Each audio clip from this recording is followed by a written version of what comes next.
likes the crowd.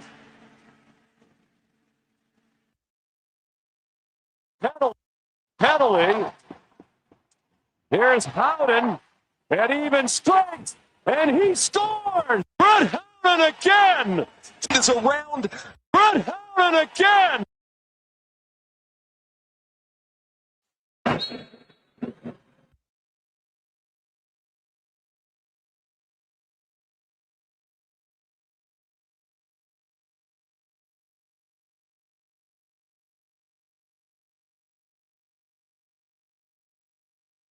He scores.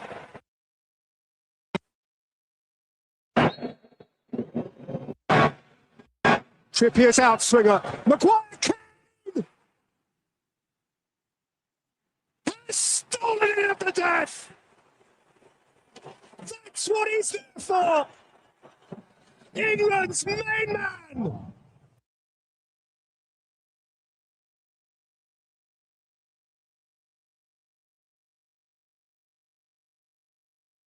Overtime.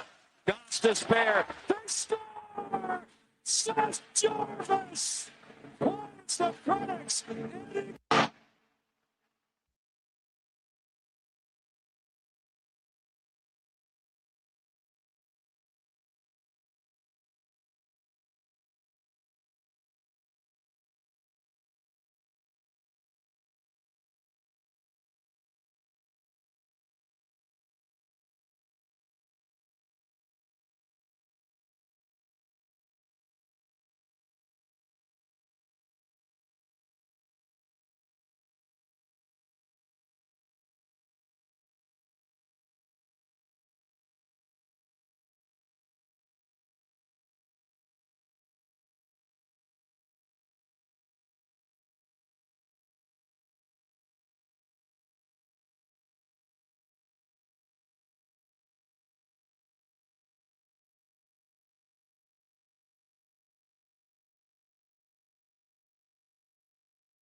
The Jason Gregor Show.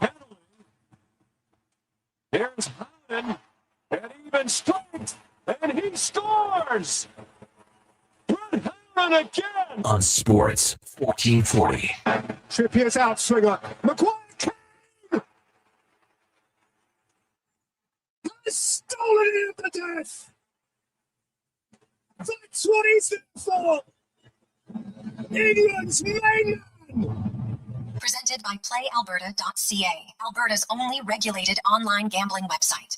If they score the game winner in overtime, Gots to spare. They score! Seth Jarvis! Quiets the critics and ignites the crowd.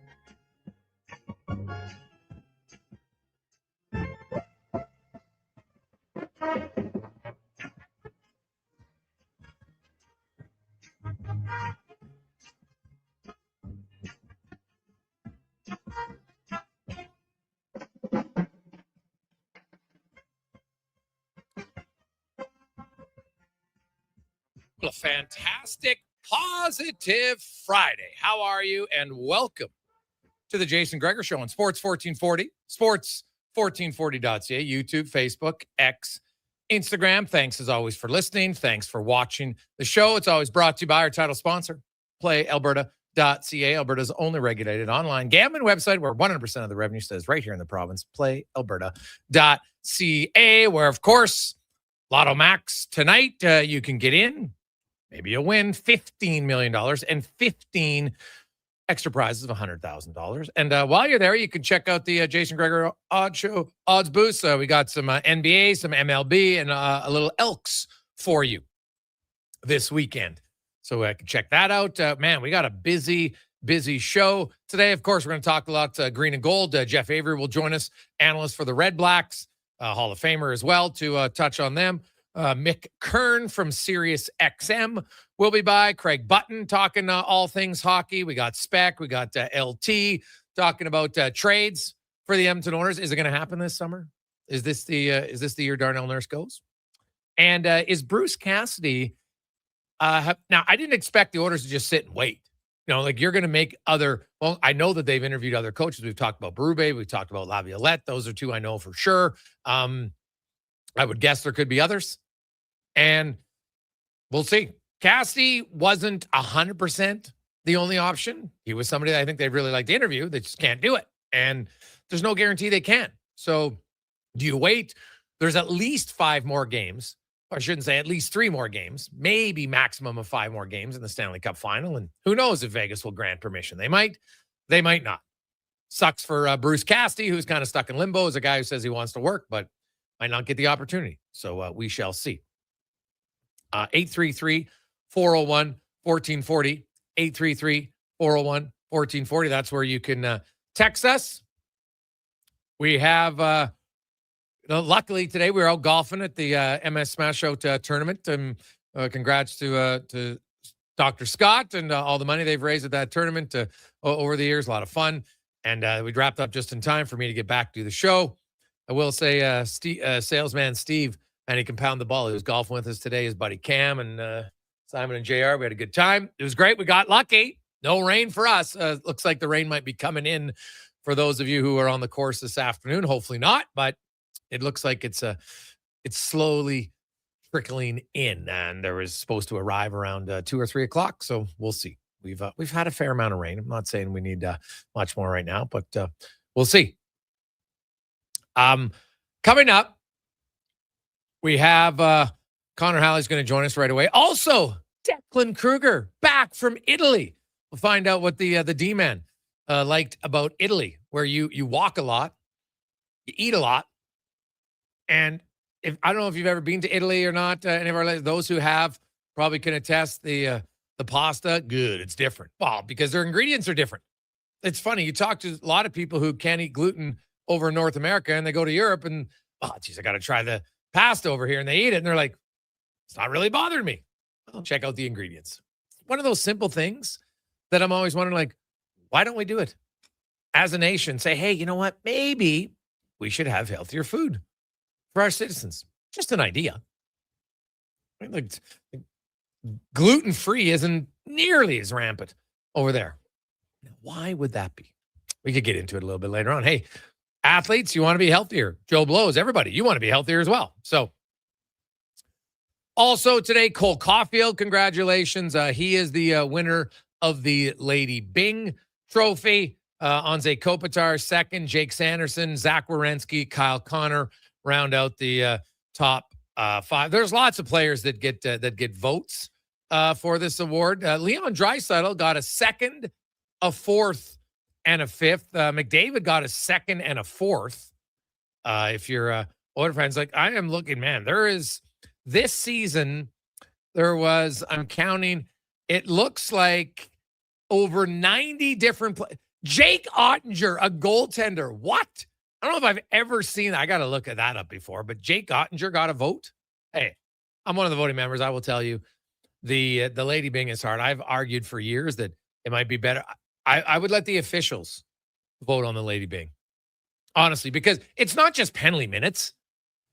You can hear certain things. You see what goes on. Some guys can be ultra cheap and just don't get penalties because they don't see it. So I don't know. But either way, hey, good for Cole Caulfield. He had 45 first-place votes. Kopitar, 38. Jake Sanderson, 28. Werenski, 21. So those were the top 5. Meanwhile, his teammate, Nick Suzuki, wins the Selke pretty handily. Very dominant. He had 151 first-place votes. Anthony Cirelli had 10. Brock Nelson had 4. He finished 3rd. But Shane Pinto had 8. Jordan Stahl had 7. Those guys just had fewer 2nd and 3rd place votes, so they ended up 5th and 6th, respectively. Mitch Marner gets 3 first-place votes. Jack Eichel gets 1. Sebastian Aho had 4. Nico Hischier had 2. Yanni Gord, Noah Cates, Brendan Hagel, Sam Reinhart, Ryan O'Reilly, Mark Stone. So 3 different Vegas players. Come on now.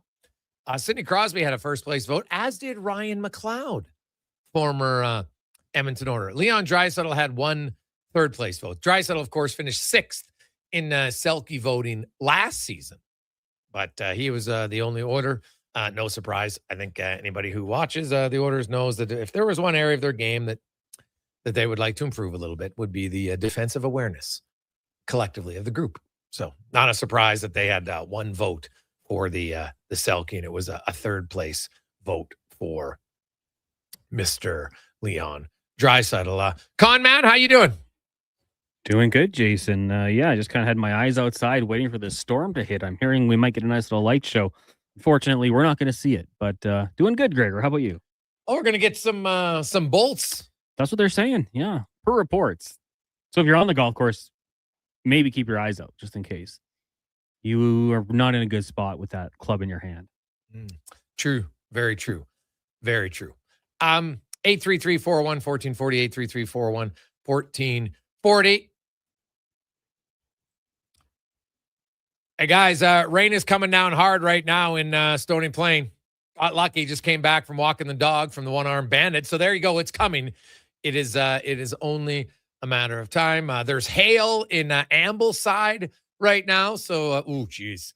Try to get your vehicles and other things out of danger if you can, because no one wants hail damage. That's never good.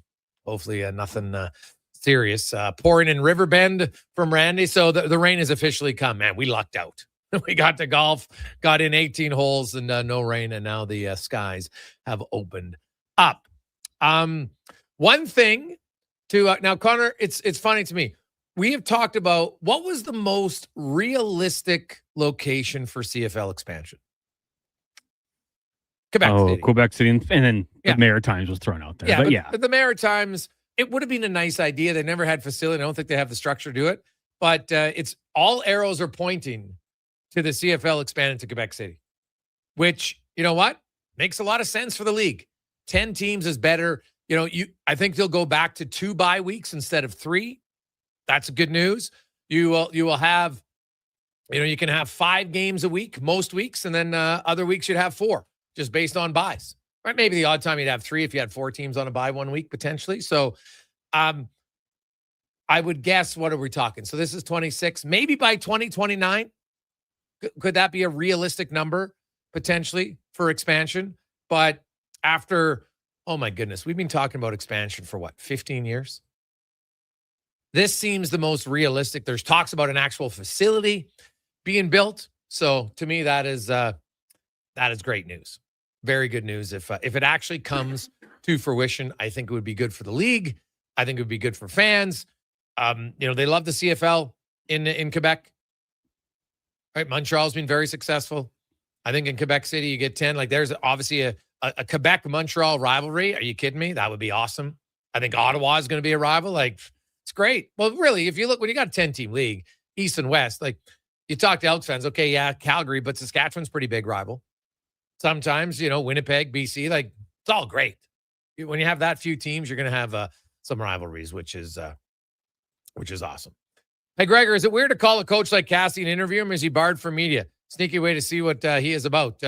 From Mark. Oh no, Mark, we're hoping to have him on next week. In fact, so we've there's been a few times where just hasn't. You got to get through the agent, which sometimes can be a little bit harder to go through. But yes, we'd like to have him on. I think Bruce Cassidy. Hey, as I said it from day one, I think it was the day before the report came out that the Oilers had asked to speak to Bruce Cassidy.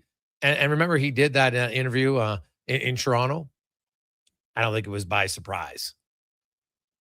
He had known that they had been said no to.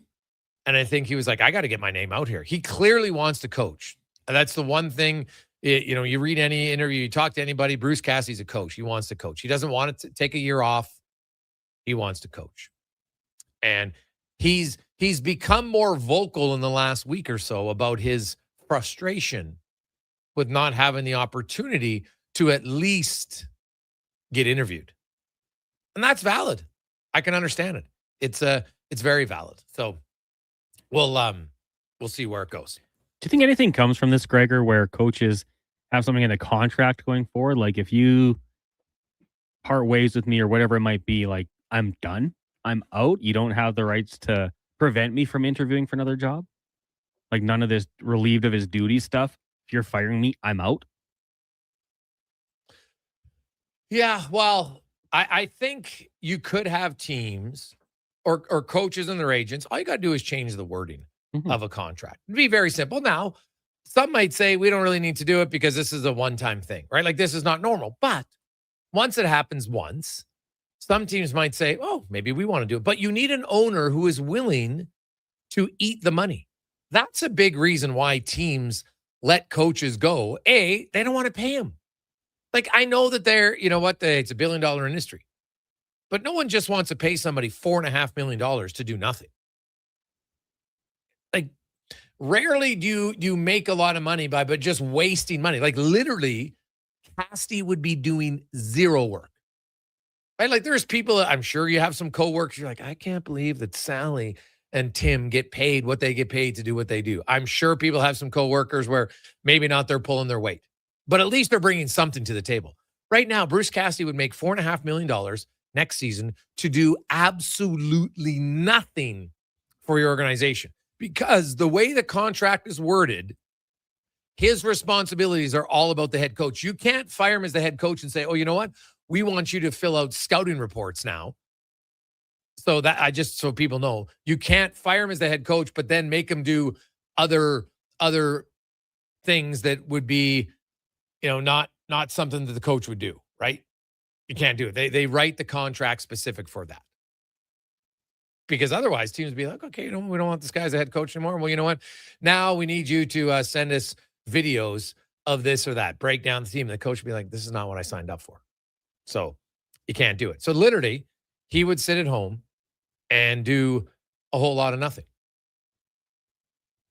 And if your owner is willing to do it, and I can understand why, if it's Edmonton, who's Vegas's most competitive rival in their division. Well, it's clearly Edmonton. Vegas made it to the Cup final in 23. Edmonton made it in 24 and 25. Vegas made it in 26. They don't have anybody. Like, I'm sorry, Anaheim, you've had one run, you're not there. LA can't beat anybody. Vancouver, you know what? They got to the final in 2023. Couldn't do anything since, right? So no, it's Edmonton and Vegas. Anaheim is coming, but they're not there yet. So I could see why Vegas would say, you know what? I'm willing to bite the bullet for $4.5 million. So my biggest, most competitive rival doesn't get the coach. Because it's not like Bruce Cassidy's a terrible coach. He's a pretty good coach. They just felt like it was time for a change. And obviously, they were right. It's worked out incredibly well for them. Let's take a quick break. We'll return. We got more hockey. We're going to talk about the Elks. And I've said it, and I honestly, I don't even think I'm exaggerating when I say this is the biggest game in franchise history of the Elks franchise, which started in 2021. Because they've never won their season opening game in 5 years. Started 0-2, 0-3, 0-9, 0-7, 0-3. Finished 3-11, 4-14, 4-14, 7-11, 7-11. Never close to a winning record. They've never been above 500. They were 500 once at 2-2 in 2021. Then they lost 8 straight. So they've never been close. But we'll see. Hey, Gregor, is Vegas paying him anything before next season starts? His contract pays over the regular season. Well, I don't know if he has a bonus or not. That would depend. But either way, if you don't, like, how many coach openings come available in September, October? Unless Patrick Waugh is going to quit another job, that doesn't happen. So the next time he potentially could get a job would be early in the season if a team fires their coach. Now, maybe by then Vegas would allow them. But I could see why they might say, we're just not going to let Edmonton. So that means Toronto, you can't do it. LA, you can't do it at the same time. We'll hold off. Because they do have the right to change their mind. And come October, they might be like, you know what? If a team now comes to us and asks, we'll grant them permission. And by then you're like, well, coaching vacancies for this coming season, there's none until somebody gets fired. So I can see that. Quick break. We'll return to Jason Gregor Show presented by PlayAlberta.ca. Oodle Noodle origins. In 1864, Francis Oodle took over his dying father's business as a leatherman. He was quite proficient, but his heart was never truly in the trade. After his father's death, Oodle met a cocksure young man named Vladimir Nudel, who was a trailblazer in the popular new art of food boxes. They formed a partnership and aimed to ply their trade in the New World. At Ellis Island, Nudel was renamed David Noodle, and henceforth, the franchise has been known as Oodle Noodle.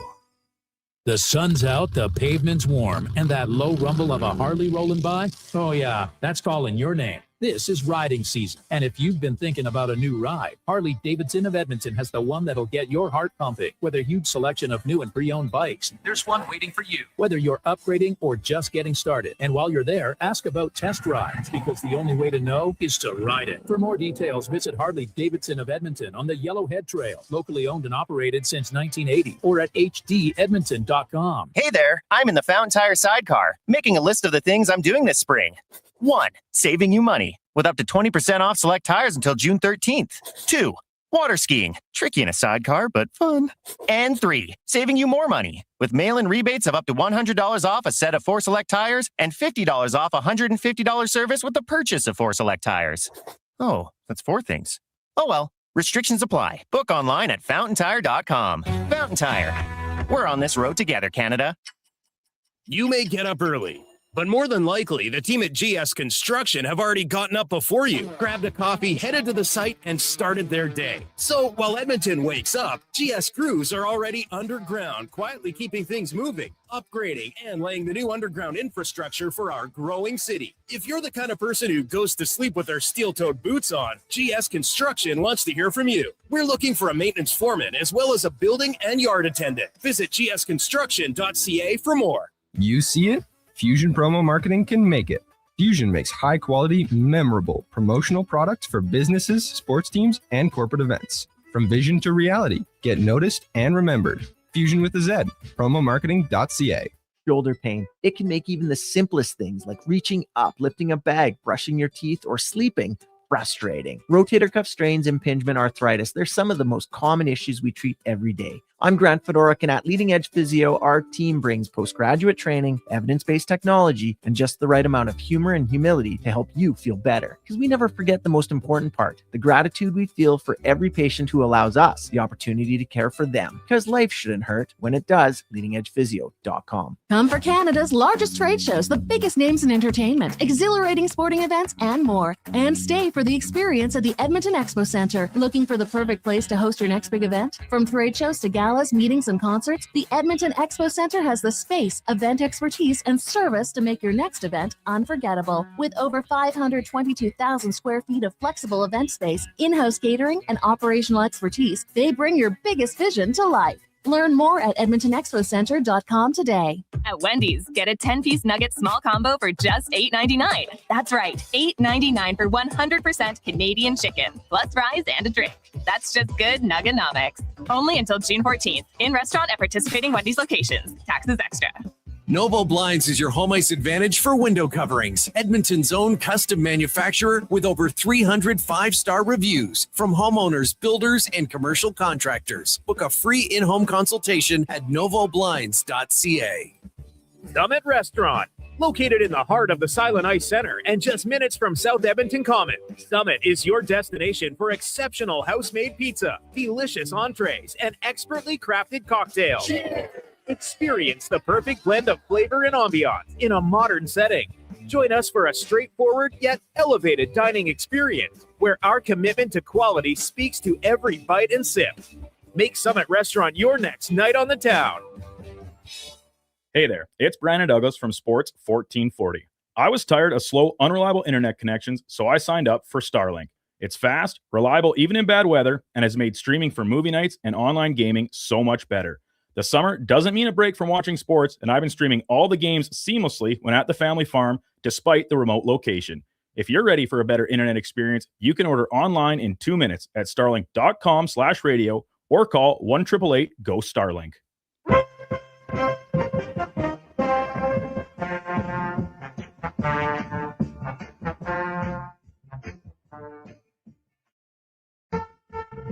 Portions of this hour brought to you by Mortgages to Go. Need cash and have equity in your home? Mortgages to Go has you covered. When the bank says no, they say yes, and they've been doing it in Alberta for over 23 years. Call 1-888-888-5998 or visit mortgagestogo.ca. The Jason Gregor Show, the best of Edmonton sports talk and beyond. This is Sports 1440. Presented by PlayAlberta.ca, Alberta's only regulated online gambling website.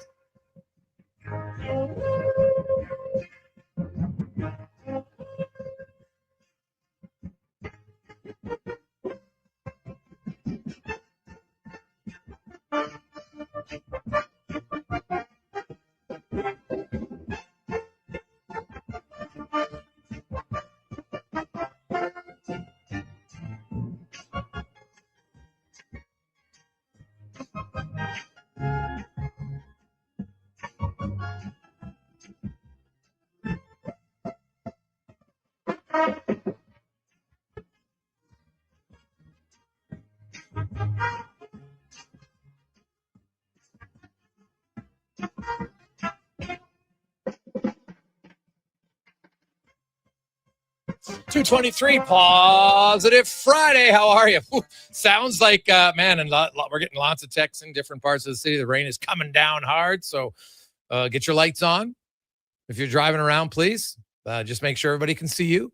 It's one of those hard storms, and probably will slowly work its way through your area, your community, and then slow down a little bit. But either way, if it's there, be safe. We want everybody to get home tonight, relaxed and watching the games, do whatever you like. So it should be fun. 833-401-1440, 833-401-1440. As a man, sporting fans, you got so much going on right now. Like, it is awesome. Think about it. You got NBA finals, NHL Stanley Cup final. You have MLB. We have a French Open final, women tomorrow, men on Sunday. You got the Monaco Grand Prix this weekend. We got the World Cup starting next week. And we kicked off CFL last night. An overtime first game of the season, baby. Awesome. And, of course, we got Calgary and Winnipeg tonight. And then tomorrow, the Edmonton Elks will kick off their season and try to do something that the Elks have never done in franchise history.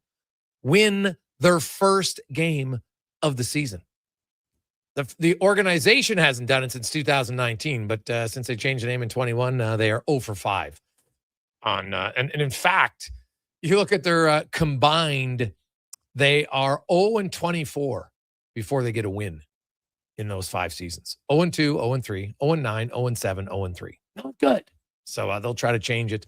And in their way tonight, the Ottawa Redblacks, as we get to our big guest of the day, brought to you by Silent Rides, one of Alberta's premier bus charter companies with state-of-the-art motor coaches that will safely take you or your group to your next destination. Sports teams, weddings, stags, you name it, they got it. SilentRides.ca. As we are joined by Redblacks analyst and Hall of Famer Jeff Avery. Jeff, welcome back to the show, man. How you doing? Fine, thank you very much, Jason. Yourself? Well, pretty good. Lucked out, man. We golfed today, and the rain came after we finished, so that's a good sign. Good sign. We're off the course, and suddenly you're in your car, and it's pouring rain. So that's lucky for us. Sad for those who are supposed to golf after, but that's how it goes. Great start for the CFL season last night. If you like entertainment, going down to the wire, Hamilton and Montreal, Ottawa. Last year wasn't a banner year for them. It led to some changes, most notably a new head coach. So tell me kind of what you've seen. What do you think is going to be the major difference now, led by a new coach who's had a lot of success recently in Toronto? Well, what we're hoping for to see as a major change this year with Ryan Dinwiddie is a better performing offense. In Toronto, they as well last year didn't have a great record, but they put points on the board, second most points scored average per game in the league. So that's what they're hoping for here in Ottawa, that Ryan Dinwiddie, as the offense coordinator, head coach, can bring that offensive touch to the Redblacks this year. So you look at, and you know what, a little bit, I don't know if controversy is the right word or not, Jeff, but, a lot of people were maybe a little surprised that Jake Maier won the starting quarterback job. Talk about that decision and why you think he won it. Yeah, I think it surprised quite a few people here as well. From the training camp point of view, Jake just illustrated a little bit stronger in arm. To quote Coach Dinwiddie, he could complete a little bit more of what Dinwiddie was looking. He had the arm strength to get a certain number of things done that Dinwiddie wanted to see in his offense. Now, I think it's, obviously from Drew Brown's perspective, not a great thing. But from a Redblacks perspective, you've got two quarterbacks now that have illustrated that they can start in this league. And so it gives you good depth at the position. And as we all know, anybody who follows the CFL for any length of time, the starting quarterback rarely makes it through the full season. So it's good to have that depth there. Dinwiddie, I think, to his credit, made the decision early, and so got that out of the way of the discussion. This is what I'm going to do early. And then in the second exhibition game, Drew Brown came back and played very, very well. He put points on the board, threw 7 of 8, 88% completion. So, again, just illustrated the strength of having two good quality quarterbacks in the quarterback room. Yeah, well, that is key. Edmonton's made a lot of changes to their team, most notably on the offensive line. Give me your thoughts on the D-line of Ottawa, because as you know firsthand, you win the line of scrimmage battle. A lot of times you can win the game, especially on both sides of the ball. How is Ottawa's D-line shaping up? Yeah, I really like, actually, the look of the defensive line this year. Certainly across the starters, or what we're expecting to see the starters. The addition of Baldonado at end and as a global player is, I think, going to be very, very key. Back from last year's Wakefield at tackle and Carter at end. But at defensive tackle, the other defensive tackle, the Canadian position, Mufta Gilly has stepped up this year and has moved from his first year last year in a backup role to he's getting the starting spot there. So that gives them, again, that depth you're looking for. Because Cleon Lang, 12-year veteran, still very productive. He'll be coming in on a regular rotational basis with a Gilly.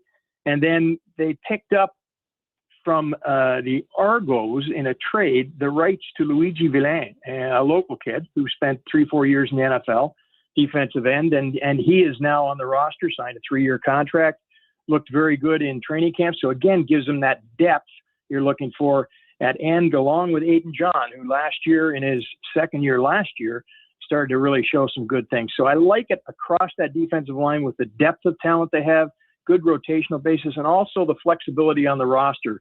Within that 8-man rotation, you've got 2 globals. Yes. You've got 4 Canadians.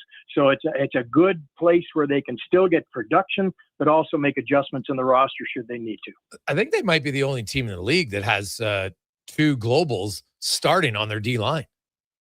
Well, in actual fact, Blessman Ta'ala is listed as the starter, but Mike Wakefield will get the majority of them. He's a designated American and also a nationalized American, so he'll get most of the snaps at that tackle spot. Okay.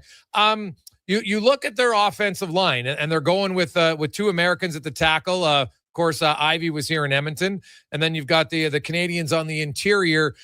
Your O-line is so important, and Edmonton just simply didn't have good enough O-line play the last few years, and they upgraded their O-line, I think, significantly this year, and now we have to see it in games. But where you look at this Ottawa O-line, how do you rank it? What are the strengths, and are there any areas of concern?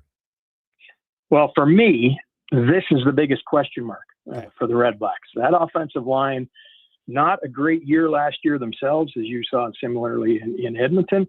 And so they have made adjustments along that line. Obviously, adding Ivy, and you already spoke of, and added Sean McEwen, a 10-year veteran from Calgary, or from the University of Calgary, obviously well-known in the league. And so they've added those 2 to the set they had last year. But the first-round overall pick, Vaccaro, has been listed as the starter at right guard. So this is an area that's, I think, in transition.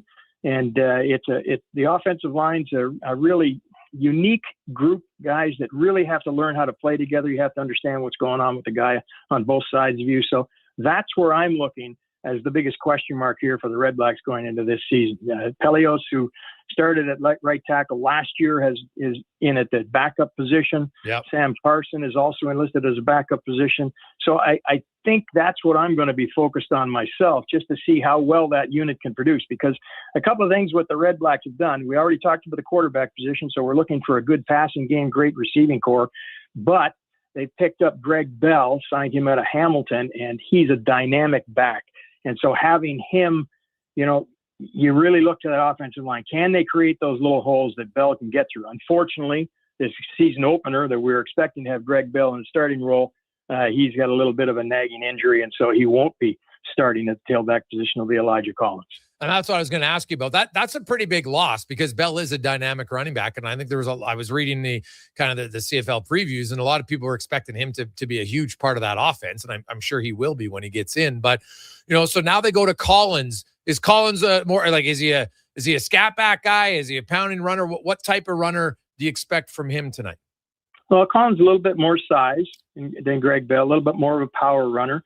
We saw him in the exhibition season in both games, and so he has a little bit of everything going for him, has the ability to show a little burst going through the hole. So, he's an okay fill-in for sure, but he's not Greg Bell. And as you described, we're expecting a lot out of Greg Bell this year. Daniel Adeboboya is the backup at that tailback position. He'll get a fair number of snaps as well. So early on, we expect Bell only to miss the one game. He just a stiff neck, so they didn't want to risk anything.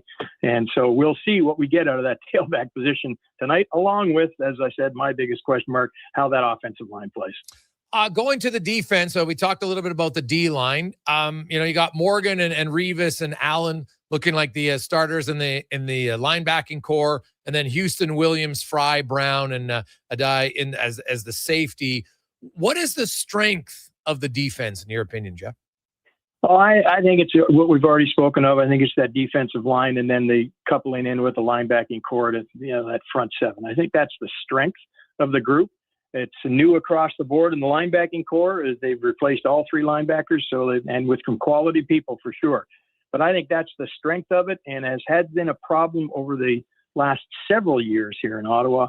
They haven't got consistent play out of the secondary. So that's something to watch for. They did pick up DeMario Houston to add some veteran presence at the one corner, and the guys across from the rest of that secondary are returners, and some young guys there, Brown and Fry, both in their second years, and Bennett William in his second year. So it's another group. As I've said, I'm big question mark on the offensive line, and we all in Ottawa focused. Every fan in the stands is always focused on the secondary. Yeah. Looking around the league, and you look at Ottawa and Toronto, obviously they were, behind Hamilton and Montreal. Is that kind of how you see it playing out this year, that, one of those teams, either Ottawa or Toronto, are really going to have to step up to close the gap? Exactly. Absolutely. I mean, Ottawa's made a lot of changes, and certainly they're expecting to improve significantly. But Toronto has to do the same. Of course, they get Kelly back at quarterback, so that's their big plus, if you will, from last year to this year. But both teams, they got to illustrate they can, play with the likes of Hamilton and Montreal, because both of those teams, proven winners, they know what they can do. And I think the entertainment value in last night's game illustrated that right away. Jeff Avery joins us, analyst for the Ottawa Redblacks. I always like to hear kind of what's your thoughts on Edmonton, and what's your expectations, what you'll see from them tomorrow.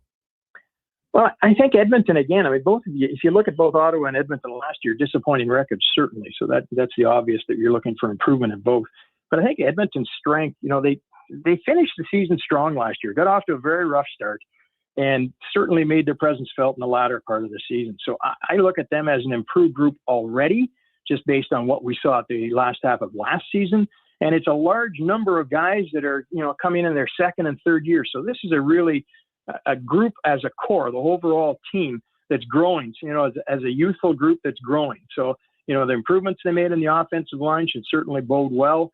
And it's just a matter of let's see the proof in the pudding. And we're thinking exactly the same thing here in Ottawa between these two teams. Who's going to get off to a better start? Because both teams need those wins early. Ottawa themselves, they got five home games in their first 7 games. So they've got to make hay here early.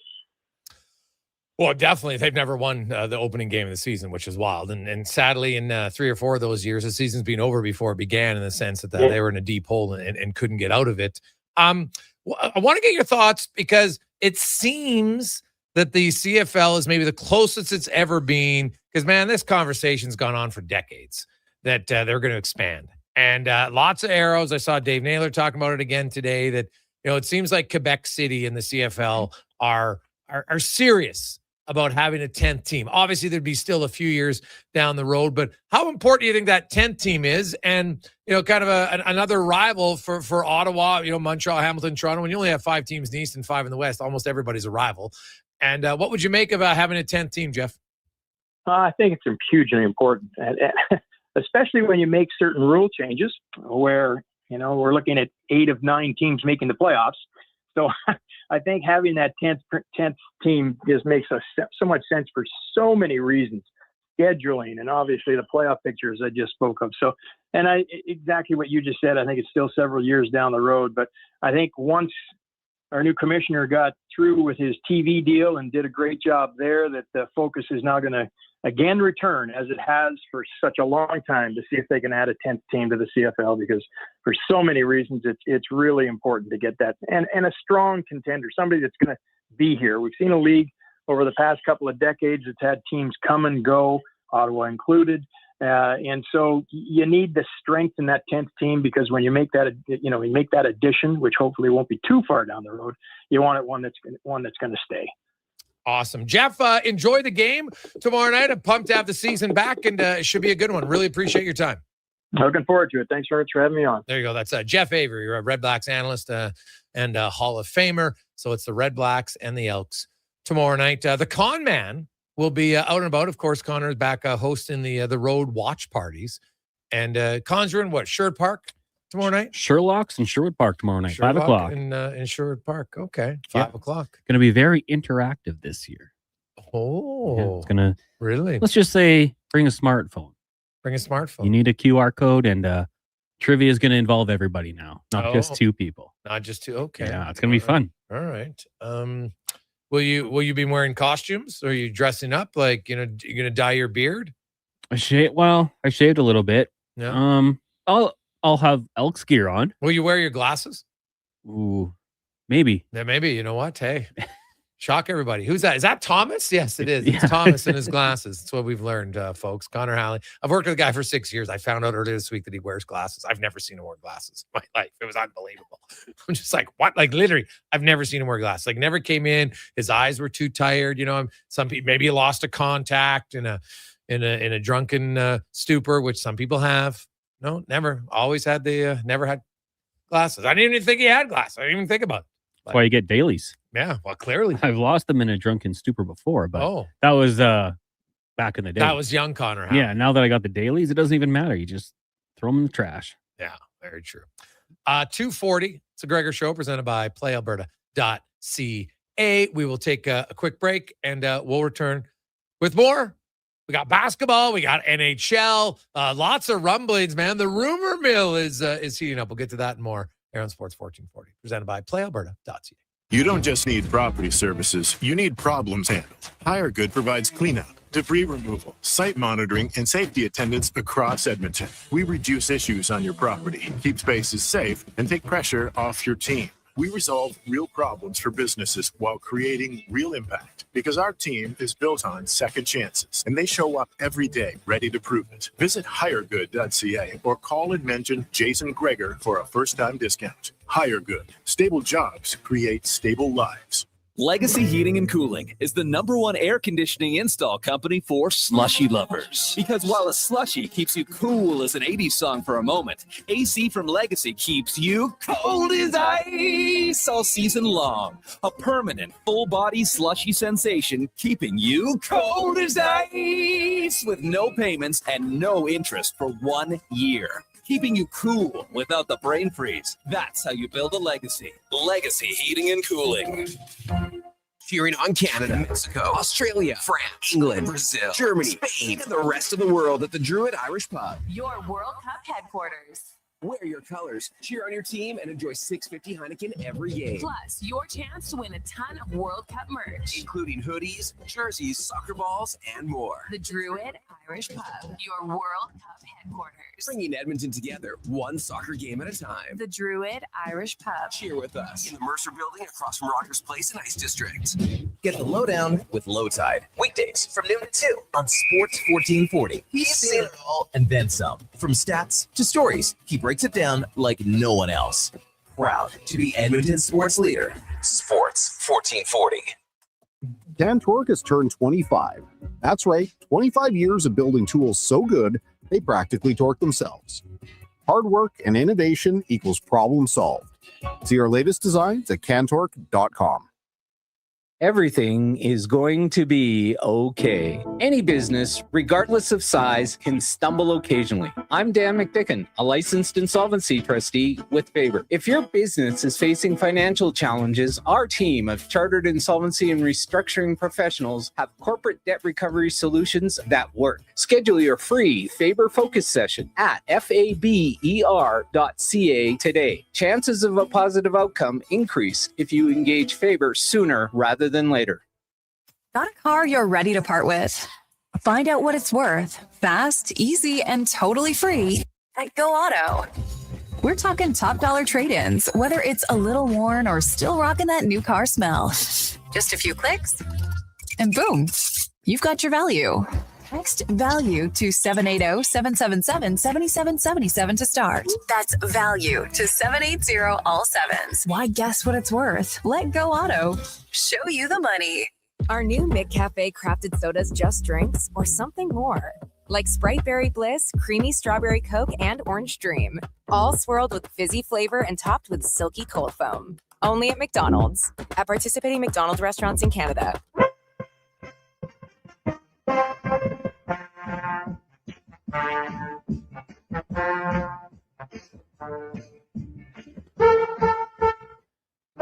Portions of this hour brought to you by the Druid Irish Pub, Edmonton's favorite soccer home. The Druid Irish Pub is back in the Ice District across from Rogers Place. Watch all games with 650 Heineken only at the Druid Irish Pub. The Jason Gregor Show, the best of Edmonton sports talk and beyond. This is Sports 1440. Presented by PlayAlberta.ca, Alberta's only regulated online gambling website. Friday.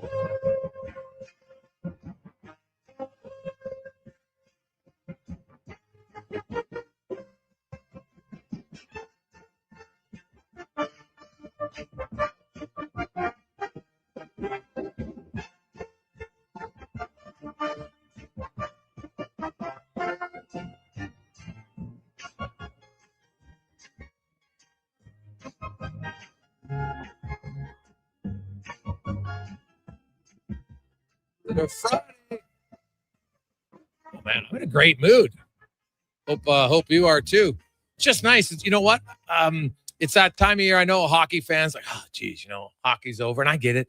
Frustrated. Your older team is out. I understand it, but there's just so many other sports going on. Like I have to say, like we're 6 days away from the World Cup, and there's actually games in our country. Like I can tell you, it's something I never thought was going to happen. So that's pretty awesome. Now, ticket prices we can have a whole other conversation about, but nonetheless, just having the soccer world watching, and man, the intensity, the excitement of those World Cup matches. Well, at least the ones in Mexico and Canada. I'm not sure what the attendance is going to be like. I'll be interested to watch, because have you seen the ticket sales for some of the places in the U.S.? There's lots of people that are just like, I'm not traveling. I don't want to go. Not how they're running their country right now, and they're going to have to drop prices, man, or they're not. They're going to have some, half-filled stadiums, which is, I don't think, a good look. So that is something to watch for, to see how quickly those ticket prices drop, and you'll see some other people saying, "Oh, maybe it's now in my wheelhouse," because some of the prices are ridiculous. There's no debating that. Let's get to our basketball report, brought to you by Legacy Heating and Cooling, where the rates never change. No overtime charges. That's how you build a legacy at legacyheating.ca. As we are joined by the host of Hoop City, former European player and coach, long time in Canada as well. Paul Sir joins us. Paul, my man, how you doing? Doing great. NBA Finals, can't beat it. Tone was set the other night in Game 1. Surprise Knicks win. So been looking forward to our conversation, Jason. Yeah, I picked the Knicks to win this series, man. Like I think the Knicks, like when you win 11 in a row, and I don't care. I know everyone's like, oh, the teams weren't good. I'm like, hey, these are playoff teams.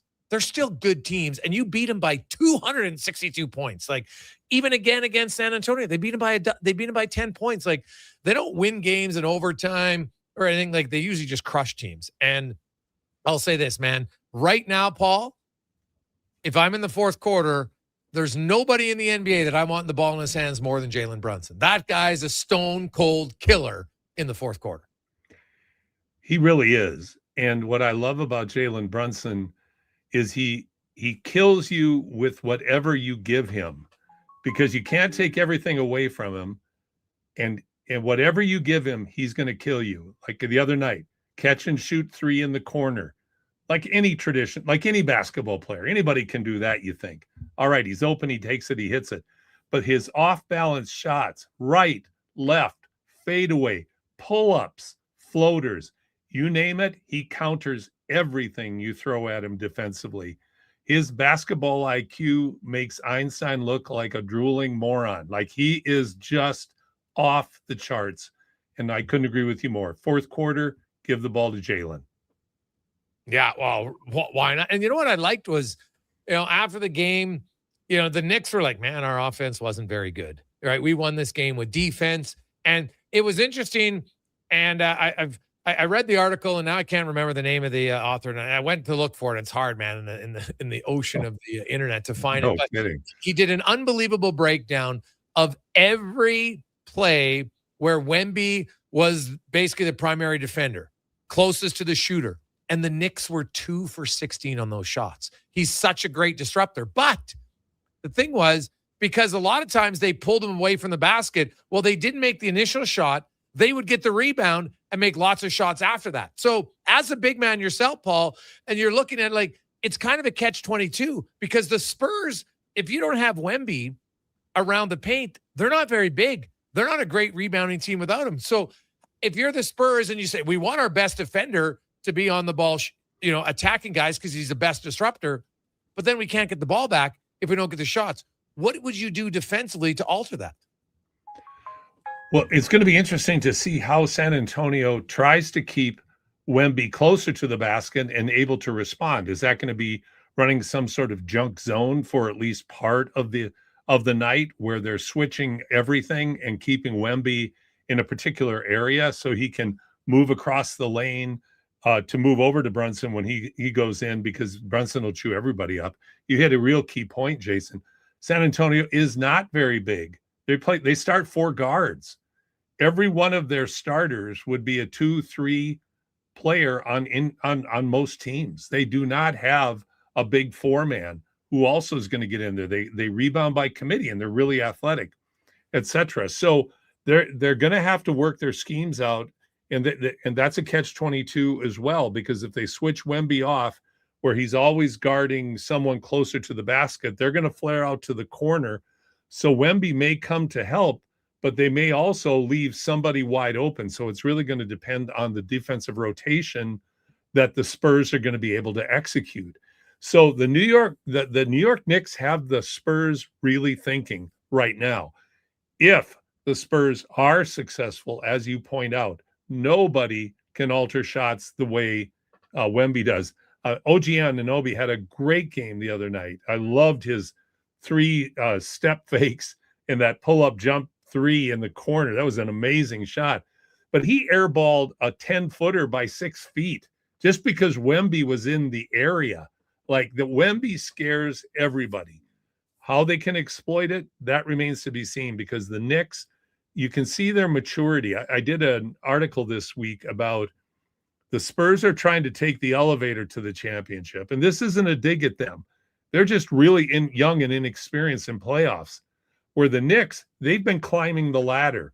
2 rungs up, 3 back. 2 rungs up, 1 back. They have had to fight, scratch, and claw to get to this point. They're a much older, much more mature team. And they know what it takes to get here, and they know how much this means. San Antonio, very young. They're going to have to overcome them with ability, as well as some shifts in their strategy.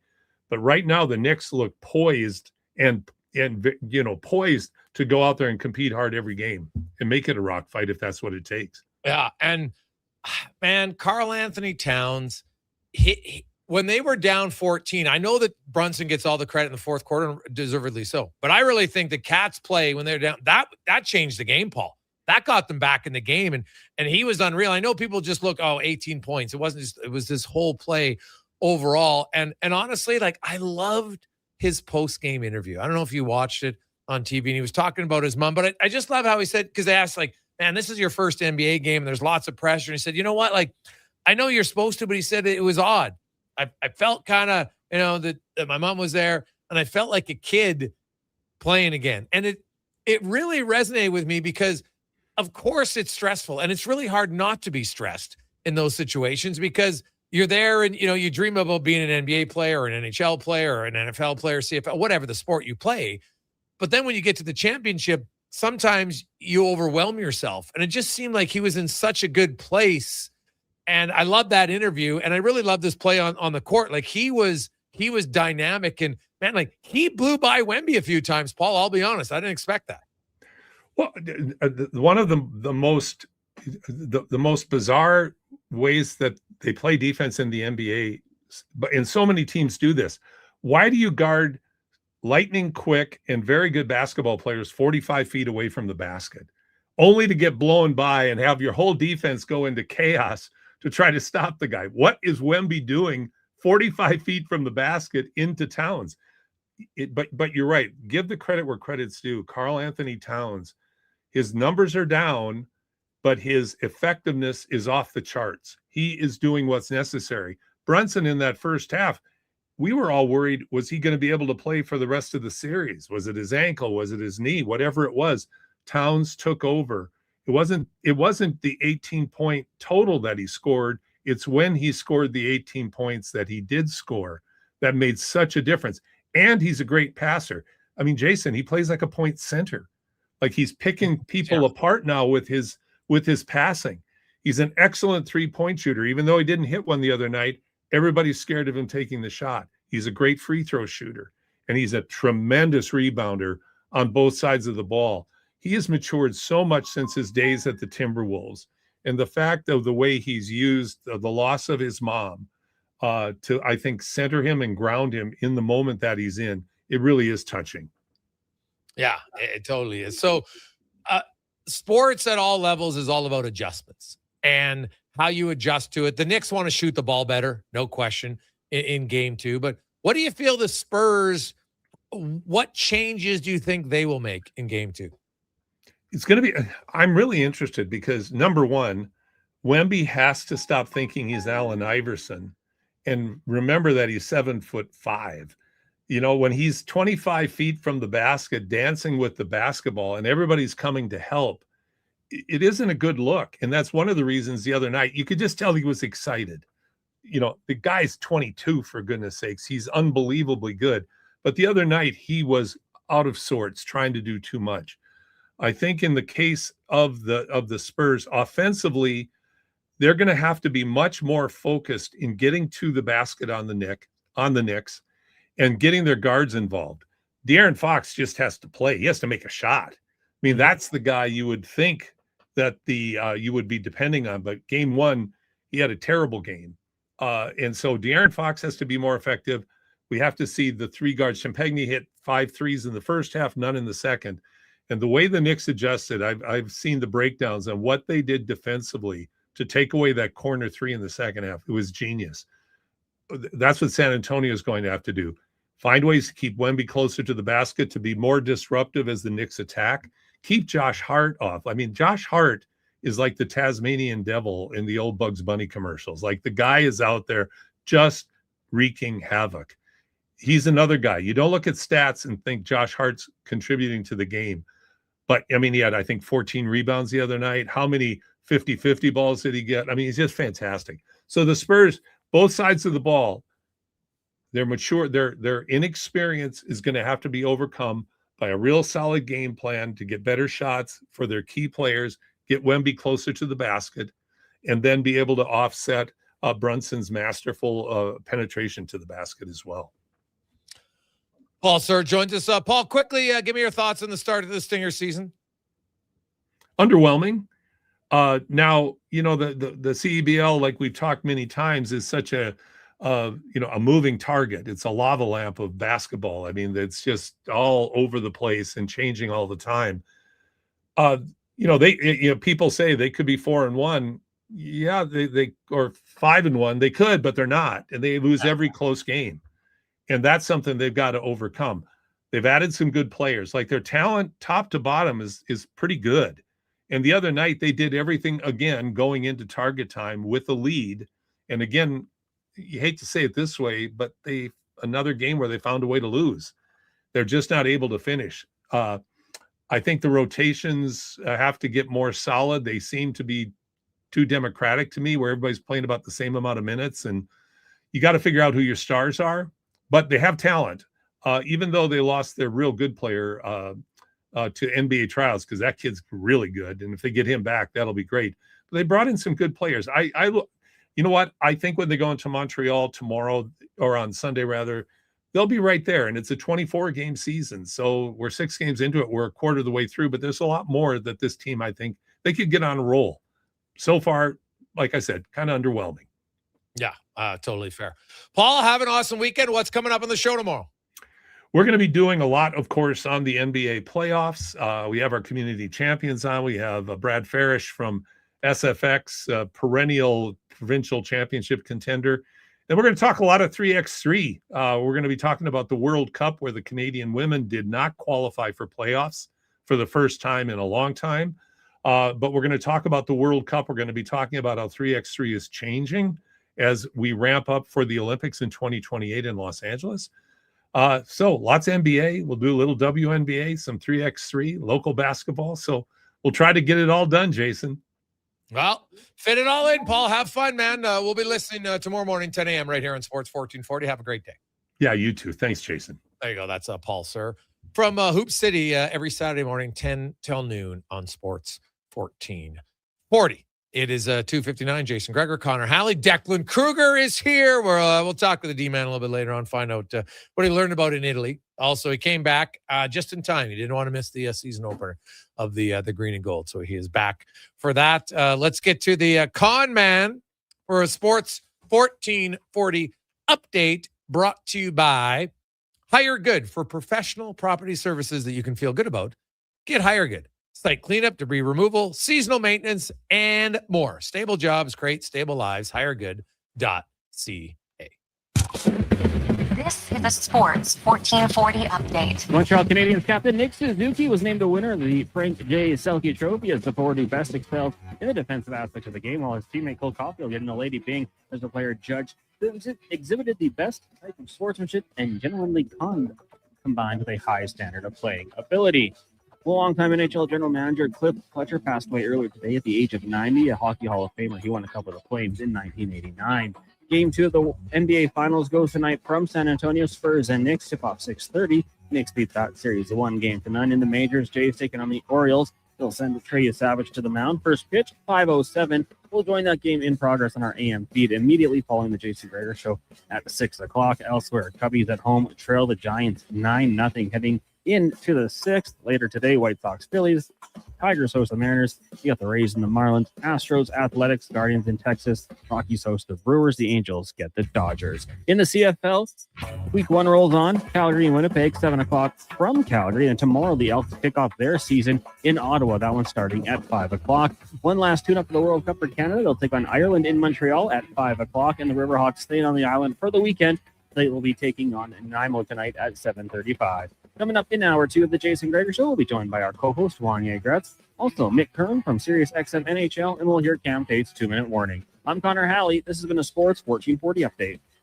It's Sports 1440, a Stingray radio station broadcasting on Treaty 6 territory. Download the free iHeartRadio app and listen to CKJR wherever you go. With Play Alberta, backing the home team goes beyond the bets. That's because your picks have provincial impact. Play Alberta is the only app in the province that puts all revenue directly back into supporting programs and services that Albertans rely on every day. By investing in the General Revenue Fund, every play, bet, and buy made on Play Alberta helps make a difference across the province. Visit playalberta.ca/Gregor to learn more. That's playalberta.ca/Gregor. Must be 18 plus to play. If you gamble, use your game sense. Looking for a solid 4x4 that checks all the boxes? The 2026 Jeep Compass is in stock now at St. Albert Dodge, and this is a great value, starting from just $36,900. It's a Jeep, so you've got 4x4 capability, plus features like an 8.4-inch touchscreen, Apple CarPlay, active lane management, a park view rear backup camera, and more. Over 30 in stock right now in just about every color you'd want. Head up the trail and see how easy it is to do business at St. Albert Dodge. Mr. Rooter buries evidence in the desert. I didn't mean to do it. I was forced into it. Yeah, forced. But now, no one will ever know. You've done well, Mr. Rooter. You did something awful, but you've covered your tracks. It's done. The last transcript that shows I did a semester of Christian school. Uncover evidence of the proudest plumber, Mr. Rooter. You got a go-to coffee spot, a trusted barber, fan. lucky game day jersey. But without looking your absolute best, there's only one name you need, Mr. Dirk. Family run since 1939. We're experts in crafting impeccable tailor-made suits and offering a wide variety of everyday styles. Pair that with personalized one-on-one fittings and the convenience of tailoring. Mr. Dirk, elevate your style game. Visit our Edmonton store or explore MrDirk.com. Score big on style with Mr. Dirk. Hey, hon, I'm getting expressions and images to frame my hockey card collection in the man cave. Perfect. I'll come with you and bring our wedding photos. For sports memorabilia and family treasures, think Expressions and Images, your local custom framer since 91. You name it, we frame it. Don't let equipment failure stop you cold. At AWS Welding in Nisku, our factory-trained service techs are on hand for all welding equipment repairs. We're a fully warranted center for Miller, Lincoln, and ESAB. And we service all makes and models. Proper, regular service extends the life of your gear and keeps it running at peak capacity. Don't wait for a breakdown. Book your service appointment today at 780-979-0470. AWS Welding. We make it happen. Bashaw Concrete Products. From concrete and septic tanks to blocks, precast water pads, Jersey barriers, and aggregates. Farmers, contractors, homeowners. Plan your next project at BashawConcrete.com.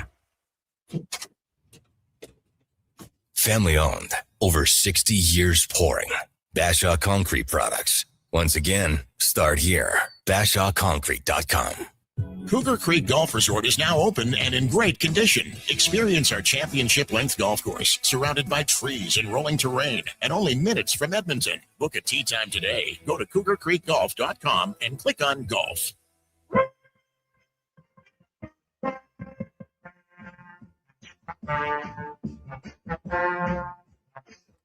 Portions of this hour brought to you by CanTorque. We offer sale, rental, repair, and calibration of hydraulic, pneumatic, and battery-powered torque wrenches, stud tensioners, and flange maintenance equipment. Order today at CanTorque.com.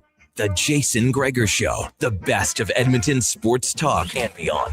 This is Sports 1440. Presented by PlayAlberta.ca, Alberta's only regulated online gambling website.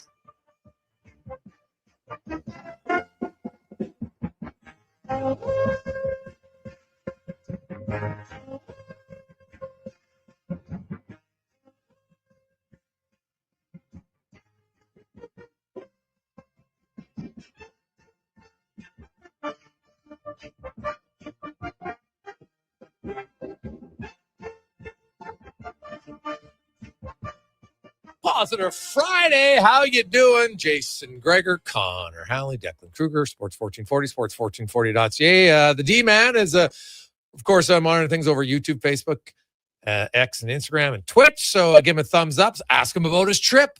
Ask him what he liked best about Italy. How many steps did he get? I'd be curious to know. Get your microphone on over there, D-Man, so we can get you on, because I have a few questions to ask about lovely Italy. And you know what? I wonder, is it a country in mourning with the World Cup beginning and Italy once again not being in it? Like that's like they're a football nation, and it's funny they haven't been in the World Cup now since 2014. Like, that is just wild to me. So, Deck, when you were over in Italy, was that a big talking point? Did people talk about the fact that Italy once again, or have they just now become accustomed that they can't get in the World Cup, even though they've won the Euro in that time? Yeah, I'm sure if I had really dived into it with the locals, it would have been, kind of a sore spot. no one was really, like, a lot of it was about local clubs, but I think that was just because they're shifting their direction to their local clubs because there's no World Cup this year. But there's such a football mad nation. Like, it would be it's the equivalent of us not making the Olympics in hockey, right? Like, oh yeah, it's a really big deal over there. But I think it's just one of, like, they're such a free-spirited kind of people that they seem to just figure out ways to kind of keep the ball rolling in whatever they do. Yeah. What was your favorite part of Italy? So I had a papal audience on Wednesday, June 3rd, where the Pope obviously comes out in his Pope mobile, greets the crowd, says hey to the babies. And it was pretty surreal. Like, I was pretty close to the Pope. And it's like the most famous one of the most famous people on the planet. So being that close was really surreal, really cool. But like everything, like getting to see the Sistine Chapel with my own eyes, getting to see the statue of David with my own eyes, like St. Peter's Basilica, the Colosseum, like all this stuff. It seems so foreign to us. Like, we read about it in textbooks or we see it on the internet and we're like, hey, that's a piece of history. That's kind of cool. Then you go there and you see with your own eyes and you stand where the Romans stood or where St. Peter, it's so surreal. Like, everything was really cool, but seeing the Pope, that was, was the Pope mobile out? The Pope mobile was out. He was riding around. He was waving people. So, like, how's his wave? Is it one of these waves or is it a very serious wave? What's the Pope wave? He's got it down, but you can tell he had to be trained. You can tell someone had to get in his ear and tell him how to wave a little bit. It's crazy because you have to. So the security line for Vatican City, because it's like a country in and of itself, but it's kind of not. That opens at 7:30. For this papal audience, you got to get in line at like 6 a.m. He doesn't come out till 9:40. But parents will stand on the railings with their babies and just like hand them to his security guards to then hand to the Pope, and he'll like bless the baby or whatever. It's very cool stuff. So the security guard's fairly important in this process. I would say definitely the second most important person there for sure. Like, we're people, because I've seen, like, you see it at concerts, like some people just get really overwhelmed, like they're crying. We've seen people, and I'm like, I can't relate to that. Like, I've never, you go back in the histories of musicians, and it happens still now. Like, they're like, oh my God, and you see some people fainting, and I'm just like, I don't know, I don't have that in me. I couldn't ever be like, biggest sports fan and person in the world. I would never faint or be like, oh my God, like, I couldn't do it. Have you ever been starstruck in your entire life? Not like, I know we were in our household, like we were raised, like, my dad would always say, everybody puts their pants on one leg at a time. Right. And he goes, like, obviously some people can be more successful or they're more well-known, but they're still just people. Like, I would say, like the first time I interviewed Wayne Gretzky was a little bit like, holy crap, I'm interviewing Wayne Gretzky here. Like, hey, and it was actually, I wouldn't even say that. Probably the weirdest was one time when, years later, I'm walking in the arena and Wayne said, hey, Jason, how you doing? Like, talk to me first without me. Like, I was sitting, he came up to me and I'm kind of like, oh yeah, hey Wayne, how you doing? Right. Like, and it's after a few minutes, you're like, oh yeah, whatever. But that was probably the closest maybe, but I definitely wasn't like, I didn't feel like the sweats come on or anything like that. What about Shaq? No, not really. Like, I don't know. I'd seen him on TV so much and he seemed like just kind of a normal dude. Like, he's a big guy, but again, like, I looked like the ventriloquist dummy when I met the Mountain. So, I definitely was only wearing a solid color shirt when I went to meet Shaq. And, and he was really nice, but somebody like that, like we're there for the interview. And so that was fine. And, had a few jokes like that and stuff. But, he's there. It wasn't just like we're out. I think if you're out and about somewhere and you bump into someone and actually have a conversation, it would be different where this was kind of like work. So I'm like, okay, I'm just here working. And it's Shaquille O'Neal, and he's obviously a great guy, but you watch him on TNT enough. So it kind of is just like, oh, yeah, this is a good dude. But he is a huge human.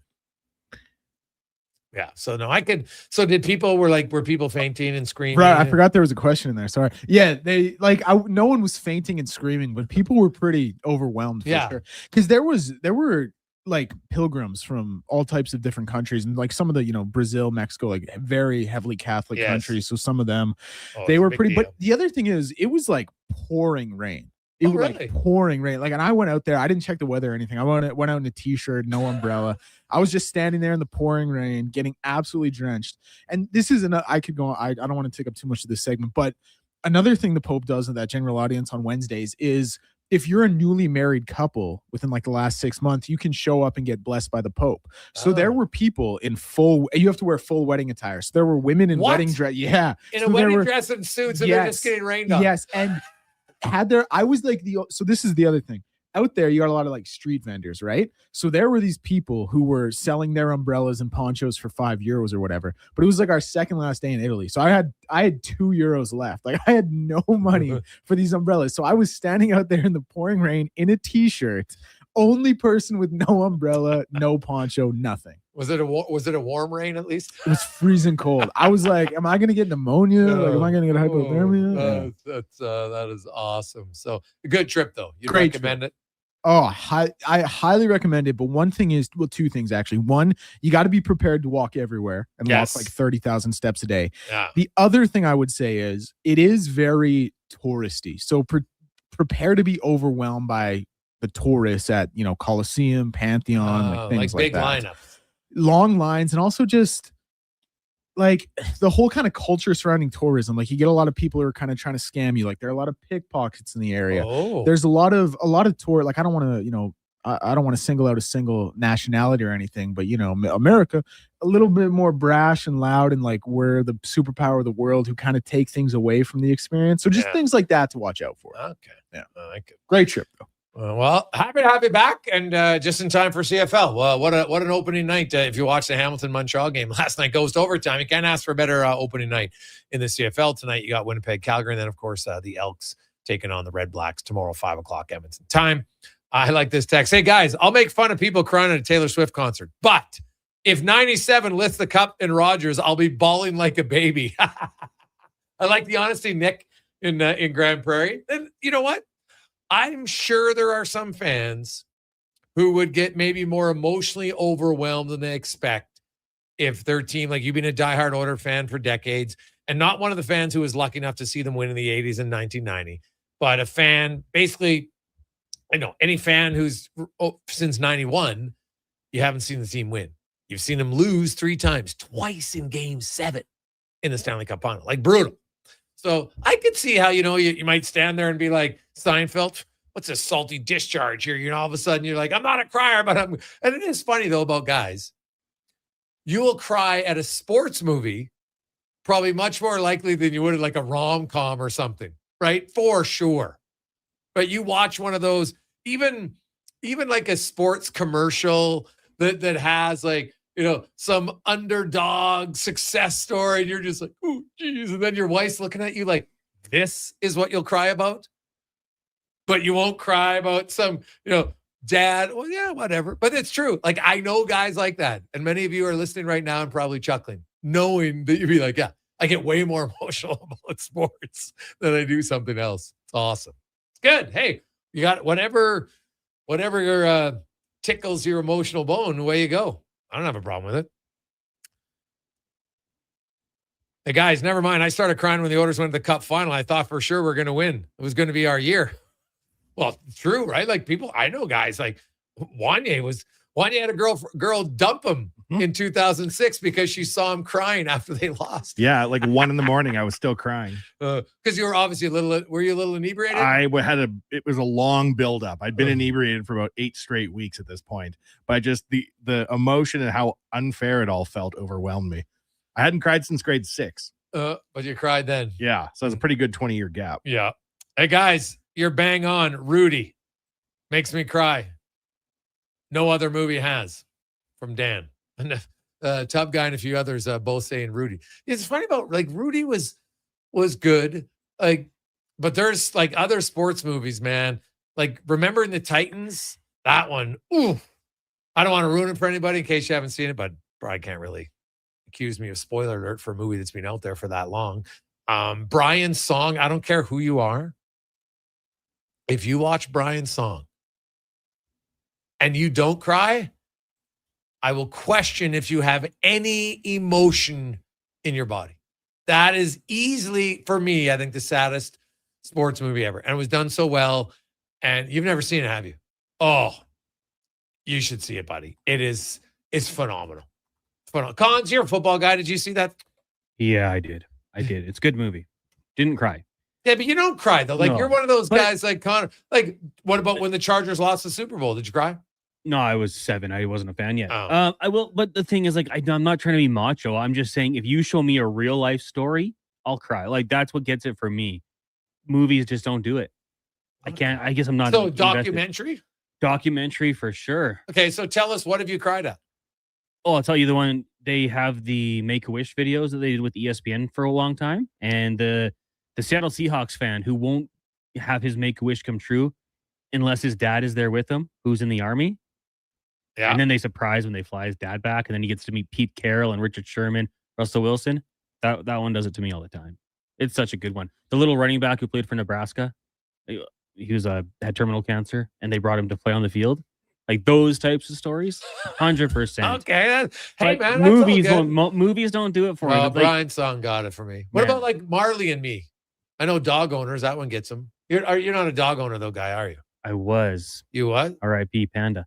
I don't know if I've seen Marley and Me. Oh, Marley so- and Me. But see, I watched Marley and Me, and that one didn't make me cry.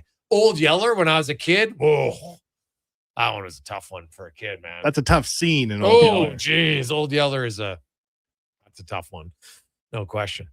So 833-401-1440. Hey boys, when the Cubs won the World Series, there were tears. Fan since 84 from Loaderman. Yeah, see, there you go. I get it. You stand there, you just get a little bit overwhelmed. You're like, God, I've committed a lot of time here.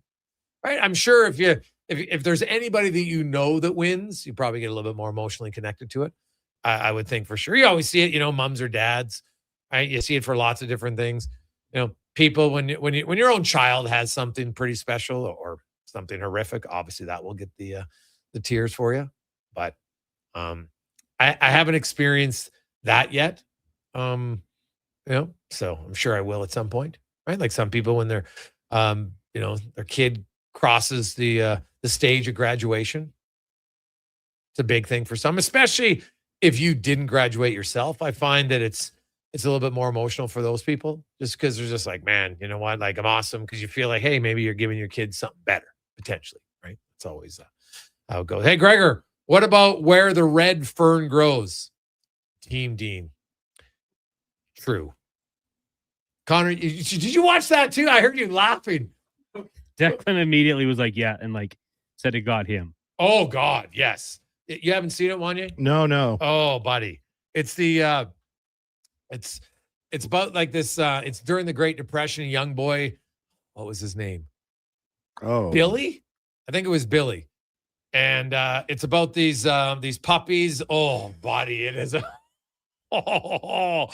yes, that's a very good one. Like we should movies that make you cry, because guys are different. Like I'll admit it now. Like I was never really a big crier till my father passed away, and I kind of joked about it.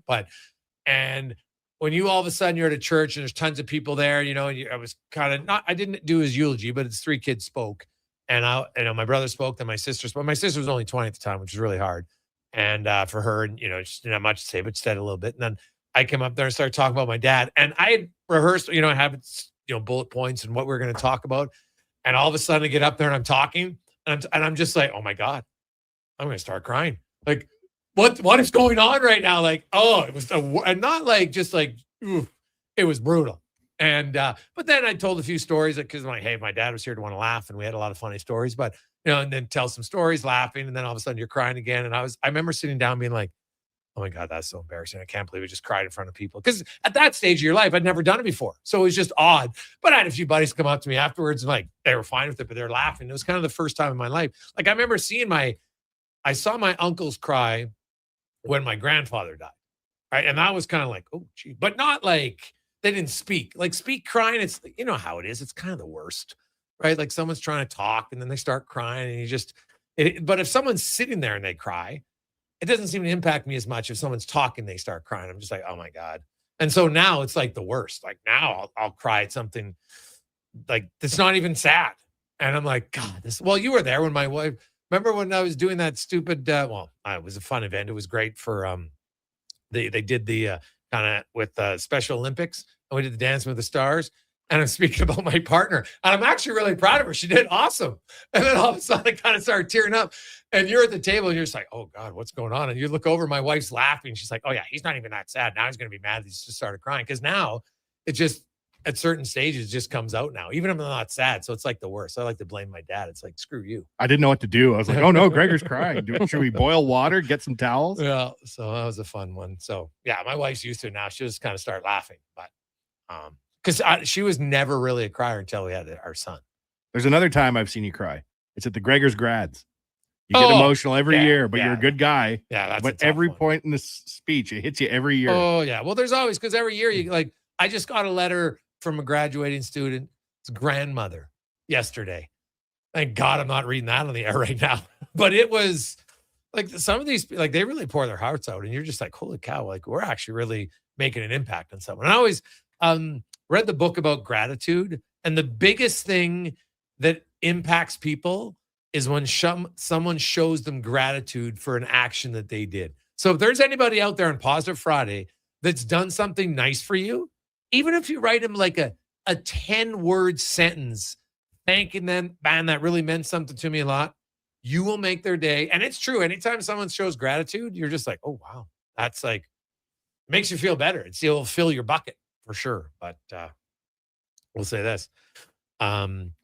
I'm just looking at the Where the Red Fern Grows here. Dude, and it says, watch that movie. I guarantee you'll cry. Well, it says the saddest part is the double tragedy of the hound's death. Yeah. Don't. I don't even know what we're talking about. Yeah. And that sounds like the saddest thing I've ever heard of in my life. Oh, no, it is.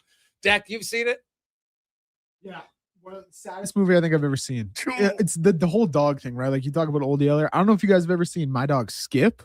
That was another one. Waterworks. But Where the Red Fern Grows, saddest I've ever been. 52 years ago, that movie came out. Oh, yeah, 1961. Oh, it says 74, but who knows? Oh, I thought it was 1960. Emotion is timeless. That's true. I cried at the end of MVP. Oh, no, the book came out in 61. Sorry, you're right. Yeah, the book came out in 61. But it is, I'm telling you, if you need a good cry, you're like, you know what? My tear ducts haven't been in a workout lately. Watch Where the Red Fern Grows. You don't even have to be a dog person. Like even a heartless guy who wears glasses that we don't know about for 6 years and uses the middle name, even he would cry at Red Fern Grows. Cons, I would guarantee it. If you watch that movie, you'll cry. I will say, since Benny was born, things get to me a little bit. So, yeah, I don't deny that. Oh, yeah, no, that's true. That's normal dad thing. That's all good. Lots of guys out there. Hey, boys, when the Rangers won the cup, I cried because almost half the team are former Oilers from Alex. It's true. Quick break. We'll return on the Gregor Show presented by PlayAlberta.ca. We got lots of sports to get to. Mick Kern's going to join us. How about that game last night? I'll say this about the Stanley Cup final. Even if, obviously, I know Oilers fans, you don't love Vegas. But if you're just watching as a fan of hockey, those first two games have been highly entertaining, man. And what about Brett Howden? See his 2 goals last night? His second goal around one of the greatest defensive defensemen in the game right now. No big deal. Brett Howden's on fire. How about scoring more goals in the playoffs than you score all regular season? He's the first player in NHL history who scored 12 goals in the regular season or less, but scored more in the playoffs. Stunning. Take a quick break. We'll return to Gregor Show presented by PlayAlberta.ca. Cheering on Canada, Mexico, Australia, France, England, Brazil, Germany, Spain, and the rest of the world at the Druid Irish Pub. Your World Cup headquarters. Wear your colors, cheer on your team, and enjoy $6.50 Heineken every game. Plus, your chance to win a ton of World Cup merch, including hoodies, jerseys, soccer balls, and more. The Druid Irish Pub, your World Cup headquarters. Bringing Edmonton together, one soccer game at a time. The Druid Irish Pub. Cheer with us in the Mercer Building across from Rogers Place and Ice District. Say hello to your new favorite drinks. Introducing new McCafe Refreshers. Icy cool, undeniably refreshing, and available in 3 flavors. Strawberry watermelon, mango pineapple, and blackberry passion fruit. Only at McDonald's. It doesn't start on game day. It starts before kickoff, before the first snap. It starts with you locking in your season seats. This is Edmonton Elks football. The only way to experience it is being there for every hit, catch, and touchdown. The Elks home opener kicks off June 20th against Montreal. Your season seats are your way in. Get yours now at goelks.com/season seats. Edmonton Elks. Our city, our year. At Hughes, it's all about getting in and out quick and clean. No cash, no problem. With Hughes' new tap and wash system, all you need is your debit or credit card to get your vehicle sparkling clean. Find us at hughescarwash.com. Just in time for the big game, score big savings at the Brick. Save up to $1,300 off sofas, save up to 50% on open box TVs, plus save up to 40% on select mattresses. And Friday to Monday, score even bigger with limited time specials and amazing door crasher deals in every department. Like the Arbor Queen bed, just $199, or a Frigidaire top freezer fridge, just $349. See store for details and exclusions. The Brick, saving you more.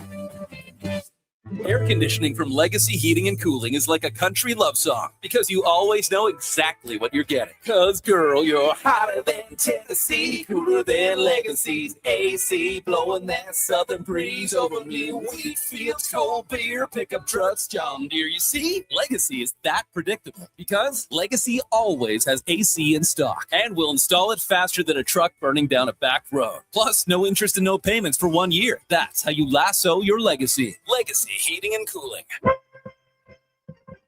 Sports to this hour brought to you by Emerald Equipment. Emerald Equipment is Edmonton's newest dealer for Yanmar compact equipment. Machines built tough for the jobs that don't quit. Get your new Yanmar compact track loaders with ASB Posi Track at Emerald Equipment. The Jason Gregor Show, the best of Edmonton sports talk and beyond. This is Sports 1440. Presented by PlayAlberta.ca, Alberta's only regulated online gambling website.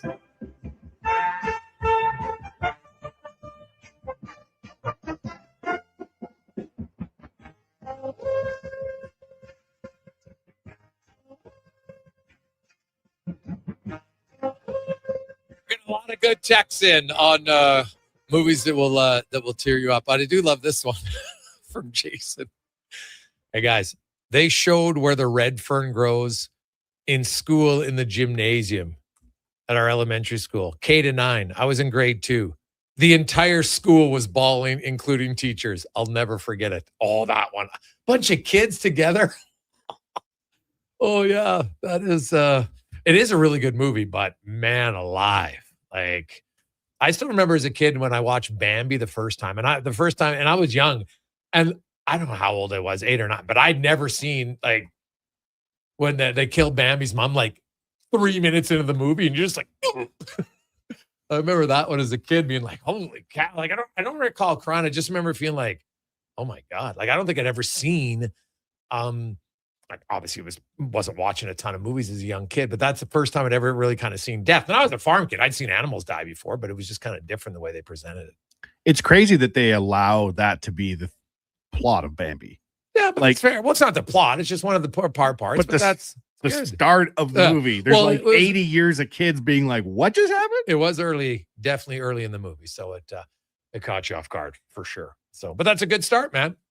That's what you want. It gets your attention right away. It is the Gregor Show presented by PlayAlberta.ca. Well, hey, we'll get your attention. $15 million tonight up for grabs in Lotto Max. Get your tickets, PlayAlberta.ca, as it is time to go around the NHL, brought to you by McDonald's. And get your attention. $1 drink. It's summertime, baby. And you can get a small fountain drink or a small iced coffee for only $1 plus tax all summer long, only at McDonald's, as we're joined now by Mick Kern from Sirius XM. And I'm pretty sure this might be the first time Mick's been on our show, which is weird because I listen to him almost daily on my drive in. Mick, how you doing, my man? Well, then you hear me quote you all the time, don't you? Well, the odd time, that's true. Yeah, I do credit you. I love that you do that. So that is very nice. No, thanks for asking me. No, I love your stuff. I do quote you a lot. I think in a world of pro sports, particularly hockey, that is just full of irrational thought. No, he didn't ask me to say this, folks. I think you're pretty rational, and I try to look for that as a fan. My friends, when we used to go to games at the Forum in Montreal, because I got stuck in Ottawa forever. That was the closest NHL team in the 80s. They used to say I was the only guy in the arena wearing a ref shirt. So that's how I try to go at it, try to be impartial. Yeah.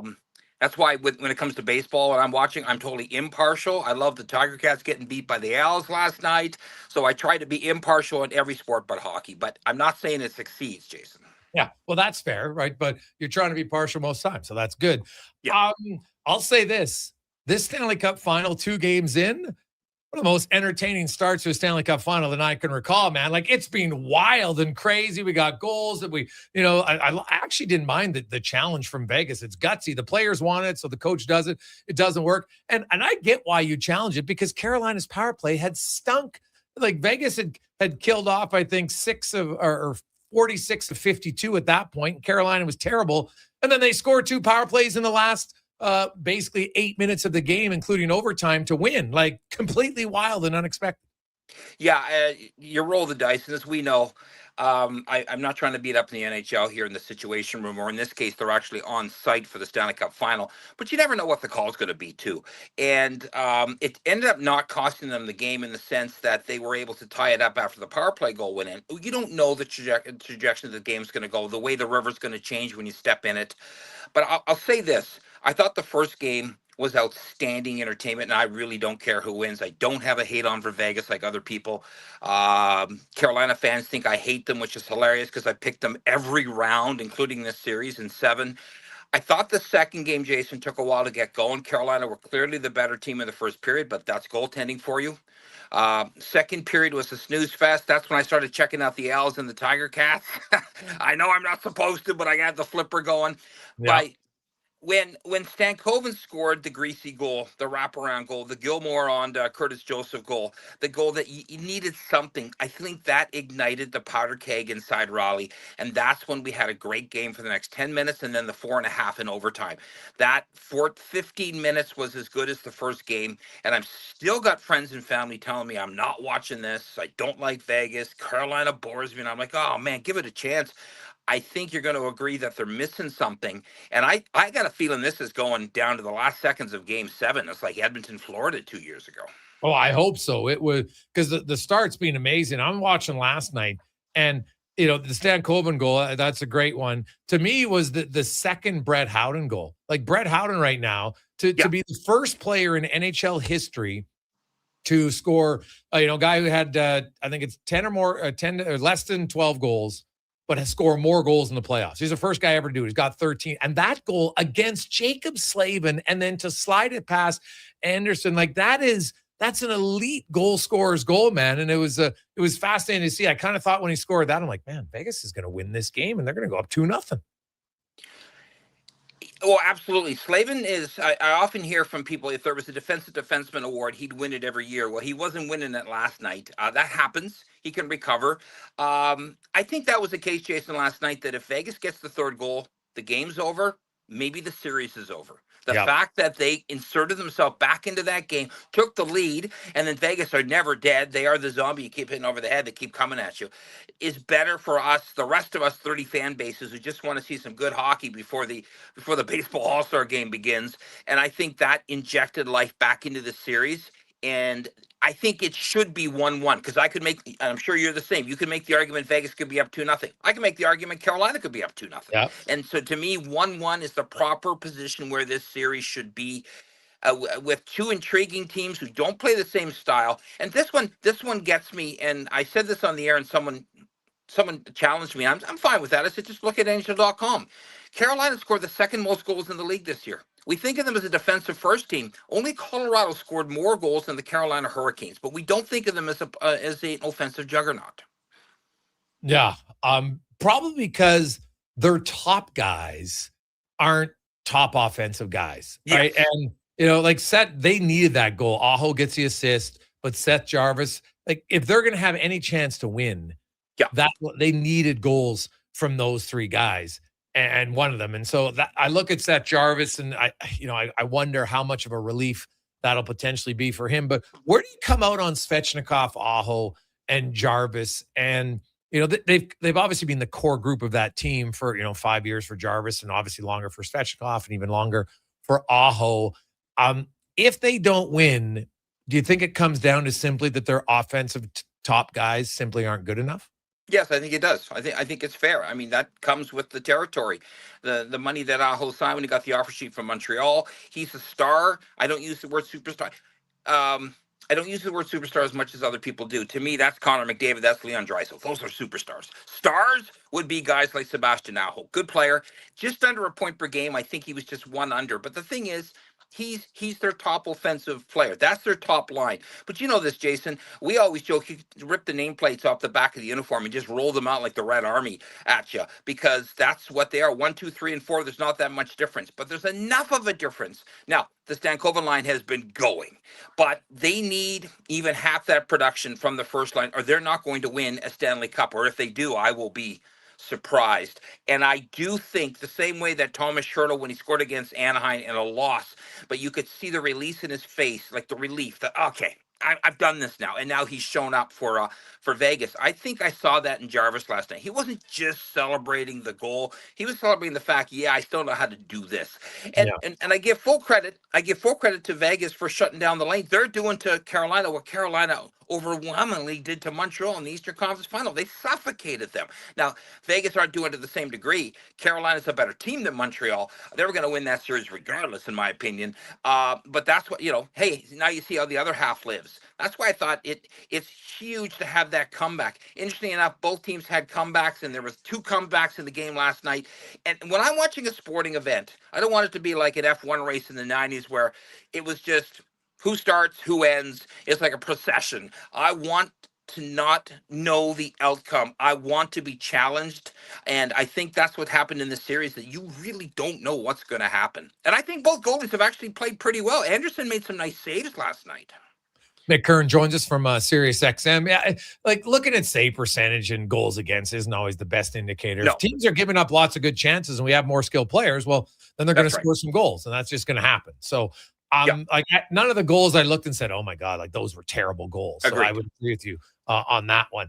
Some other NHL news, the Nashville Predators, they go out, they get McFarland, and now they hire Rob Blake. What do you make of the new management group in Nashville? I guess they're doing the reset. They're taking it serious. They're recycling guys. Now, Rob Blake's known because he was such a great player, great defenseman. It's interesting because I've heard from Kings fans like, hey, good riddance. We're happy with that. But the Kings have their own challenges. They it's the fact that Barry Trotz, after an outstanding coaching career that you're well aware of, and then mostly with Nashville, wins the Cup in Washington. He goes home, so to speak, the Western boy. He goes home this time to Nashville, and it just doesn't work. And for whatever reason, it just didn't work. It actually just kind of went the other way, right? It was a surprise. Good for him for understanding that, kind of walking away, being an advisor. They're doing a reset. You know this from living in the Pacific Division, that, the bottom half of the West is open, and Nashville weren't that far away. Yeah. And I used to always cringe at that, just get into the playoffs and anything can happen, because historically that's not true. Except we're closer and closer to that than we used to be because of the way the league is compressed. That if you do get in, look at the team right now that's 3 wins away from the Cup in the West, and obviously Vegas, 95 points. They lost more than they won. Well, yes, but under the current system, that's a whole different thing. But I do now believe if you get in more than ever before, there's always going to be a behemoth or two, but we watch Colorado collapse. I do think teams know that now.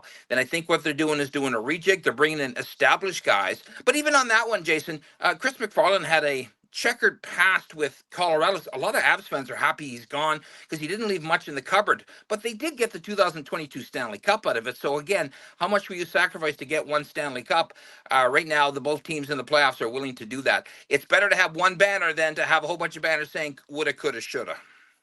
Yeah, well, it just kind of shows you, how difficult it is to win, and you need a lot of things to go well. You need health for sure at key times. We've seen that for every Stanley Cup winner the last few years. Like, does Florida win if Tkachuk's hurt in 23 or not hurt? Maybe, right? Does Edmonton win if their guys aren't hurt? Maybe. But we'll never know. All I know is if you're healthy, you've got a better chance, especially when you have a deep team. The draft, we are exactly 3 weeks away from tonight. The NHL draft, Toronto wins it. They take, I'm assuming they're going to take Gavin McKenna, number 1. Where do you come out, Mick? There's been lots of talk, and I know you're fairly tapped in. Are you a believer that we're going to see a lot of actual trades this summer, or are you in the I need to see it to believe it before I think it's actually going to happen? Yeah, I asked my my draft editor Shane Malloy, joins me every Wednesday, on the program, and I said, Shane, I've heard this before. There's going to be movement up and down. You know, we saw it with Brian Burke all those years ago with the Canucks when he did get the Sedins. He moved the earth to do that. So it's possible, but it's a lot of moving and shaking behind the scenes.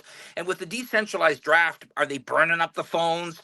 I'm with you, Jason. I'll believe it when I see it. I think I drew the assignment to go to cross the border to Buffalo to cover it. So I'll be on the floor, and I'm curious to see if that happens, because this time it might. Like if you're Anaheim, and everyone make a big deal about the team in the city that I live in. And for the record, I've never been a Leafs fan just because I live in Toronto. Please, folks, please don't paint me that way.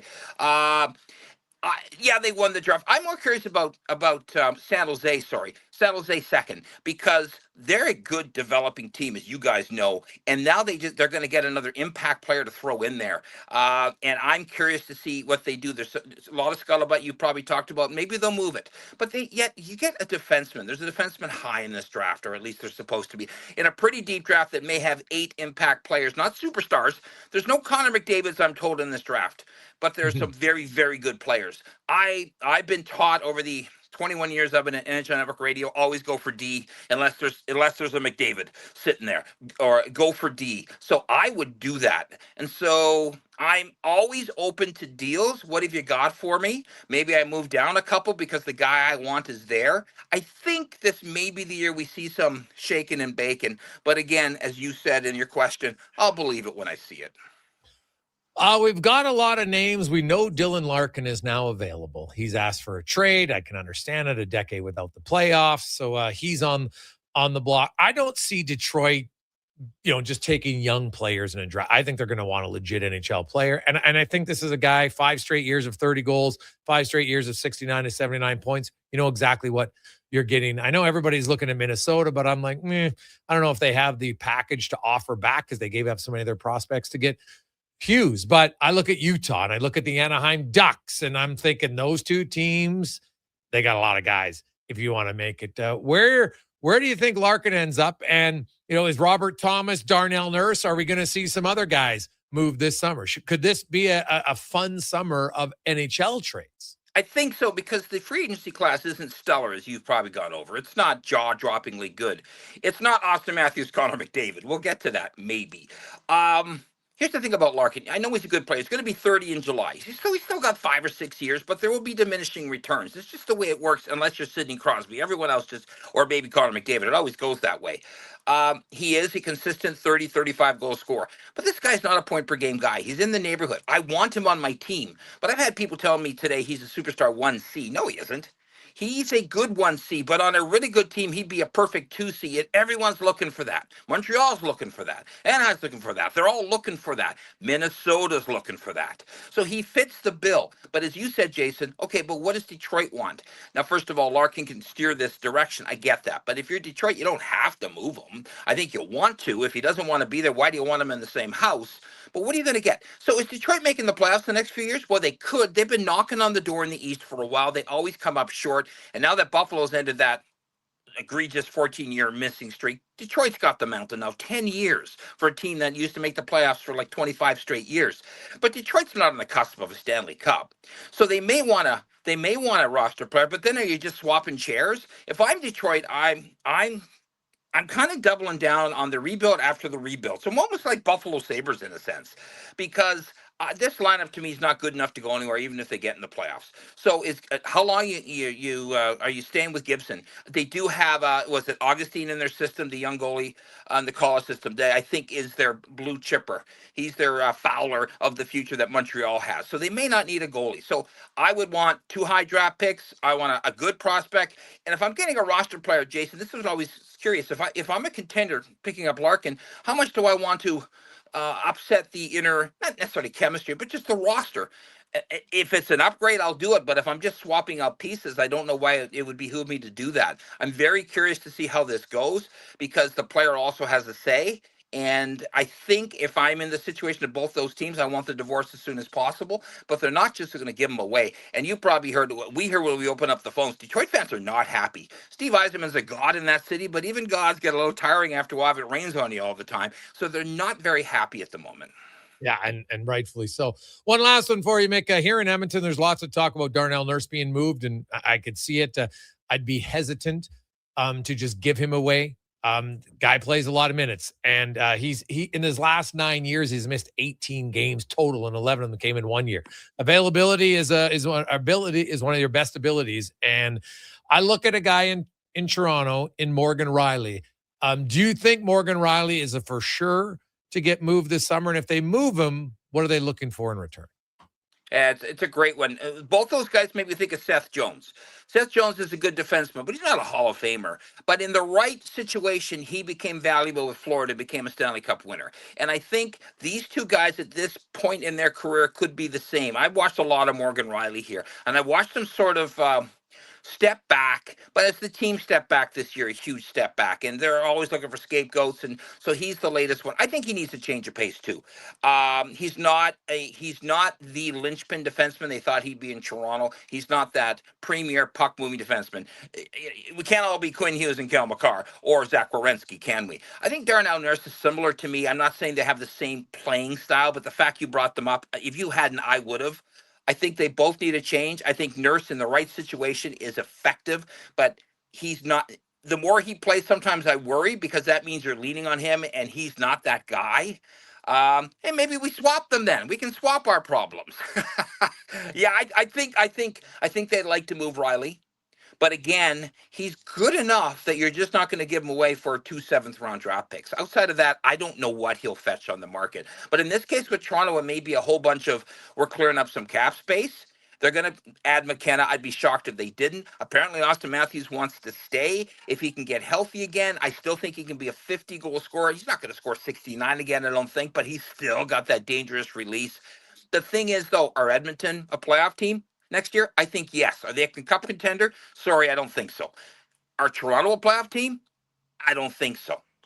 So how does that dictate how you make personnel moves? Because it better be part of the equation. And I would imagine if I know this, they know this. Mick, great stuff, man. Happy to have you on the show. Keep ripping it up there on Sirius XM. Have a great weekend and enjoy being irrational and everything but hockey. Absolutely. Thank you, Jason. Talk again. There you go. That's Mick Kern joining us from Sirius XM. Jason Gregor, Wanye Gretz. Quick break. We'll return. We got a lot of texts coming in. I love it on a positive Friday. It's a Gregor Show presented by PlayAlberta.ca. With Play Alberta, backing the home team goes beyond the bets. That's because your picks have provincial impact. Play Alberta is the only app in the province that puts all revenue directly back into supporting programs and services that Albertans rely on every day. By investing in the General Revenue Fund, every play, bet, and buy made on Play Alberta helps make a difference across the province. Visit playalberta.ca/Gregor to learn more. That's playalberta.ca/Gregor. Must be 18 plus to play. If you gamble, use your game sense. Hey, sports fans, we've got a clear choice for you. At Crystal Glass, we provide customers with the perfect glass for any job. From home to auto and even commercial, installation or repairs, we're your team. Call 310-GLASS or visit crystalglass.ca. Crystal Glass. Silent Rides is one of Alberta's premier specialty charter companies. With our luxury motor coaches, we provide our customers with the safest and most reliable ground transportation services. Our seatbelt equipped, top-of-the-line motor coaches have become the preferred carrier for many local sports teams, tours, corporate outings, and other various travel needs across Western Canada. For more information and to request a quote, contact sales at 877-748-0991 or visit silentrides.ca. Need a new ride for road trips, errands, or just life on the go? Go Auto offers a massive selection with over 15,000 new and used vehicles to choose from. With over 70 locations across Western Canada, finding your next ride has never been easier. Whether it's a roomy SUV for the family, a sleek car for the open road, or a rugged truck for your weekend adventures, you'll find it here at a price you'll love. Explore thousands of vehicles today at goauto.ca.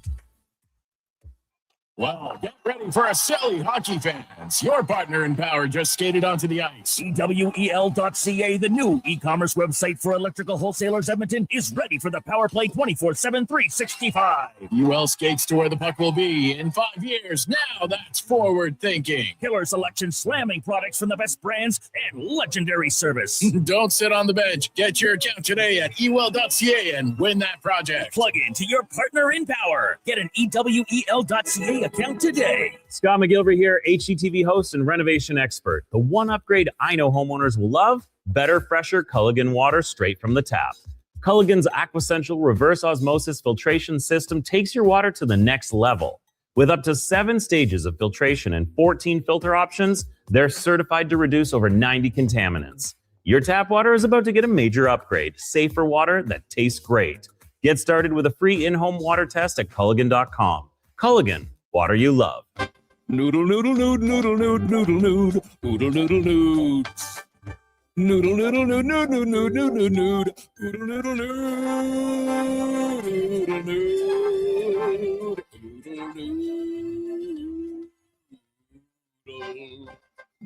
noodle, noodle, nood, noodle, nood, noodle, nood, noodle, noodle, nood. Noodle, noodle, nood, nood, nood, nood, nood, nood, nood, noodle, noodle, nood. Troll down to Oodle Noodle tonight because dine-in is open. Hi, Mike here from Northgate Chevrolet Buick GMC. This deal's only good till 6 o'clock tonight. We need your credit card to hold the color. Hold the color. Summer package. Winter package. And the ever-famous re-PDI fee. I gotta pay you to rebuild the car? Does this sound familiar? At Northgate, we do things differently. We offer 0% financing, a great selection of new, pre-owned vehicles. So if you'd like to do business a different way, stop in and see us today. 13215 97th Street or visit us online at northgategm.com. You're in Northgate country. The Lawnmower Hospital. Spring is here, and your lawn knows it. Get the professional grade cut your home deserves with Toro. The Lawnmower Hospital has the right Toro for the job, from the residential Toro Super Recycler to the high-performance zero-turn tractor for those larger properties. Shop now for exclusive spring discounts or 0% financing for 36 months on select units. Beat the rush and get your Toro in for service today. Visit lawnmowerhosp.com. The Lawnmower Hospital. Rev up for a ride that truly matters. Join the Princess Auto Ride for Dad Edmonton, where hundreds of motorcycles fire up and roll out together in one unforgettable moment. Enjoy a scenic route, great food, amazing prizes, fundraising awards, and a whole community riding shoulder to shoulder. Collect pledges to support prostate cancer research and awareness in the fight against prostate cancer. Ride strong, ride proud to make a difference on Saturday, June 13th, starting at Blackjack's Roadhouse in Nisku. Register now at ridefordad.ca.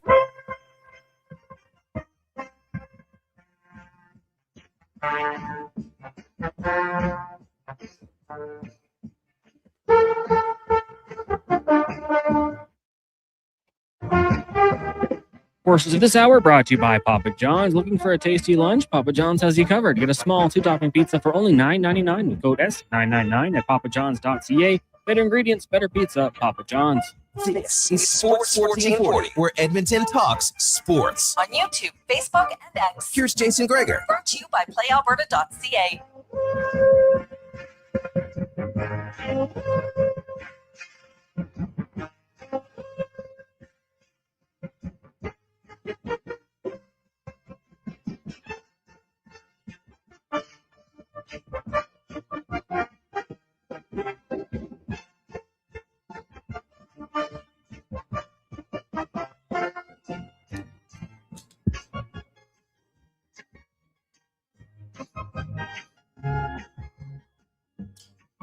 Well, the Friday rolls through. Gregor, Wanye Gretz, Connor Halley, Sports 1440, sports1440.ca, YouTube, Facebook, X, and Instagram. We got a lot of texts coming in on our text line, 833-401-1440, 833-401-1440. Hey, guys, Mick doesn't think Edmonton's a contender. Well, if they regain their form, they definitely would be, regardless of their goalie situation. Ranger Nick. Oh, I would tend to agree with you, Nick, because all you got to do is everybody thought the Pacific Division was terrible. Well, look at Vegas. Who did they beat 2 teams from the Central? Oh, yeah, that's right. And one of them they swept. And Anaheim's won games against Vegas. Colorado couldn't. So I never get that caught up. I thought Edmonton and Vegas were both legit contenders. Now, they both weren't playing to their potential. And then Edmonton, the injuries they had in the playoffs obviously was the main reason why they lost. But to me, you go into next season, and because you have McDavid and you have Draisaitl and you have Bouchard, and if those 3 are healthy in the playoffs, then I think that makes Edmonton a contender. Well, you need other things to win, but that makes them a legit contender. Anaheim had a really good year this year. I'm not ready to just anoint them and say, oh, they had one good year, so that automatically means next year they'll go to the second or win the second round, or maybe they'll go to the third round. There's lots of teams that were young and up and coming who won a series and then had a real hard time winning 2 series or 3 series. It's difficult, right? It just is. Like, you look at Edmonton. Edmonton didn't win a third round series until McDavid's 9th season in the NHL. It's hard, right? So I like a lot about Anaheim, but they also now have to beat Vegas and or Edmonton, probably both of them, to get to the third round. That's hard. It just is. Hey, Gregor, if you trade Nurse, are you looking for some grit in return? Nurse does provide a lot of that for the Oilers from Lindsay. Oh, without question, man. I'm not sure the Oilers are gritty enough with him. I think at times I would like Darnell Nurse to be more of a jerk on the ice. I'm trying to think the last time like he just snapped and used his size and aggressiveness. Like, he's a really good fighter. He can fight lots of guys. There's not a lot of guys that want to fight. So go stand in front of the bench, challenge some guys. Like, I don't need him to fight Olivier, but you can get in the grill of lots of other guys. And yes, if you lose Nurse, and here's the other thing. So I looked it up. Darnell Nurse has had one injury really in his career, a significant one, and that was in 2017, and he played 44 games. Since then, he's played 9 NHL seasons. He has missed a total of 18 games. 6 years, he missed no games. 1 year, he missed 11. 1 year, he missed 1. Another year, he missed 6. That's it. Now, just the last 4 years since he became a regular NHL defenseman, Jake Walman has missed 19, 19, 17, 29. So 9 years, Nurse misses 18 games. Walman's first year, he missed more. Then the next year, he missed more. Again, 19, 19, now 17, now 29. And so when people talk about trading Darnell Nurse, again, I am fine with trading Darnell Nurse, but you have to understand that the odds of Jake Walman replacing him on a nightly basis are low based on his first few years in the NHL. Now, maybe Jake Walman becomes Brent Burns. Because if you go look at Brent Burns, who now can't miss a game, it seems like even COVID couldn't take out Brent Burns. He didn't miss any games in COVID. And that's not something you can control, right? Like, you can, you're around different people. Sometimes you're super healthy. Hey, he never got it. Good for him. But the guy's never been hurt now in like 12 years. It's wild. Played over 1,000 consecutive games. He's like 56 games shy of it. It's stunning. So, but if you go look at his first few years in the league, he was injured a lot. So maybe something changes for Walman. Odds would say no, but that's something you have to consider when you move Darnell Nurse. It's not just, I moved Darnell Nurse and I get rid of all the plays he does that you don't like. But there's all the plays he does well that you also lose, and the fact that he comes in the lineup virtually every night. So now I assume if I'm trading Darnell Nurse, I'm getting a defenseman back. Or if I'm not getting a defenseman in that trade, I have another trade or another signing or something already planned. Because if you trade Darnell Nurse and get a winger, and you don't have Connor Murphy and you don't have Darnell Nurse, what are you going to have? Jake Walman and Ty Emerson as your second pair? Right? Not so that's great. Hey, Gregor, I think the Oilers try sign and trade with San Jose. Ferraro and Walman could eat up Nurse's minutes from Josh. Well, Ferraro can, but Ferraro can't play. Ferraro doesn't have the offensive side of Darnell Nurse. He doesn't have the size of Darnell Nurse. And I got to look up Mario Ferraro. I'm just going to do it quickly and look up, how healthy is this guy. I know that, he's a highly competitive guy. He's more of a defensive-minded defenseman. Fairly healthy. He missed 10 games, 4 games, and this year he played every game. So that's good. But prior to that, he had missed 19 games. Then he played the whole season in the shortened 56. So really is 6 years in the NHL since he became a regular. He missed 19, 10, 4-4, and 0. So not bad. And I like Ferraro, but he's not an overly offensive defenseman. Like, he's 5'11", 200 pounds. Nurse is 6'4", 220, right? So you're giving up some size, some length. He doesn't skate as well as Nurse. So you could take Mario Ferraro. And I'll say what the one thing that Ferraro will bring, that guy is a ball of energy. Like in the room, he is upbeat. My nephew played with them, and he is one of the more upbeat humans you'll ever meet. Always positive, always going. And guys like that, that's infectious. You need, there is value to that on your team. You have a men's league team. And if you've got Bobby in the room, and Bobby's a funny storyteller, it makes people like, hey, I want to come to the room, man. Bobby's going to say something dumb or funny or whatever. Like, it matters. It does. And Ferraro is that guy. Like, he's always positive. He's a big ball of energy. He's more vocal, and on a team that's not overly vocal. So that can be a benefit for sure. But it's still a downgrade, in my opinion, from Ferraro to Nurse. So what else are you getting in the trade? Okay. That's something to consider. But and I get that you get other minutes, and I understand that you lower the AAV, and one guy's AAV will look better than $9.25 million. I understand it. But sometimes you got to get past the $9.25 million. Like, remember people thought Seth Jones was done in Chicago? Not that good. Look at Seth Jones. He's brutal. How good does he look in Florida? So I know that Nurse can be infuriating at times, but I'd be a little hesitant to want to just get rid of him. I think Darnell Nurse is one of the consistent Oilers who answers the bell every game. Like, I cannot recall a time where Nurse walks away from something on the ice. He always defends his teammates. He's highly thought of in the room. He will be hard. If he gets traded, he will be missed in that locker room. Oh, yeah. No question. 833-401-1440, 833-401-1440. Man, those first 2 hours of the show just flew right by. Holy cow. We're getting to Cam Tate. We got some stats of the day. Craig Button, Spec, LT. We got a busy final 2 hours. But first, we'll get to the con man and a sports 1440 update brought to you by Fountain Tire. Stop in at Fountain Tire because, of course, hey, they can get you tires, wheels, all that alignments, but they also can show you what's wrong with your vehicle with their digital vehicle report. They'll tell you what your car needs, fountaintire.com.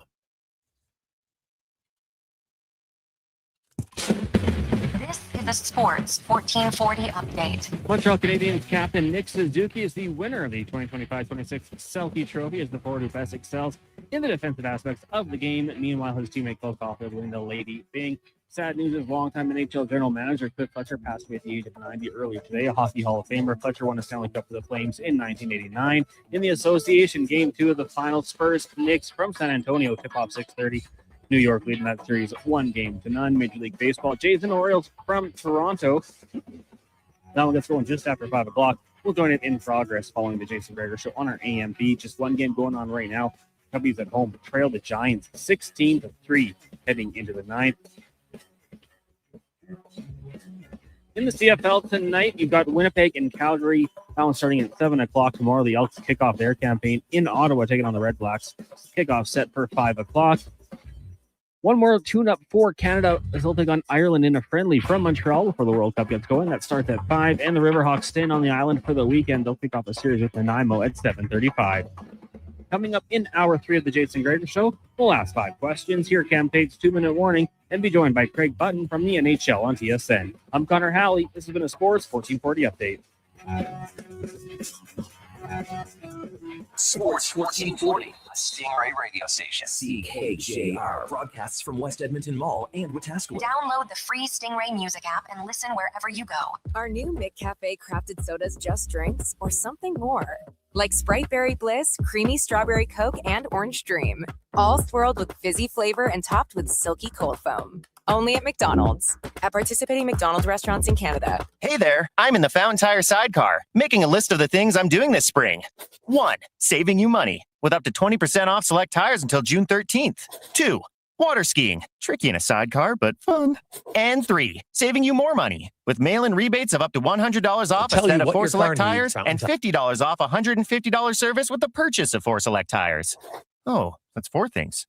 Oh well. Restrictions apply. Book online at fountaintire.com. Fountain Tire. We're on this road together, Canada. Whether you're a craft beer connoisseur or more of a wine aficionado, there's always something new to discover at Sherbrooke Liquor, a unique, family-owned, independent liquor store. The selection incredible. The non-alcohol section is also very impressive. Sherbrooke Liquor, expert, knowledgeable staff with a passion for unique finds. More than just a liquor store, we're a community. Alberta's best, the one and only Sherbrooke Liquor. Wine, spirits, and oodles of beer. Visit SherbrookeLiquor.com. Don't miss a moment of Blue Jays baseball this season. Join play-by-play announcer Ben Showman for the games live on Sports 1440. The Toronto Blue Jays are on Edmonton's home for all things sports. Sports 1440. 60 years ago, we started selling trucks as Western GMC Buick. Today, we are Wolf GMC Buick. We're still located on the corner of 184th Street and Stony Plain Road with the same ownership for over 2 decades. Our customers have trusted our family-owned, community-driven business. And for that, we are thankful. If you're looking for a truck or SUV, pop in and one of our seasoned professionals will get you a great deal, hassle-free. Come trust our team at Wolf GMC Buick. Wolf GMC Buick. We're making it easy. Listen up, friends. Operation Pizza is a go at Papa John's. They're introducing new personal pizzas just in time to celebrate the premiere of Toy Story 5. These adventure-sized pies come in new exciting flavors like Sheriff's Roundup, Space Rangeroni, and Reach for the Pie. Or take your personal pizza to infinity and beyond by creating your own flavor just for you. Order 2 or more with Papa Pairings and get yours for only $9.99 each. New personal pizzas are ready for takeoff. See Disney and Pixar's Toy Story 5 in theaters June 19th. Okay, new strategy. I'll just live in the freezer till October. It's spacious in here.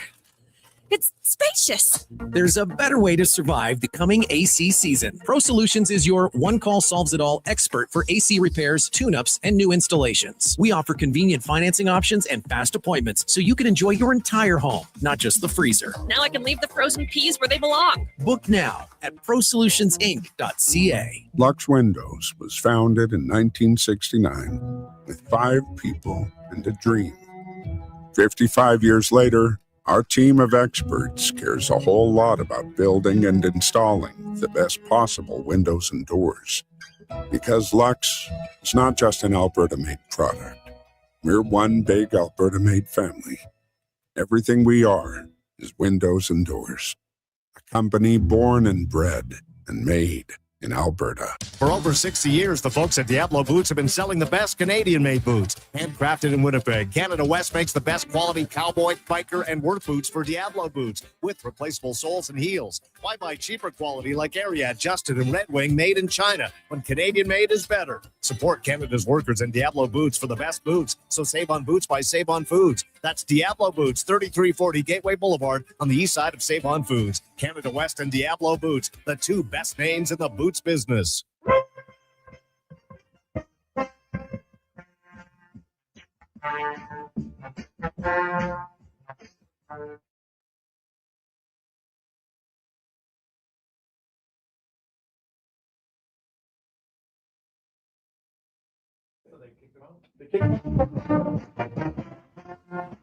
Courses of this hour brought to you by Leading Edge Physio. From weekend warriors to professional athletes, kids playing soccer to grandparents in the garden, rotator cuff tears and tendinitis to post-surgical knees and hips. We fix your body. Life shouldn't hurt. LeadingEdgePhysio.com. The Jason Gregor Show, the best of Edmonton sports talk and beyond. This is Sports 1440. Presented by PlayAlberta.ca, Alberta's only regulated online gambling website.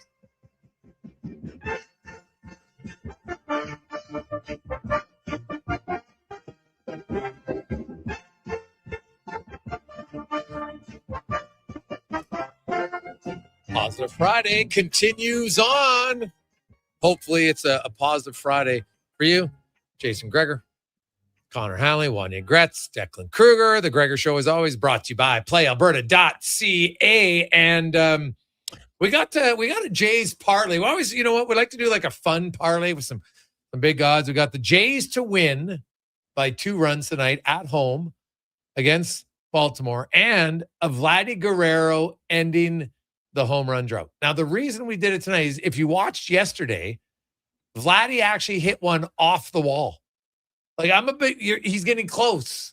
So, you know, obviously it's a little bit of a long shot. And then also we have Nathan Lucas, 2 total bases, because that guy's on fire right now at the plate for the Jays. So if you like some parlay, maybe, put down 5 bones and see what happens. Check it out at playalberta.ca. It's got some odds boosts pretty high. So you might want to check that one out. Playalberta.ca.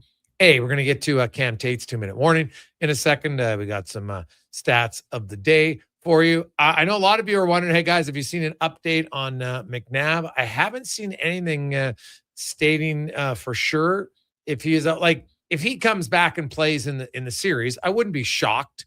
But I would guess if he comes back and plays, he'll be playing with a bubble, because you saw that puck right off of Ehlers' shot. Like, that was square in the face. And I don't know if his visor might have got some of it, but I honestly thought the puck hit his face and then the visor moved because the puck ricocheted off of his nose / front of his mouth up into his visor. But that was ugly, man. That was ugly last night for him. So, but he would not be the first NHL player lose 8 teeth, come back and play in 2 days. He would not be the first guy. Hey, Ryan Smith, Oilers fans, remember that one when Pronger put it right in the grill?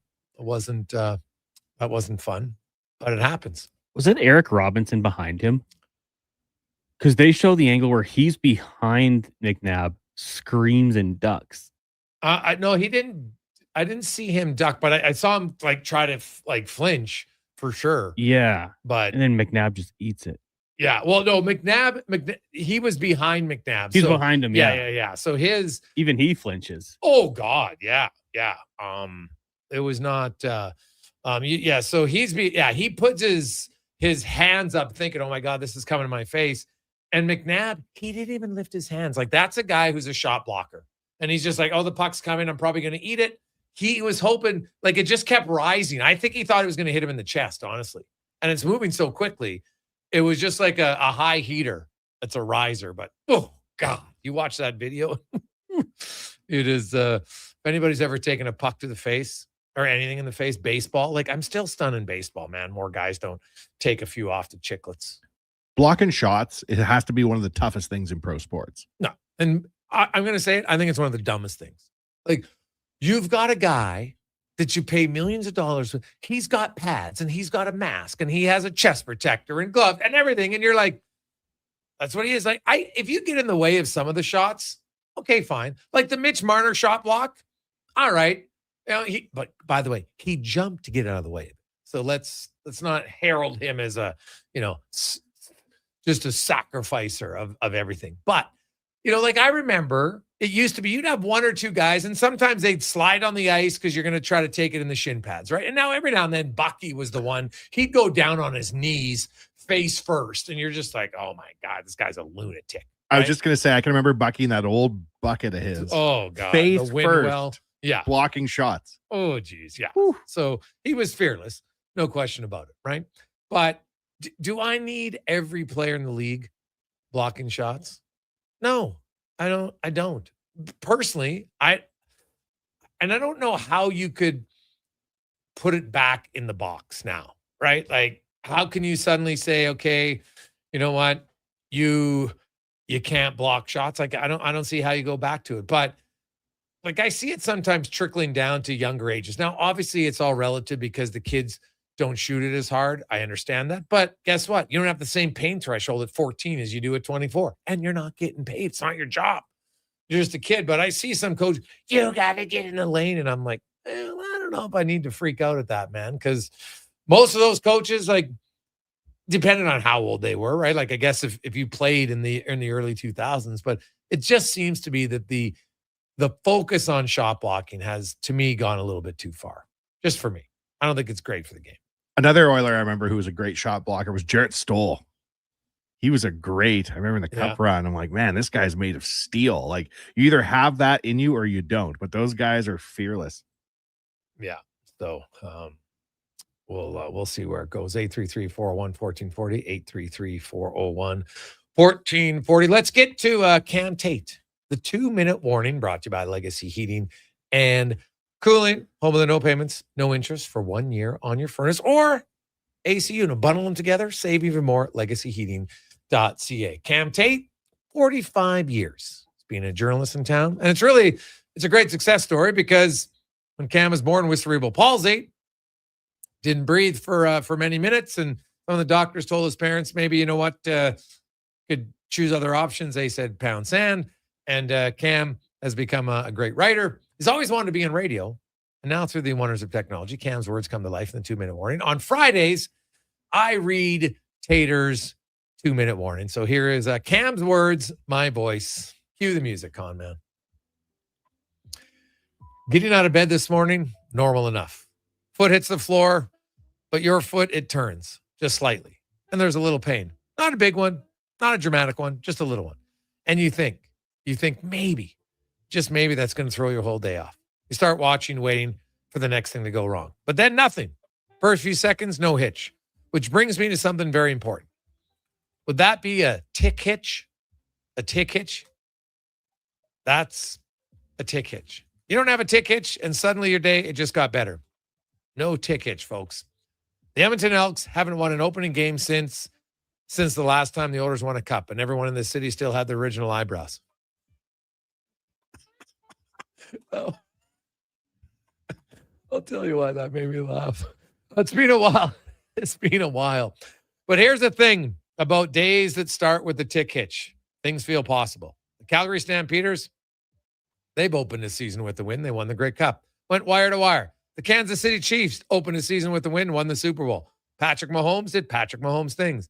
The Boston Bruins opened the season with the win. Set the all-time NHL points record that year. 65 wins. 60 freaking 5.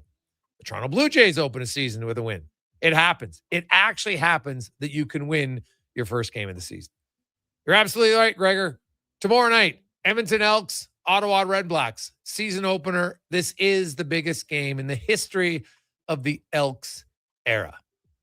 I said what I said. Sorry, Gregor. No hitch tick tomorrow, or should that be hitch tick? 2-minute warning, Cam Tate. How many times did he make me say tick hitch or hitch tick in that 2-minute warning, Cons? It's a lot. The only reason I laughed then City had their original eyebrows because at our golf game today, we're discussing it. And the guys in them, because we went out and there was this lady who looked very attractive, except she had like her eyebrows and they were all painted on. And I'm just like, I don't really understand why women think this looks great. Because I'm like, I said, maybe I'm in the minority here. Like, I don't think it looks very good. Right? Because now it's like painted on, it looks flat. And it's just like, and sometimes it's like bigger than, grandpa's caterpillar eyebrows. Like, I don't know, man. I don't know why this trend has caught on that people think it's good. Like, do a lot of guys really like it? And I know someone says, wow, the women are dressing for themselves. Okay, great. But why do you like it? That would be my question. What is it about it that you want an eyebrow that's suddenly like going on like a centimeter and a half width? And usually it's like pitch black. And we can all tell, like I don't know. Where do you come out on it, Wanye? I would never presume to tell a lady what to do, but it is a big business, the eyebrows, and they seem to be changing over time. But do you like the look of it? I don't know anything. I wouldn't say on live radio. Chicken. Well, give your opinion. Collins, where do you come in on the new trend of big painted on eyebrows? I guess I haven't noticed it quite as much. I will side with Wanye of do what you want to do, be happy. But I think they're better than, do you remember, was it like early 2010s when they were super thin, almost non-existent? Pencil thin. So in a span of 15 years, we've gone from like the thin line to suddenly now it's like, we're creeping up on, like, is it going to get to an inch? Like, where does it stop? That's my question. And somebody out there whose wife or I don't know, one of you has to be an esthetician who's doing this sort of thing. Like, I'm just curious, like, who started the new trend? It's like pants getting wide leg and skinny jeans, or neckties getting wide. They got to change it up. So everybody has to go back to the esthetician and say, give me the newest and the greatest. What about tattoo eyebrows? So they're just tattooed on, so then you never have to do it? People with light eyebrows get it tattooed in to save them makeup, I assume. But are they even noticeable? Like, do they look different than the normal eyebrow? Depends on the tattooist. Some look weird. Okay. Closer you get. They look when you see someone with the tattooed eyebrows, like from afar, you won't notice, but you get close and What? It's just ink. Yeah. Yeah. Oh, yeah. So there's no hair under the ink. Well, there might be like blonde eyebrows, but they want to look darker. They don't always have to put the makeup on. Hmm. Got to remember, I have a very basic knowledge of how women think and act. Doing my best here. I don't know what they're doing or why most of the time. Yeah. I'm just happy we don't really do that sort of thing. We don't just play like those. you being Levy guys, over here. We and got a lot. We got whatever. We have big ones, but you know what? Like guys have some things that obviously we can improve on. There's no question about that. But there are benefits at times where you just don't. Most guys are kind of like, hey, you know what? I want to look good. That's great, but like I'm trying to think like what's a guy trend where like you don't have the big lips, you don't have the big eyebrows, like like are guys getting a lot of pec implants? I don't know. Like are butt implants big Tattoos, in the guy maybe? world? Yeah, tats, but yes, like sleeve tats. But a lot of people like sleeve tats, right? But that's like guys beautifying themselves, getting tats. Or toughen them up. Depends. That's what they think. So, hey guys, my wife drew her eyebrows on. She asked what I thought. I said they're too high. She looked surprised. Okay, Rig. Okay, we get it. Hey, Gregor, what about manscaping? Well, I guess if you're manscaping in certain areas, no one's seen it unless you're in your birthday suit, right? The least we can do. Sometimes say that's, you're helping out the cause, depending on it. But I don't know. I found it today. Like I just found it noticeable that just on a few places, and we had the conversation. That's why Cam made me laugh back when people had their own eyebrows. Oh, it's too funny. Too funny. When we come back, gentleman who, hey, I know he has his own eyebrows, has his own lips, has his own pickleball racket. Initialized. Craig Button next on The Gregor Show, presented by PlayAlberta.ca. Listen up, friends. Operation Pizza is a go at Papa John's. They're introducing new personal pizzas, just in time to celebrate the premiere of Toy Story 5. These adventure-sized pies come in new exciting flavors like Sheriff's Roundup, Space Rangeroni, and Reach for the Pie. Or take your personal pizza to infinity and beyond by creating your own flavor just for you. Order 2 or more with Papa Pairings and get yours for only $9.99 each. New personal pizzas are ready for takeoff. See Disney and Pixar's Toy Story 5 in theaters June 19th. And here comes Action Electrical Service Team sprinting onto the scene. These are your first responders for any electrical emergency. That's right. With their fleet of service vans and specialized gear, they assess, they service, and maintain electrical lighting and automation systems. They're all about rapid response. Quick diagnostics and repairs to restore power and safety fast. Hire the Action Electrical team to bring home a win for your project. Visit actionelectrical.net. You've got a go-to coffee spot, a trusted barber, even a lucky game day jersey. But when it's about looking your absolute best, there's only one name you need. Mr. Dirk. Family run since 1939, we're experts in crafting impeccable tailor-made suits and offering a wide variety of everyday styles. Pair that with personalized one-on-one fittings and the convenience of on-site tailoring. Mr. Dirk elevates your style game. Visit our Edmonton store or explore MrDirk.com. Score big on style with Mr. Dirk. The job isn't done until the last load is hauled, and having a semi-trailer out of commission is not an option. Whether replacing or adding to your convoy, Edmonton Trailer has a huge inventory of new and used semi-trailers, trusted by the gravel, logging, oil field, fluids, and freight industries. Find a trailer right for you online or at one of their 3 locations. For sales, service, parts, rental, and finance, when you're in it for the long haul, Edmonton Trailer.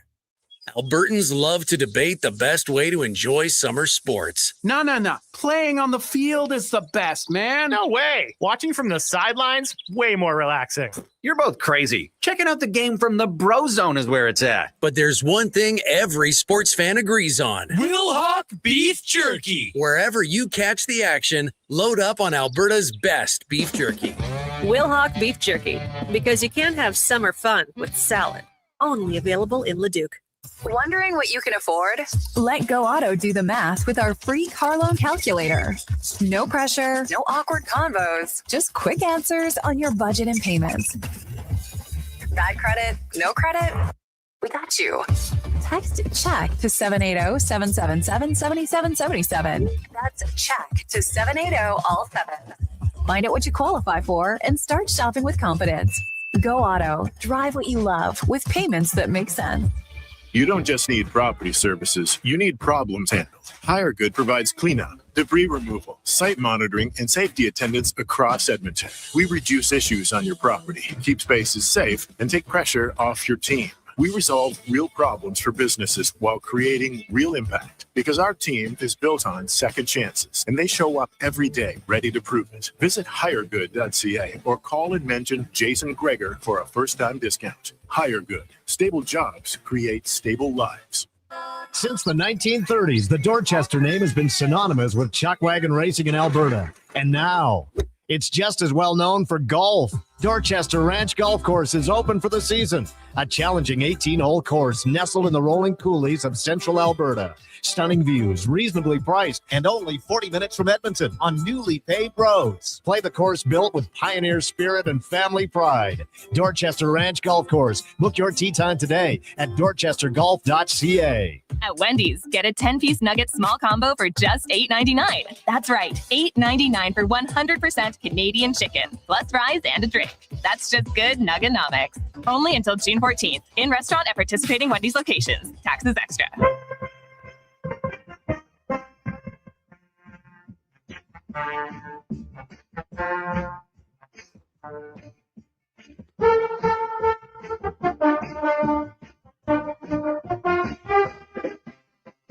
Portions of this hour brought to you by Ewell, helping you finish your electrical project is their goal. From pot lights to electrical panels, the gear you need is at ewell.ca or in person at one of their Edmonton area locations. Ewell.ca, your partners in power. The Jason Gregor Show, the best of Edmonton sports talk and beyond. This is Sports 1440. Presented by PlayAlberta.ca, Alberta's only regulated online gambling website.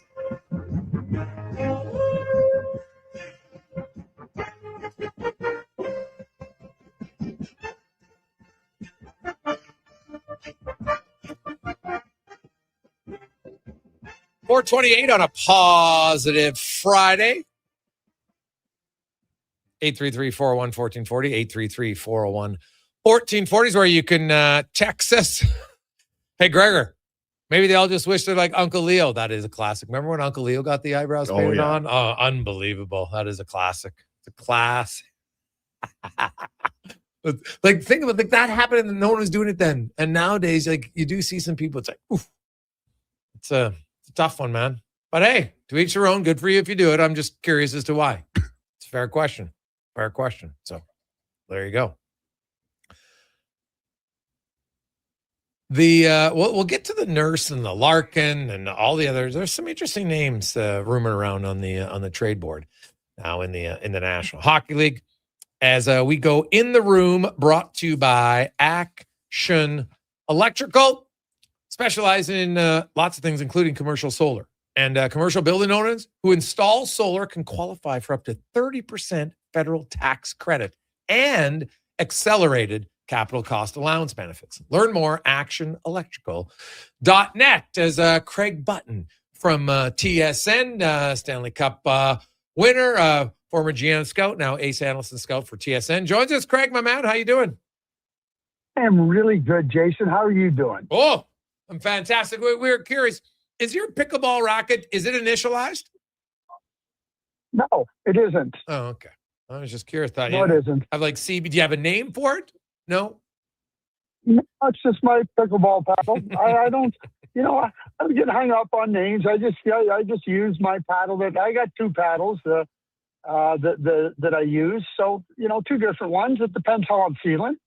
Okay. I like that. All right. So is it like one, are they exactly the same or do they have like different feels for different games or different approaches? They're different. They're different models. No, I have a small hand, so it's more about the grip.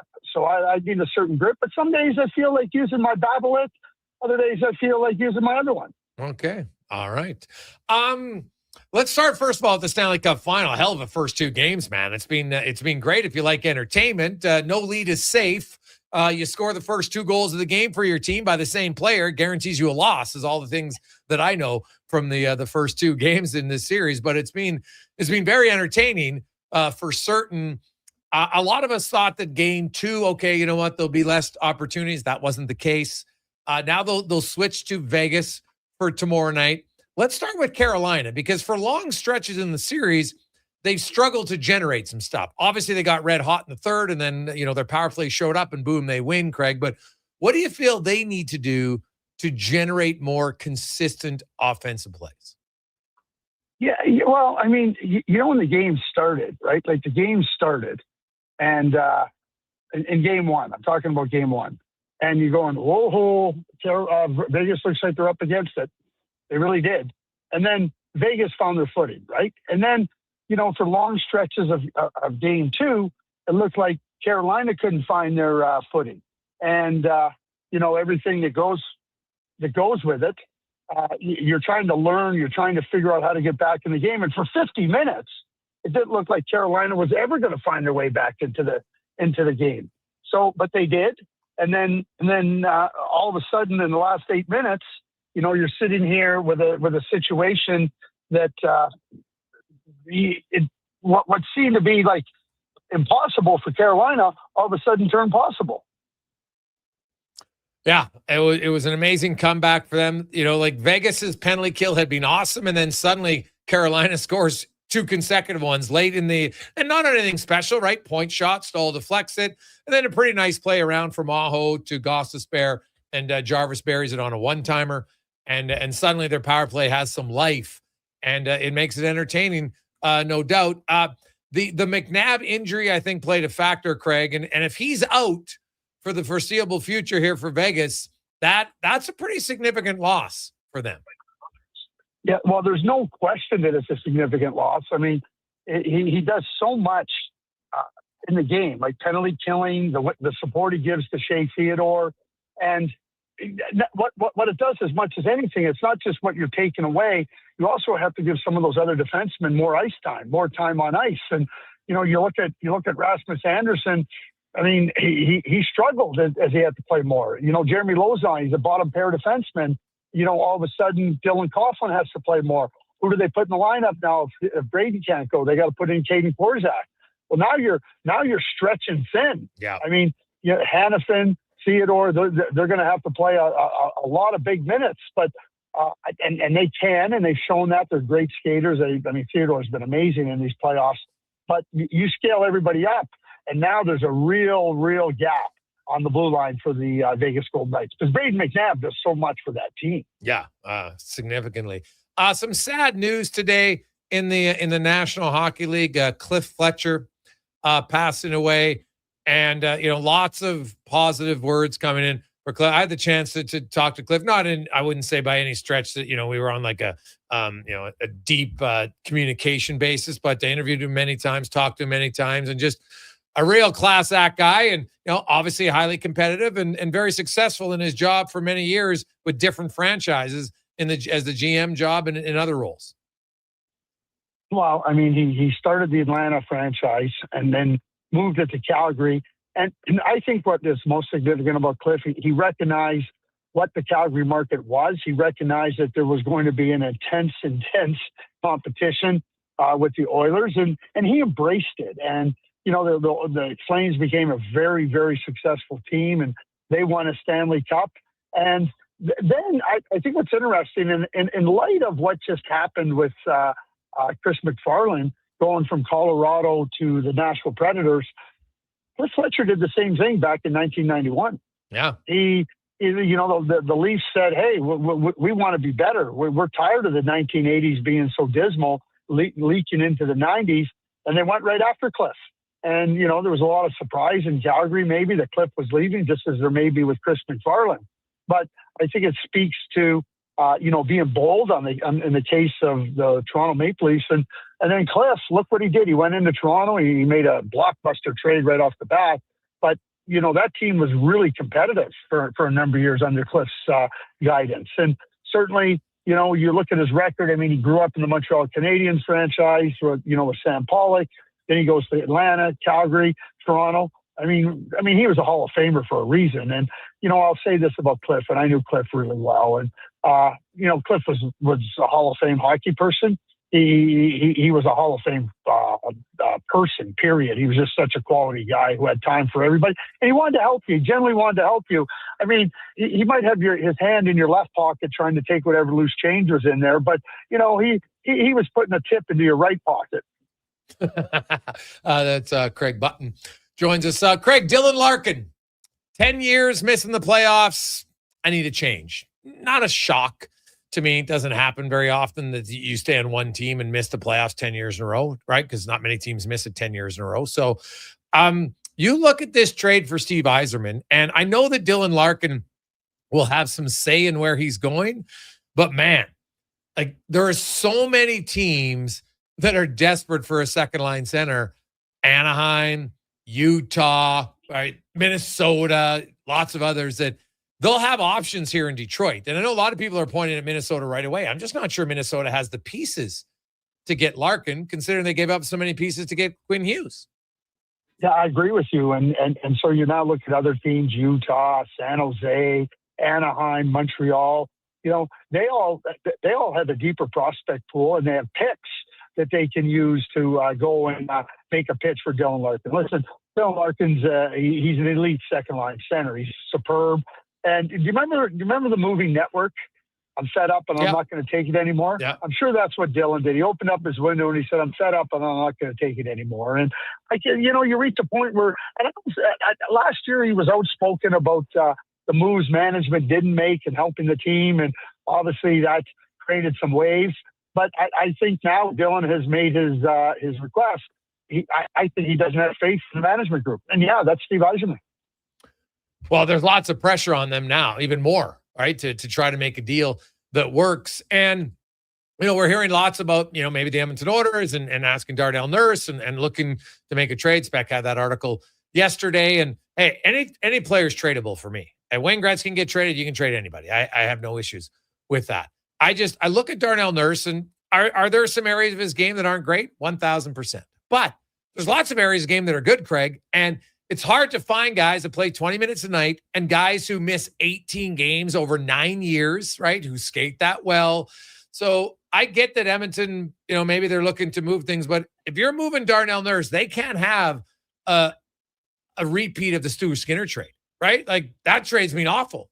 And they can't do the same thing with Darnell Nurse. That'll just push him farther away. Well, again, I think you just focus in. It's too easy to start focusing on what a player doesn't do.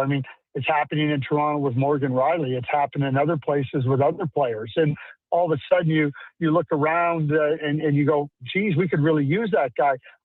I'd love to tell the story. And we did it. It was in Minnesota. It was in 1990. Bob Clark had become our manager. Bob Haney was the new coach. And Bob Clark really didn't like Larry Murphy. Yeah. And Murph told me in training camp, he says, they're going to trade me. And I go, come on. We had traded for him from Washington in a pretty big deal. I got Mike Gartner from Washington, and that was a pretty big deal. Anyway, as you carry forth, we traded Larry Murphy. No word of a lie. A month later, I don't even know if it was a month later, we're on a conference call, and we're looking for a defenseman, that can handle the puck, maybe a little bit rugged. We're going through all these names, and, oh, no, he's not rugged. Well, he's not good with the puck. Finally, Dennis Patterson, who was our chief scout, says, we traded a pretty good one a month ago. And, when we fixed that? When we traded for Sergei Zubov, 1996, 6 years later.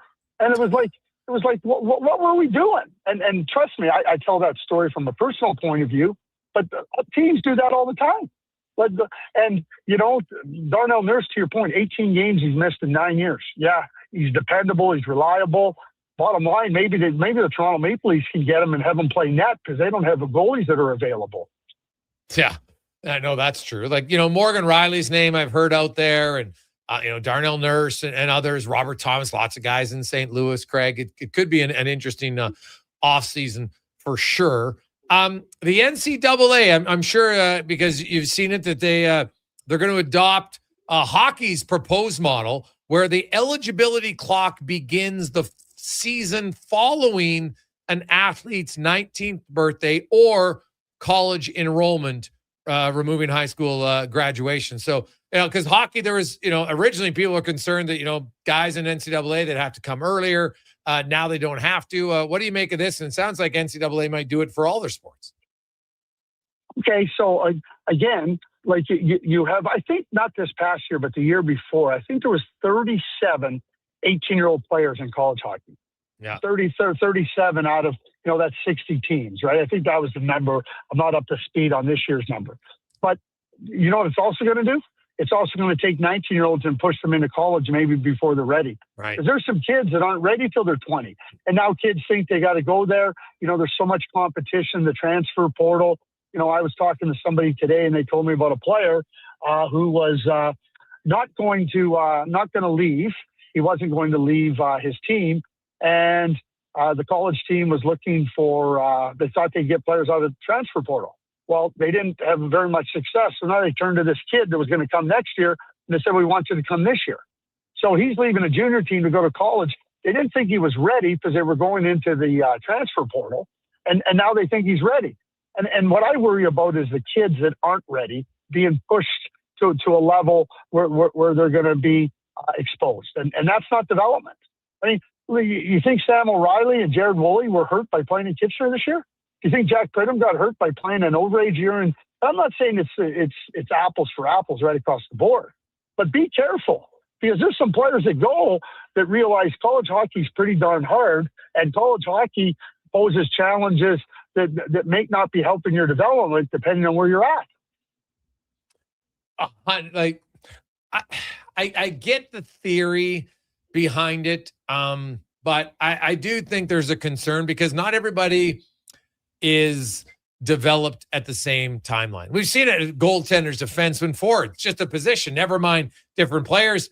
Some guys reach their physical peak at 18. Some don't reach it till they're 22 or 3. So I'm sure as a scout, you've seen that lots of times, and in some cases it's difficult to predict. But the one thing I wish NCAA would do, Craig, is the constant free agency every year. I don't think is good for the sport, and I don't think it's great for player development. Like you're a player, you come out, okay, I'm committing to go to Denver because I know that there's seniors, there's 2 centers, they're graduating. I'm going to get some playing time. Well, guess what? The next year comes, and all of a sudden now the portal opens up. And 2 other number 1 centers come in, and now you're like, I'm not even sure I'm going to get to play. Like, I don't think it's a great scenario for the players overall. And everybody talks about player movement, but it really only helps the top guys. I don't think it helps the majority. The top guys don't leave. It's the guys that aren't ready that go there, then they bounce around, and then the colleges that are recruiting these players, they're recruiting. Oh yeah, you're not good enough. Yeah, leave. We don't want you. I mean, so the bottom line is that everybody's chasing something instead of digging in with the players. I mean, Zach Hyman, I don't know if you've ever talked to Zach Hyman. Talk to Zach Hyman one day and talk to him about this. He went to Michigan. Okay, and I watched Zach. I'd watched Zach for a long time. His first year at Michigan, I don't even know if he could play in practice. His second year, he got a little bit better. He was a little bit functioning. It wasn't until it was halfway through his junior year that Zach Hyman really started to take hold of the college game. In his senior year, we know what he did. I'm going to guess that if it was a different world, maybe Michigan would have said to Zach, maybe you're better off going somewhere else. Maybe Zach would have said, I'm better off going somewhere else. So if we look back at him as an example, did it hurt Zach Hyman to go through some adversity and not be ready and then work through it? I don't think so. Yeah. Craig Button from TSN joins us. One last one for you, Craig, as you put on your commissioner for the day, would you change anything about what's going on with the Cassie thing, or do you think, hey, that's what the contract states, I have no issue with it? Well, I think that when we talk about contracts, the party that signs it, in this case, Bruce Cassidy, he's the signatory to the contract. Yeah. He better know what he's signing. There's non-competes everywhere in the world, Jason. And, I don't think anybody wants to not work, and Bruce has said he just wants to work, but he signed a contract that basically is a no compete. Mm-hmm. And Bill Daly, I think Bruce is a terrific coach. I like Bruce, and Bruce has been outspoken. And Bill Daly really slapped him the other day when he said, "Yeah, we have other coaches in the league that aren't victim to this type of clause." Which basically he told Bruce Cassidy, "You signed it, you made your own bed. Don't start complaining about it if you're not comfortable in it.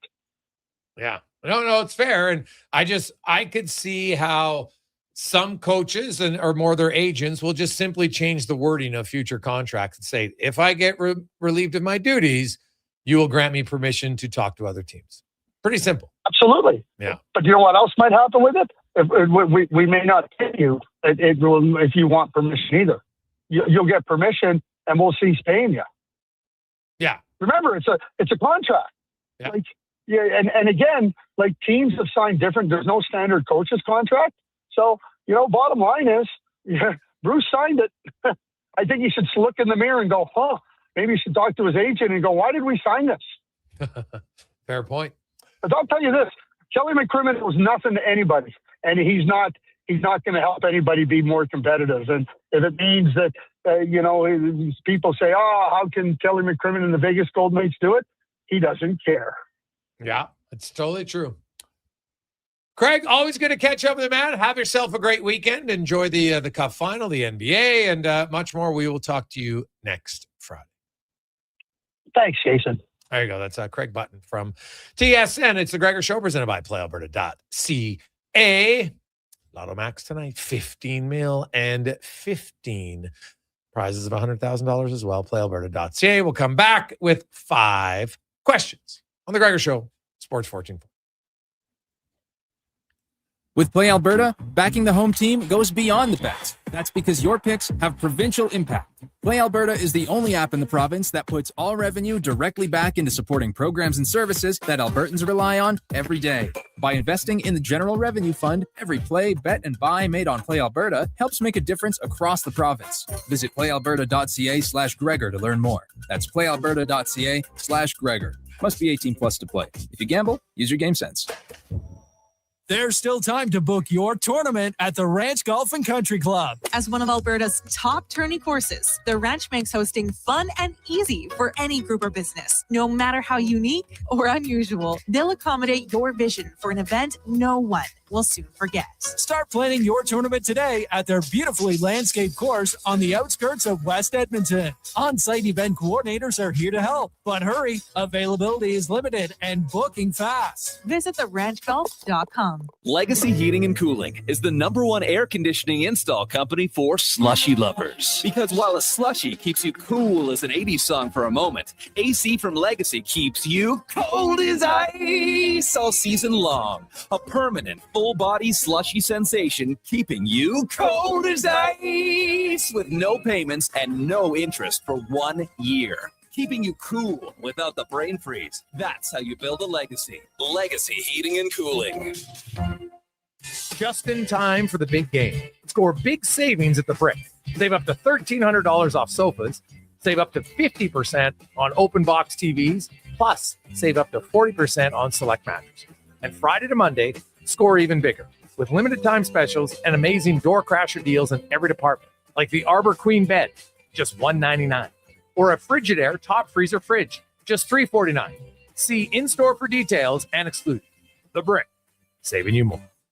When thirst strikes and your energy begins to fade, one hero rises above the rest. Introducing the Superpower Smoothie from Booster Juice. A bright sun-charged burst of mangoes, bananas, and blue spirulina.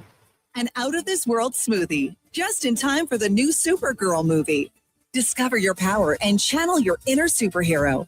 Fly into your local Booster Juice and experience it for yourself today. And see Supergirl. Only in theaters June 26th. Good to go. With Mortgages to Go, you'll be good to go. Mortgagestogo.ca says yes when the banks say no. That's why Alberta has trusted Mortgages to Go for over 23 years. If you need cash and have equity in your home, you're approved instantly. Guaranteed. Call 1-888-888-5998. That's 1-888-888-5998. With Mortgages to Go, you'll say... Hi, Mike here from Northgate Chevrolet Buick GMC. This deal's only good till 6 o'clock tonight. We need your credit card to hold the color. Hold the color. Summer package. Winter package. And the ever-famous re-PDI fee. I gotta pay you to rebuild the car? Does this sound familiar? At Northgate, we do things differently. We offer 0% financing, a great selection of new, pre-owned vehicles. So if you'd like to do business a different way, stop in and see us today, 13215 97th Street, or visit us online at northgategm.com. You're in Northgate country. Rev up for a ride that truly matters. Join the Princess Auto Ride for Dad Edmonton, where hundreds of motorcycles fire up and roll out together in one unforgettable moment.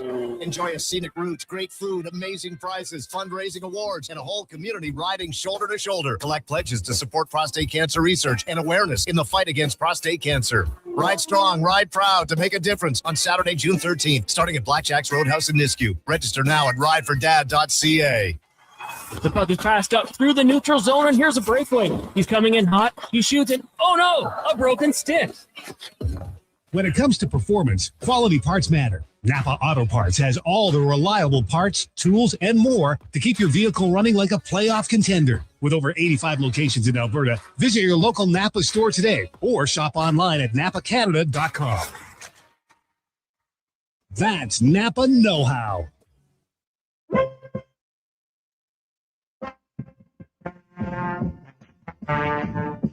Portions of this hour brought to you by 01 Hockeyology, Edmonton's home for elite hockey development, skating analysis, performance assessments, and year-round training at West Edmonton Mall.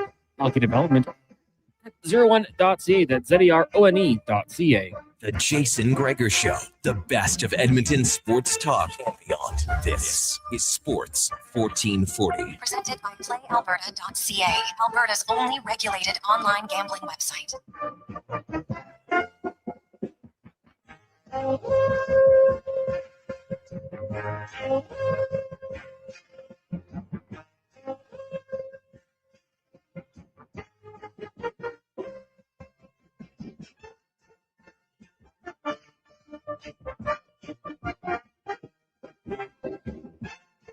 So Friday rolling through. How you doing, Gregor?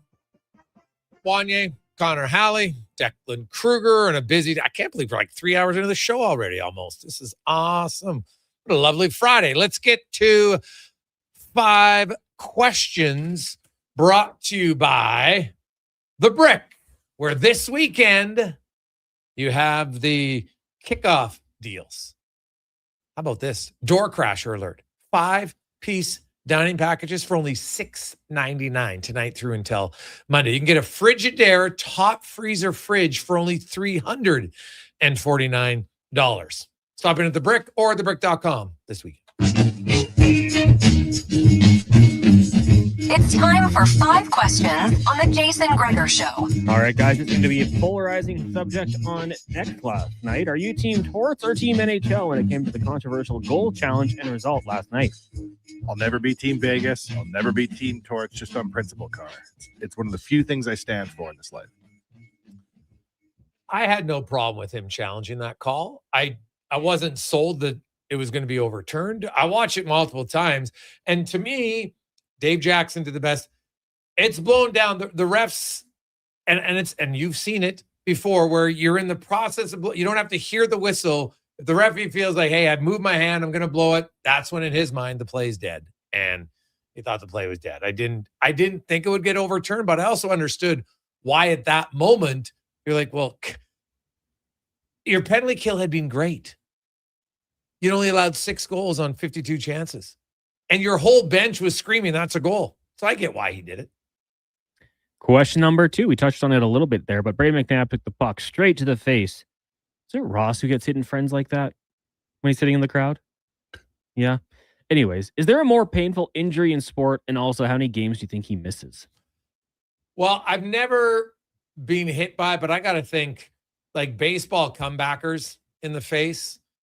Eek. That would not be good. But also, I still think as bad as that one is in the face, because I saw it happen to a guy, block shot in the nuts when your can unfortunately pinches one of the berries off.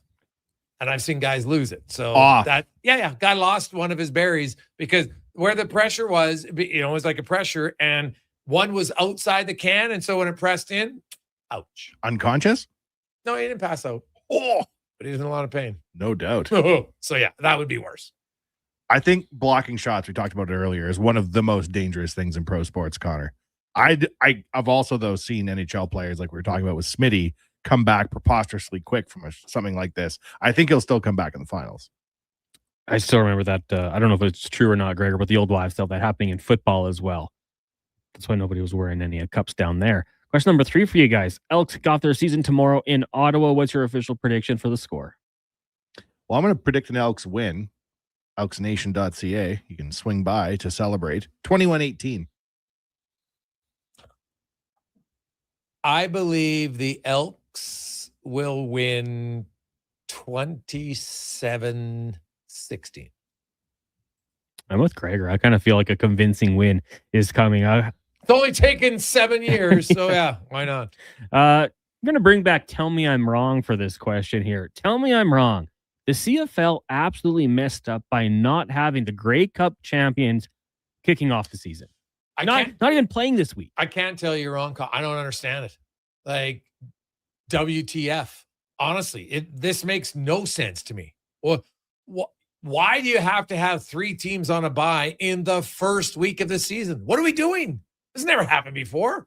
You don't need it to happen. And especially, like, you should have, I would argue, the first game of the season in the CFL should be at home of the team who won the Grey Cup. If you win the Grey Cup, you get to open the next season, game 1. It's probably a Thursday. Your crowd's not going to care because that's, you know what, you're going to raise the banner. That should be, okay, now the new season begins because now we've officially put a bow on the last season. So I just think, yeah, terrible decision. Does that mean they're not raising the banner till next week? Yeah, that's right. Oh, terrible. Fair statement, Connor.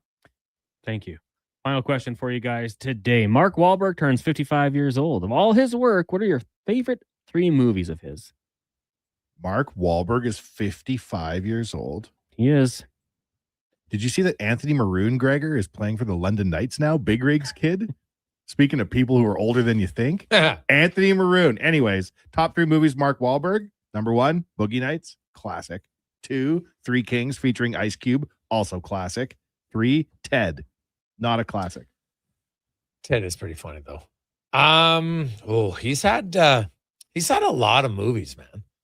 I'm gonna go with Invincible. Great movie.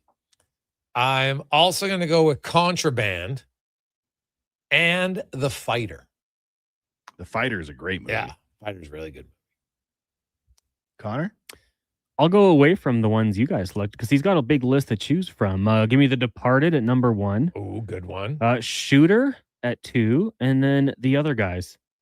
Oh, the hilarious movie. movie. Other Guys is really funny. I left off 4 Brothers. That was good too, but yeah, he's got a great resume there. Oh, he does, man. Joe Bell's a really good movie too that he was in. The Lone Survivor, another classic. So yeah, he's been in a lot. 2 Guns was kind of funny. So I haven't seen Mile 22 yet. I don't know if it's any good or not. But Other Guys, that was a really good one, Cons. That was a classic. And I loved Invincible, your pick there. Vince Papali. Great movie, great soundtrack. Even like the visuals in that movie when they show him playing at the old Cowboy Stadium. Yes. Looked awesome. So yeah. Great movie. Yeah. No, I thought it was I really like that movie, man. So, but he's been a lot, and hey, but who knew that Marky Mark and the Funky Bunch would go from that to what he's become? It's an incredible career. Oh God, yeah. You wouldn't pick Marky Mark to be a guy who's still relevant at 55. Not when you you look back and just because his kind of claim to fame was a song, and then the fact that the guy was absolutely ripped and jacked, and then he was doing I don't know. I don't think it was Fruit of the Loom, but I couldn't remember the name of the underwear. But remember, he was always just like, Calvin Klein. Was it Calvin Klein? Yep. Okay, well there you go. So, pretty successful. And he's been in good drama movies. He's done some good comedy. The Other Guys, Con's a very good example because that was hilarious. I know we're on the radio, but I just have to say it. He has 3 nipples. What? Yeah. Marky Mark has 3 nipples. So where do you see that? It's on the internet. It's known. It's in photos. They used to airbrush it out in his Calvin Klein ads. Really? Yes. Oh, well, I have to tell everybody. I have to. Jeez. So there's the third one just right in the middle? Like, No, where it's did the third underneath. nipple go? Well, are you sure it's not just like a skin flap? No, it's a whole thing online. Skin tag, I think is what it's called. People talked about it then. You and get now. a third nipple and it goes under, like at the bottom of your pec Yeah, there's people who have like rows, Gregor. It's a genetic condition. of nipples? Yes. They're like pigs? Yeah. Hmm. I suppose. Wow. Marky Mark is not a pig. Really? Yeah. Men and women? Shit. Over my pay grade. I know that Marky Mark for sure is in the game. Oh, wow. I have to say something I learned today. Happy birthday, Trey. Hey, boys, I love this character, Bobby Mercer in Four Brothers. Ah, there you go. Four Brothers was good. Spencer, Confidential, guys. This is actually pretty funny, too. I like that one. But, yeah, we're getting a lot of texts in on Four Brothers. Hey, guys, what about Rockstar? Oh, yeah. I forgot about that movie. It's a good one. When we return, we got 1 hour left in the week, man. What a positive Friday show. That's 3 hours in the books, just like that. I love it. We got Spec and LT coming up, stats of the day and more. It's a Gregor show presented by PlayAlberta.ca as we get to Sports 1440 update brought to you by Northgate Chevrolet Buick GMC. The June Road Trip Ready event is on right now. It's their biggest sale of the year. You can enter for a chance to win free gas for the summer, weekly prizes like detailed packages, free tires, and more. NorthgateGM.com. This is the Sports 1440 update. Casey Vincent, Montreal Canadiens captain Nick Suzuki was named the winner of the Selkie Trophy today for the forward who best excels in the defensive aspect of the game. Meanwhile, his teammate Cole Caulfield winning the Lady Byng. In the association tonight, Spurs and Knicks meeting in San Antonio. Tip-off set for 6:30. New York leads that series 1-0. The Blue Jays in action hosting the Orioles at 5:07. We'll join that game in progress following the Jason Gregor show. 2 games underway right now. Phillies White Sox are scoreless. Mariners lead the Tigers 1-0 in the second. Later tonight, Rangers and Guardians. The Royals with the Twins, Mets, and Padres. Angels in LA taking on the Dodgers, and the Cubbies earlier today falling to the Giants 18-3. In the CFL, Week 1 rolls on. Calgary and Winnipeg at 7 tomorrow. The Elks kick off their season in Ottawa at 5 o'clock. Riverhawks also in action tonight on the island, taking on Nanaimo. That one gets going at 7:35, and beginning shortly, Canada's one last tune-up for the World Cup. They'll take on Ireland in a friendly. Coming up in hour 4 of the Jason Gregor Show, we'll be joined by Mark Spector of Rogers Sportsnet and Alan Mitchell, host of The Lowdown with Lowtide. I'm Connor Halley. This has been a Sports 1440 update. Sports 1440 in West Edmonton Mall and Wetaskiwin. CKJR is a Stingray radio station. Download the free radio player app and listen wherever you go. When your project can't afford downtime, call Japa Equipment Rentals. From excavators and wheel loaders to compaction equipment, Japa has the machines you need. Trusted since 1972. Visit japaequipment.com or stop our Edmonton or Calgary locations. Who's that working on the underground utilities over there? All-Star Construction, that's who. What about the street lighting? Yep, All-Star Construction. And directional drilling, hydrovacking, neighborhood renewal, and telecommunication work? Yep. And yep. Since 2009, All-Star Construction has been doing all that and more, shaping and building Edmonton communities for land developers all around Edmonton. That's what All-Star Construction is all about. The job isn't done until the last load is hauled, and having a semi-trailer out of commission is not an option. Whether replacing or adding to your convoy, Edmonton Trailer has a huge inventory of new and used semi-trailers, trusted by the gravel, logging, oil field, fluids, and freight industries. Find a trailer right for you online or at one of their 3 locations. For sales, service, parts, rental, and finance, when you're in it for the long haul, Edmonton Trailer. Getting your vehicle sparkling clean doesn't have to cost a fortune. Take it into Hughes today and pay just loonies a watt. Find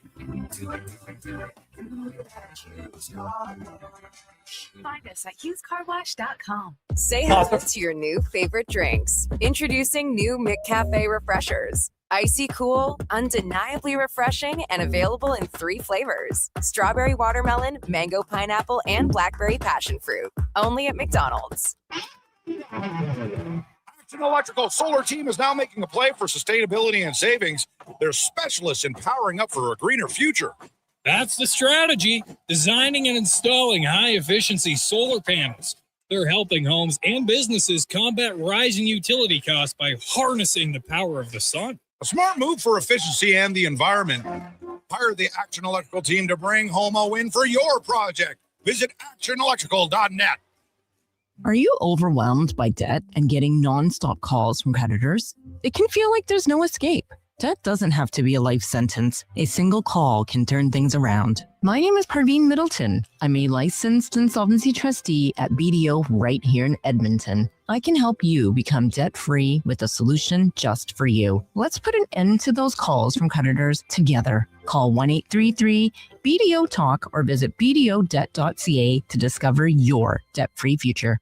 For over 60 years, the folks at Diablo Boots have been selling the best Canadian-made boots. Handcrafted in Winnipeg, Canada West makes the best quality cowboy, biker, and work boots for Diablo Boots with replaceable soles and heels. Why buy cheaper quality like Ariat, Justin, and Red Wing made in China when Canadian-made is better? Support Canada's workers and Diablo Boots for the best boots. So save on boots by Save On Foods. That's Diablo Boots, 3340 Gateway Boulevard on the east side of Save On Foods. Canada West and Diablo Boots, the two best names in the boots business.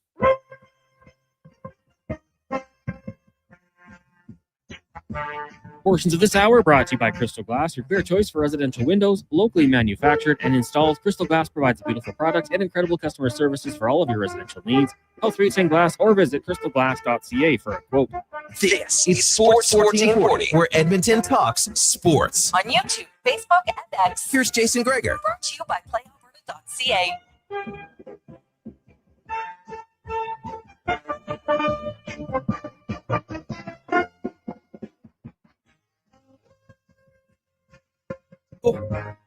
Positive Friday, Sports 1440. Hey, is this still raining out there? Man, it never come down earlier. Obviously, here in the West Edmonton Mall studios, don't have a window to see outside. So we do have a sick new mural, though, on the wall that looks pretty awesome. I will say that. You know, I laughed. They put the scooter on top of the Talus balls. Yeah. Did you see that photo? I did. That is very timely. Whoever put that on there, promoted. Tamara. Yes. Tamara. Smart. Very funny. Very smart. That's a great mural. It is. It's unbelievable. I put it up on IG yesterday. I think for people like if you're an Edmontonian, there's got a lot of things in Edmonton that are quite like obviously tied in with sports. So it's actually really nice, man. It just used to be like a plain white wall. Now it's like, spices things up a bit. So it's nice. Gregor Show always brought to you by PlayAlberta.ca. Hey, you can spice things up. Lotto Max. $15 million. You could paint a few murals for $15 million, or even one of their 15 prizes of $100,000 up for grabs tonight at PlayAlberta.ca. 833-401-1440, 833-401-1440 is where you can text us. Let's get to the Spec Report now, brought to you by GS Construction, your underground infrastructure specialist. If you are in need of a new job, or maybe just a different job, they're hiring. gsconstruction.ca. Look up careers. It's Mark Spector from Rogers Sportsnet. Joins us, Spec. Good afternoon. How you doing? Good. How was Scotty's tournament this morning? Oh, buddy, you know what? It was great because the rain stayed away. We pretty much finished it around, I had to leave at 1:35. We had my team had like one hole left. And they got into the clubhouse, and then basically it started pouring. So perfect time. And I felt for the people. There was another tournament starting around 2:30, so they might have been wet. So it lucked out for sure. So that was great. I think he's retiring now. 15 years he ran a tournament. And by the way, shout out to Nestor Pastorano. He's 91 years of age. Hit a 240-yard drive today off the tee. Get out. Yes. Holy 91 years of age. It was unreal. And also, speaking of legends, Brian Hall was out there too. Oh, Halsey. God, his hair still looks unreal. Is that right? I don't know what the hell he's feeding it, but it looks great. So, yeah, it was great to see Halsey as well out there wheeling around, sharp as a tack. But, 240 yards off the tee. 91 years of age, buddy. It's unreal. Pretty good for the old wine-stoned plowboy, as I recall. He is a funny dude, man. God, he is hilarious. Oh, God, he's funny. And really, like even now, man, he is sharp as a tack, like quick-witted. It's good. It's the first tournament I was in. They have the heckle hole spec, and oh my god, that is a great thing in a golf tournament. The heckle hole. Who was the heck? Do they hire a heckler to sit Yeah, there? they hired two guys that they're from stand-up comedian guys and the improvs, and they're there and they just chirp as the guy gets up over the tee, they're just chirping him and you're just dying. It's hilarious. Like one of our, your buddies, and every guy's getting chirped, of course, and they're just like, man, you look like an angry Amish football coach, and then he was just chirping about because his golf pants were too long. Like they pick out and literally you walk up to the tee box. It's not like they've got 15 minutes to think of something. It was it's pretty good. So I will say that, man, we were chuckling about that. Like it's obviously great when your buddies get chirped. You just get up there and as long as it's not you. So and of course they do you, but it always seems funnier when it's someone else. So it was fun. It was good. Thought it broke up the day quite nicely. The Stanley Cup final. No joke right now, man. It's highly entertaining. Where did you come out on the challenge? Did you like the decision, or did you think it was ill-timed? No. I see how you challenge that. I see how you say, you know what? Like, what's there? 5.5 minutes left or something. It's basically the 3-2 goal in a tie game. It's, you're putting your faith in your penalty kill. You're telling your PK guys, I'll make this challenge. I get making the challenge. The part I don't for sure totally get here is Francis Chiron was in perfect position. He watched the puck go underneath Frederik Andersen. I guess he blew the whistle or intended to blow the whistle, whatever. He said the play was dead. He waved his arms. And then even when it went in, he watched it go in and he still said, no goal, no goal, no goal. So my question becomes, what exactly are we challenging here? The goaltender interference was minimal. I know that the league came out and said that was kind of what they were talking about, but I guess I'd love to ask Torts, I like the spirit of the challenge, the timing of the challenge I'm fine with.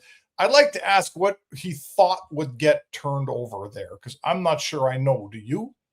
Well, I think it was challenging. They were just going to say it was a good goal, right? As to why, though, you're right. It's hard to Dave Jackson did a great job of explaining in the process of blowing the whistle. And I've seen that before. Yeah, sure, it can be frustrating, but when the ref is in his mind, I'm bringing my hand up to it. That's the play's dead at that moment in my mind.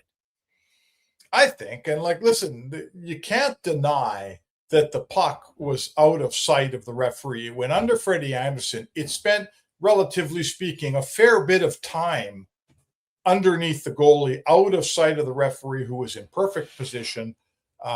He lost sight of the puck, man. It was under the goalie. He's blowing the whistle. That's the part that I'm not sure that ever gets turned over, Jay. I just don't see it. So I'm not going to carve up Torts. He's trying his best to win a hockey game. That's all he's doing. No, and you could tell his bench, they all wanted him to challenge it. So I think sometimes as a coach, you got to show, hey, you know what? And also, Carolina's power play had been brutal. Yes, Vegas' penalty kill was great. And then all of a sudden, they not only score there on the power play, then they score in overtime on the power play and a massive goal. Because I'll say this, it's one game and Jarvis scored. That's great. I just can't see Carolina winning this series if Jarvis, Aho, and Svechnikov are passengers offensively. They need to be leaders offensively. Yeah. Well, any team, any team, how far are the Oilers going to go if McDavid, Hyman, and whoever their left winger is are completely unproductive? How far does Vancouver get without Pettersson? How far did Montreal survived a pretty slow playoff by Cole Caulfield? But in the end, Suzuki scored a bunch of points. Hudson was productive. Your best guys got you there. Your best guys got to continue to get you there. There's nothing exclusive about Carolina where somehow they can win when their first line doesn't produce, because nobody else wins when their first line doesn't produce. That's just a sport, man. Oh, yeah. You can get a game or two here, but you get to the Stanley Cup final. I think it's a must. Now, one guy who is producing is Brett Howden. And you can make a strong argument that Brett Howden could be the leader for the Conn Smythe right now. He's got 13 goals in the playoffs. right? There's not many guys who score 13 goals in the playoffs. And like Mitch Marner doesn't have a goal in the conference final or the final yet. And, Stanley Cup winners to have no goals in the Stanley Cup final or the third round spec are only goalies. So I honestly, I think like Brett Howden right up there, Shea Theodore, same thing. And, Marner's in the conversation, but I don't think he's the leader just based on eventually you got to score some goals if you're a forward. Yeah, I agree. I mean, listen, just having voted on a lot of Conn Smythes over the years, the first 3 rounds sets the table for the Conn Smythe. You walk, you come into the Stanley Cup and you go, okay, there's about 4 or 5 guys on each team that could do this. But it's the performance in the Stanley Cup final that secures whether you win the Conn Smythe or not.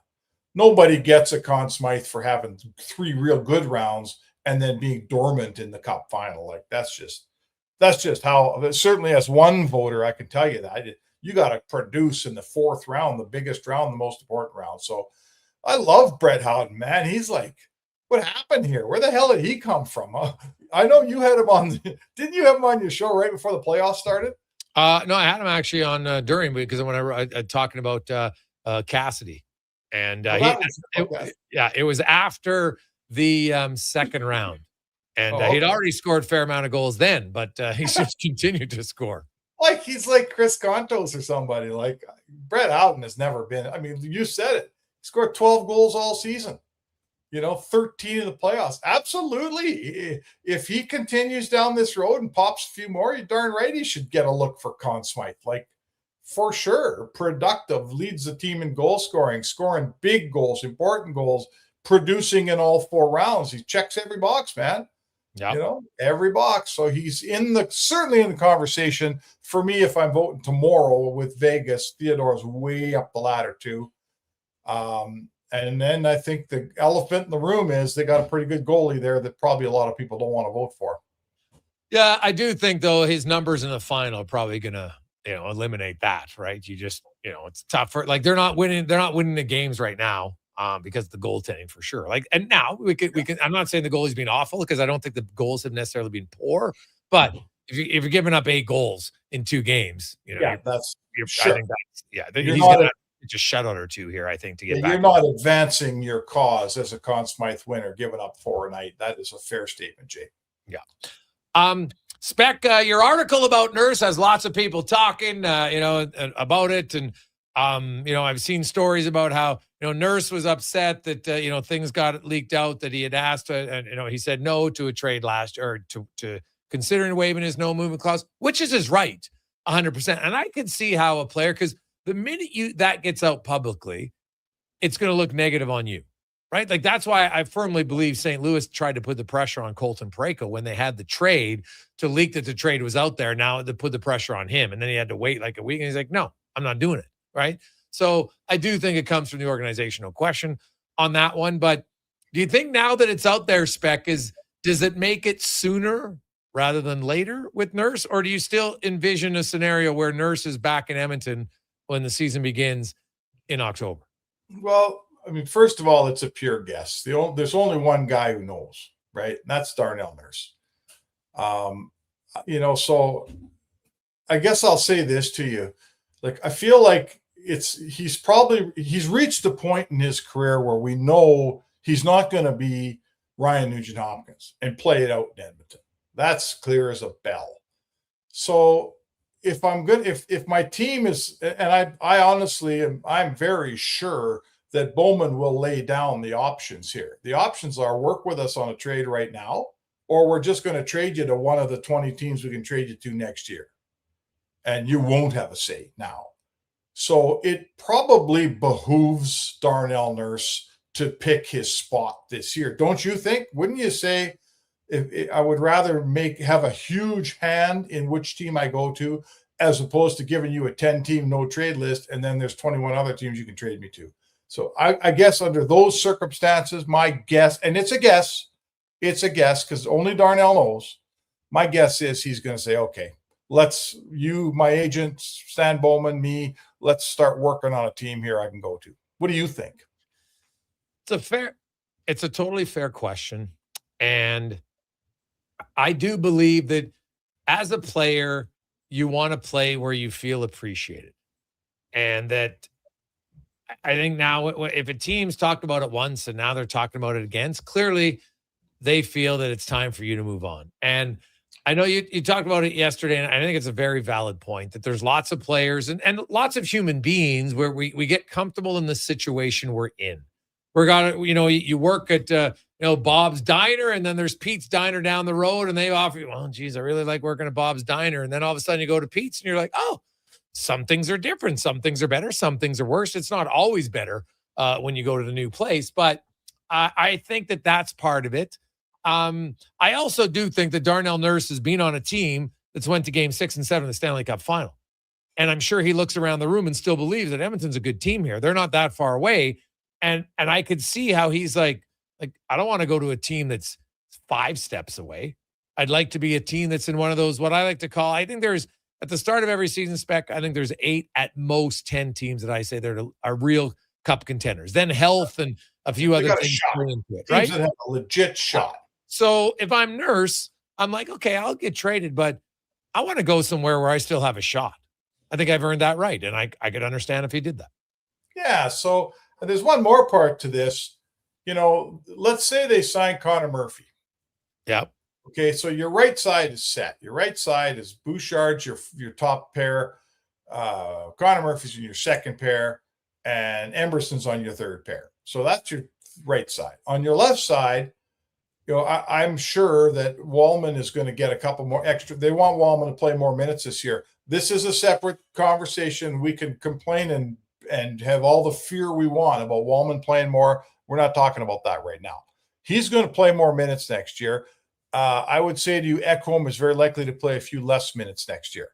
Yeah. So if the writing is on the wall that maybe Wallman's going to start the year with Bouchard, you're not playing Ekholm on your third pairing with Emberson. And I'm looking at Darnell Nurse and saying, you're probably going to be my third pairing defensive with Emberson on the left side. That may also help to make him say, well, I don't want to come back and be a third pairing guy. Yeah, interesting, though, that he'd be the third pair guy. Like, why wouldn't he just play with Murphy, right? Is Ekholm going to be a third pairing guy? Well, he's 36 years of age, right? Like, I think he's better than Nurse. Well, when we say third pairs, Spec, to me, it's about minutes played. And like Nurse played the most minutes in the playoffs of any Oilers defenseman at 5-on-5. So, and Paul Coffey clearly viewed him as a pretty good player. Like, he was better than Ekholm in the playoffs. I don't even think that's up for debate. Right. Yeah. So I don't like, I look at the Oilers here, and they're in a situation where Nurse has some flaws in his game, but I don't think I think people are trying to make the flaws bigger than they are, because him and Murphy in the postseason were easily their best pair. I don't think anyone debates that. Bouchard and Ekholm. Now, they played with them in that line. Their kind of 5-man unit wasn't very good. I think we'd all agree on that. Injuries may be a factor, sure. But Nurse and Murphy were their best defense pair in the playoffs. And so, but maybe that's how you can get more. Like, I still chuckle at people who think you just give Nurse away for nothing. I'm like, man, I think you're underestimating. And the other thing, Spec, like, we talk about Jake Wallman, and you can say, okay, yeah, he'll play with Bouchard for how many games? So I looked it up. So Darnell Nurse got injured in 2017. He only played 44 games that year. Since then, there's 9 full seasons. He's missed 18 games. He's played every game in 6 of the 9 years. He missed 11 games once, 6 games once, and 1 game once. That's it. Jake Wallman's last 4 years, he's missed 19, 19, 17, 29. Yep. So those are other factors the organization has to be cognizant of. That's a Stan Bowman problem right there, because Wallman's about to start a 7-year. Is it 7 years, $7 million? Yep. Yeah. So Wallman's, we might be, we might be having this conversation 3 years from now on Wallman. Who knows? But at the moment, we're having it about Nurse. And at the moment, the 9.25 and the level of play you're getting for 9.25 and several years now of, look, this guy's not getting any better. I think it's just, if you want to compartmentalize it, Jay, and knock it down to the playoffs of last season, that's fair.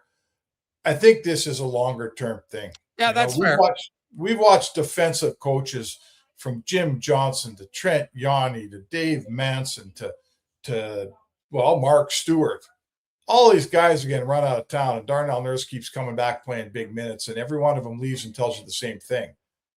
He doesn't compute the game. He doesn't have a awareness in the game. We show him things on film. He's very coachable. He doesn't execute them at all. The fact that he was almost a healthy scratch in the 2024 Stanley Cup final. This is a big picture thing, Jay. So I'm not going to argue with you who was the best pair in the playoffs last year. In a one series, we weren't very good, lost in 6 games, and it's over.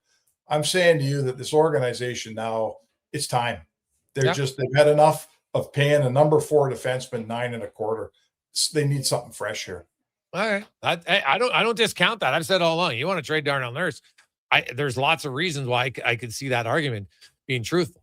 All I'm saying is if you just want to give him away because you want to get rid of him and you're frustrated, that didn't work out for Stu Skinner, and it would probably work just as bad for Darnell Nurse. So make a trade that allows your team. And trust me, like if you're Connor McDavid and Leon Draisaitl, like, okay, you're going to trade one of our best friends. Okay, fine. We better not take another step back because trust me, that'll just take McDavid another step closer to leaving when he can. Oh, yeah. Well, hey, I heard you say earlier, you can't make a Jari trade. Well, no kidding. You can't make crappy trades and expect to get better. The Jari trade was a disaster.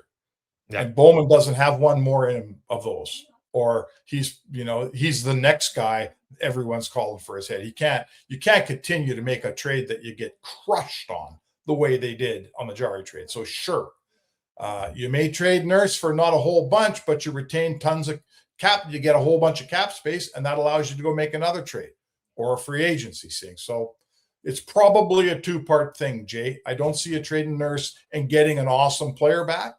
I see you trading Nurse and trying to get as much cap space back as you can, and then in turn, taking that cap space and trying to do something smart with it.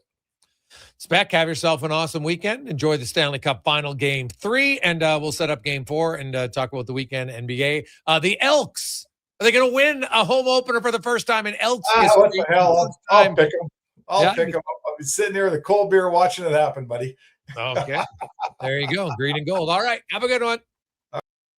That's Mark Spector, the Spec Report, brought to you by GS Construction. We'll return. LT will join us. Yes, of course, some green and gold talk, some order talk, and more. Aaron Sports 1440, sports1440.ca, YouTube, Facebook, X, and Instagram, brought to you by playalberta.ca. And your energy begins to fade. One hero rises above the rest. Introducing the Superpower Smoothie from Booster Juice. A bright sun-charged burst of mangoes, bananas, and blue spirulina. An out-of-this-world smoothie, just in time for the new Supergirl movie. Discover your power and channel your inner superhero. Fly into your local Booster Juice and experience it for yourself today. And see Supergirl. Only in theaters June 26th. Wow, get ready for a silly hockey fans. Your partner in power just skated onto the ice. EWEL.ca, the new e-commerce website for electrical wholesalers Edmonton, is ready for the power play 24/7, 365. UL skates to where the puck will be in 5 years. Now that's forward thinking. Killer selection, slamming products from the best brands, and legendary service. Don't sit on the bench. Get your account today at EWEL.ca and win that project. Plug into your partner in power. Get an EWEL.ca account today. Attention Alberta construction pros. For over 50 years, Jaffa Equipment Rentals has been your go-to for top-notch equipment and stellar service. Whether you need rentals or expert maintenance, we've got you covered. Stop by our Edmonton or Calgary locations today. Just in time for the big game, score big savings at the Brick. Save up to $1,300 off sofas. Save up to 50% on open box TVs. Plus, save up to 40% on select mattresses. And Friday to Monday, score even bigger with limited time specials and amazing door crasher deals in every department. Like the Arbor Queen bed, just $199. Or a Frigidaire top freezer fridge, just $349. See store for details and exclusions. The Brick, saving you more. Photographers, start your cameras. Vision Credit Union's annual photo contest is back. We're asking you to show us the people, places, and moments that made you glad you chose this rural life. Maybe it's the view from your farm, a walk down Main Street, neighbors pitching in, a weekend at the rodeo, or a sunset down a back road. Share your photo to show why life in rural Alberta is a choice worth celebrating. Enter and vote at whatsyourshare.ca. Debt can take over your life. The stress, the constant worry, it can feel like you're drowning. When people come to see me, they're often anxious and feeling hopeless. But when I explain how I can help them get out of debt, those feelings melt away. I'm Parveen Middleton, licensed insolvency trustee at BDO here in Edmonton. I will create a personalized debt relief plan so you can move forward with confidence. Call 1-833-BDO-TALK or visit bdodebt.ca to discover your debt-free future. Legacy Heating and Cooling is the #1 air conditioning install company for slushy lovers. Because while a slushy keeps you cool as an 80s song for a moment, AC from Legacy keeps you cold as ice all season long. A permanent full-body slushy sensation keeping you cold as ice with no payments and no interest for 1 year. Keeping you cool without the brain freeze. That's how you build a legacy. Legacy Heating and Cooling.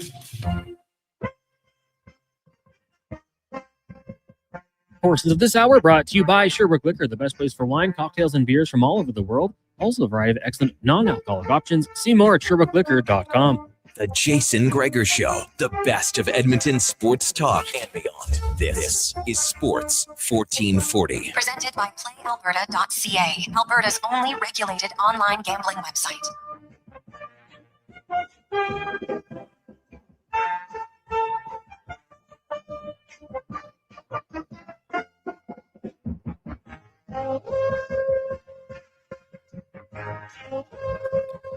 .32 Friday afternoon. Had a little bit of rain. Now it looks like it's stopped, and hopefully it'll be a rain-free weekend.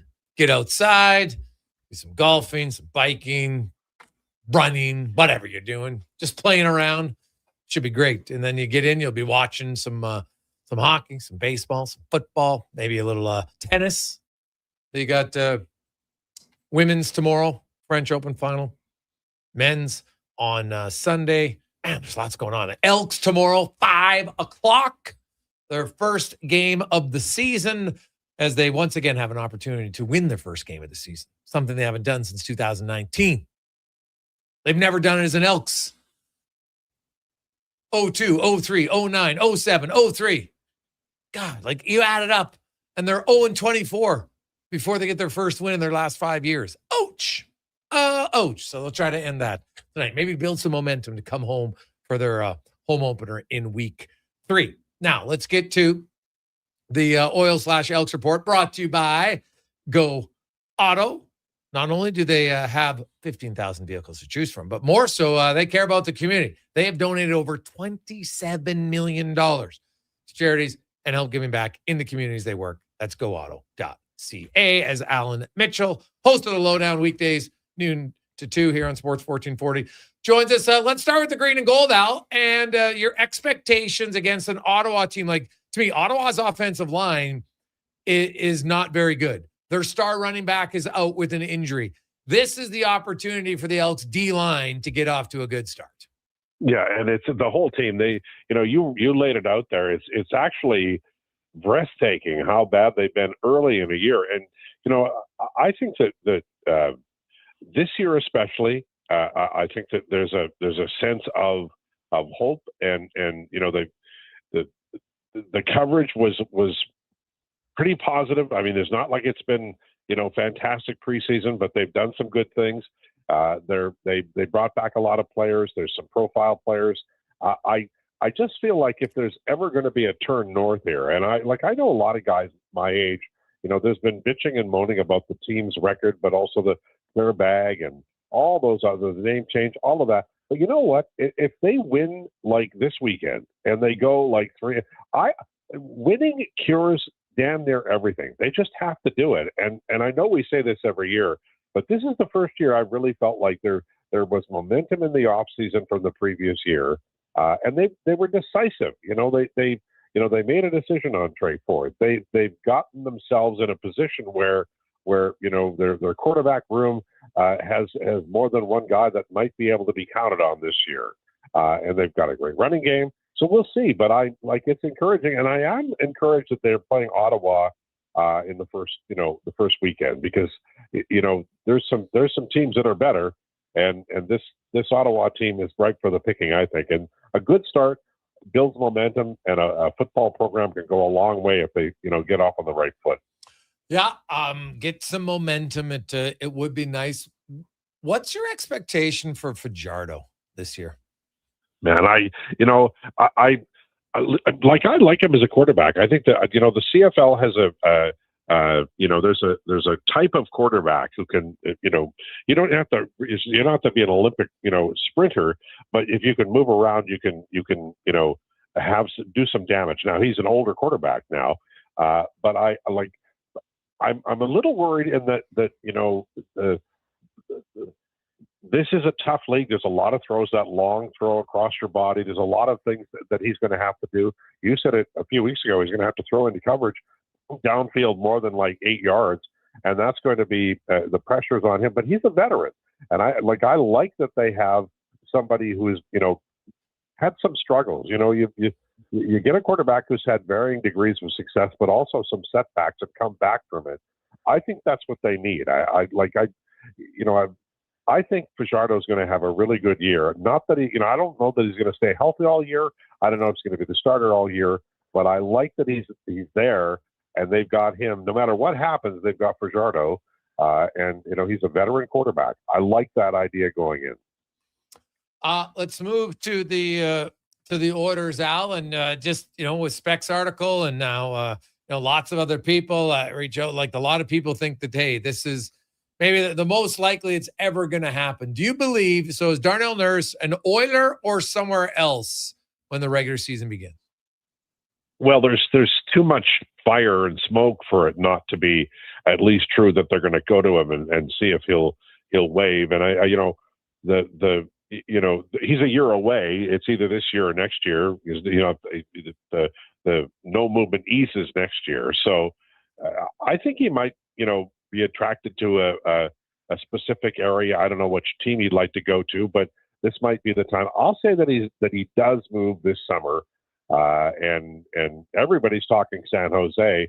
I always thought it would be Toronto. He's from there. They always need defensemen, and that might be wrong, but I do think there are markets in the NHL where he will have the general manager will believe that he will be able to go in there and help him. He skates miles. He can, a team like San Jose that needs somebody to just play minutes, gobble up minutes. He'd be a godsend for them. So I'll say he goes. Don't know where, but people keep talking about San Jose. We were pointing earlier to Seth Jones going from Chicago to Florida. LT, you think it's a similar situation when Darnell Nurse is free of the fishbowl? Yeah, I think there's, I think there's a chance that it's that old blasted Joni Mitchell song, you don't know what you got till it's gone. That there's been such a lot of pressure on Nurse, and we know he's not a perfect player, but he, his ability to go to the bench, spend 45 seconds, at rest, and then come back out on the ice. I think it's being overlooked a little bit. I remember there was a playoff game. I don't remember who the coach was mad at, but it might have been Ethan Bear. And it was an overtime game, and I think he played almost either 46 or 56 minutes. He played forever, and he's a little older now, so maybe he doesn't have that endurance. But I think Darnell Nurse in the right system with the right team, and he's obviously he's got room to grow. I know he's over 30 now, but sometimes when you get traded, it kind of resets you, and you go, well, maybe I'm going to have to adjust a little bit. I think whoever gets Nurse is going to be getting a really interesting player next season. He might surprise and make some people sorry that they ever want him to go. Yeah, you're talking about that game against the Winnipeg Jets. He played 62 minutes in that game for overtime game. I think it was second or third most minutes all time in one playoff game for the Oilers. And if I'm not mistaken, I think he flew home after the game and was there, got home just in time as his wife welcomed their first child. So it was a pretty wow, that's quite a day. Yeah, it was quite the eventful time for sure. But yeah, he played 62 minutes, and I think Barry was 49, and then Larson was 39. Ethan Bear barely played. He played 14 minutes. Yep. Slater Cuckoo played like 958. And Nurse they just kept putting him out over and over again. And he was they lost the game 4-3, and he was plus player playing 62 minutes. So it was a really good game. Like, his athleticism there is great. Spec brought up the point that he feels like there's just there's lots of good sides to Nurse's game, but there's also other sides where you look and see like he's not improving in kind of the hockey sense areas of the game. And I feel like, the organization wants that to improve. And I've said all along, I have no problem with it, but I remind people, Darnell Nurse, you can get upset about it, but at least he's in the lineup every night. And if Jake Wallman's replacing his minutes, then Jake Wallman's going to have to find a way to be in the lineup more often. Yeah, and that's it. Like I like Wallman. I love his, you've mentioned it before where he does that move where he's behind the net and he's got a great first step and he's on his way when he's healthy. But when he's not healthy, that isn't a positive play. He can't do that. He's got a really good shot. There's a lot to like about Wallman. I assume, maybe I'm wrong, I assume that Nurse would be dealt and the idea would be not to retain too much and maybe they'll go out and trade for another expensive defenseman. But my assumption is that they would try to, trade for a different position or get out from underneath the money and then spend it elsewhere. I think that if Nurse does move, Wallman moves into that second pairing. That is logical. But then you've got Ekholm and Wallman who are a little bit injury prone on the left side of the defense. Yeah, and that's just a concern, right? Like Ekholm's best days are behind him. Not the bad days yet, but his best days are behind him. You just look at age, right? Like there's not many guys who are 36, 37 that are playing as well as they always did. He's still a good player, but that is some areas of concern for sure. Lastly, Al, I know you follow sports. The Aaron Judge injury, and how do you think this impacts the Yankees? And could this open the door for the Jays to maybe gain some ground here in the next 2 months? Yeah, it for sure can. And the Tampa Rays were not long ago. They were looking like they were. Oh, they're on fire. Yeah, and now they've come back to the pack a little bit, and that helps. And I do like the Jays. Like they've gotten, they've gotten the bullpen straightened out. The Yasavich has come back. Hopefully, I don't know where Cease is, but I think he's coming back. Close. Gosman's money. You like they need a winning streak. They need to go sweep the Bo Sox and the Orioles and the Yankees and then this story is just starting. It's just the genesis. And I mean, last summer was a blast just watching everybody get excited about baseball. It had been a while, but the Blue Jays have, Vladdy hasn't woken up at all. No. I mean, just not at all. No. So like, if you think about regression and how regression works and a 162 game schedule, hell boys, I think they're about 60 games in. So they got 100 games. There's a long, long way to go here. I'm not saying I like their chances, but I'm saying that they've figured out enough here recently that I think that Jays fans should feel pretty good about this baseball team, especially here if they get to Canada Day and they're closer by a little bit more than they are now. Then I think it's going to be a really interesting summer. Al, have yourself a spectacular weekend. We'll chat with you on Monday. All right, be good, boys. Have a great one. It's Alan Mitchell, aka Low Tide. Quick break. We'll come back, wrap things up on the Gregor Show with Wanye's World here on Sports 1440, sports1440.ca. Craving a dining experience that rises above the rest? Head to Summit Restaurant in the Silent Ice Center, just minutes from South Edmonton Common. Savor exceptional house-made pizza, delectable entrees, and expertly crafted cocktails in a stylish, modern atmosphere. Perfect for a casual meal or a special night out. Summit offers a refined experience where every bite and sip reflects our dedication to quality. Elevate your dining experience. Make Summit Restaurant your destination tonight. And now Action Electrical's testing team is on defense duty. They're the guardians of safety and compliance, a critical part of any lineup. Precisely. They perform rigorous safety and code compliance testing for commercial operations. Think of them as the referees, ensuring everything is up to standard before disaster strikes. Their preventative plays are legendary, spotting faults early. Hire the Action Electrical team to bring home a win for your project. Visit actionelectrical.net. With Play Alberta, backing the home team goes beyond the bets. That's because your picks have provincial impact. Play Alberta is the only app in the province that puts all revenue directly back into supporting programs and services that Albertans rely on every day. By investing in the General Revenue Fund, every play, bet, and buy made on Play Alberta helps make a difference across the province. Visit playalberta.ca/Gregor to learn more. That's playalberta.ca/Gregor. Must be 18 plus to play. If you gamble, use your game sense. Did you know there are actually 3 seasons we experience in June? Spring, summer, and construction season. And while roads may be narrowed and detours are everywhere, GS construction crews are on site every day doing the work because the city doesn't stop, and neither do we. As we build and upgrade infrastructure, life continues around us. That's why we never lose sight of what matters most, making sure everyone, including our team, returns home safely at the end of the day. For more on what we do, visit gsconstruction.ca. Are new McCafe crafted sodas just drinks or something more? Like Sprite Berry Bliss, Creamy Strawberry Coke, and Orange Dream. All swirled with fizzy flavor and topped with silky cold foam. Only at McDonald's. At participating McDonald's restaurants in Canada. Hi, Edmonton. Are you ready to serve up some summer fun? Join Subaru at the Edmonton Expo Center on June 13th from 11 a.m. to 2 p.m. for a free family-friendly tennis event designed for all ages from 3 to 83. Whether you're a seasoned player or have never picked up a racket, come to have fun and celebrate the start of tennis season in a comfortable indoor space. Register today at edmontontennis.ca. Make some memories and welcome summer with Subaru. Welcome to Uncommon. Photographers, start your cameras. Vision Credit Union's annual photo contest is back. We're asking you to show us the people, places, and moments that made you glad you chose this rural life. Maybe it's the view from your farm, a walk down Main Street, neighbors pitching in, a weekend at the rodeo, or a sunset down a back road.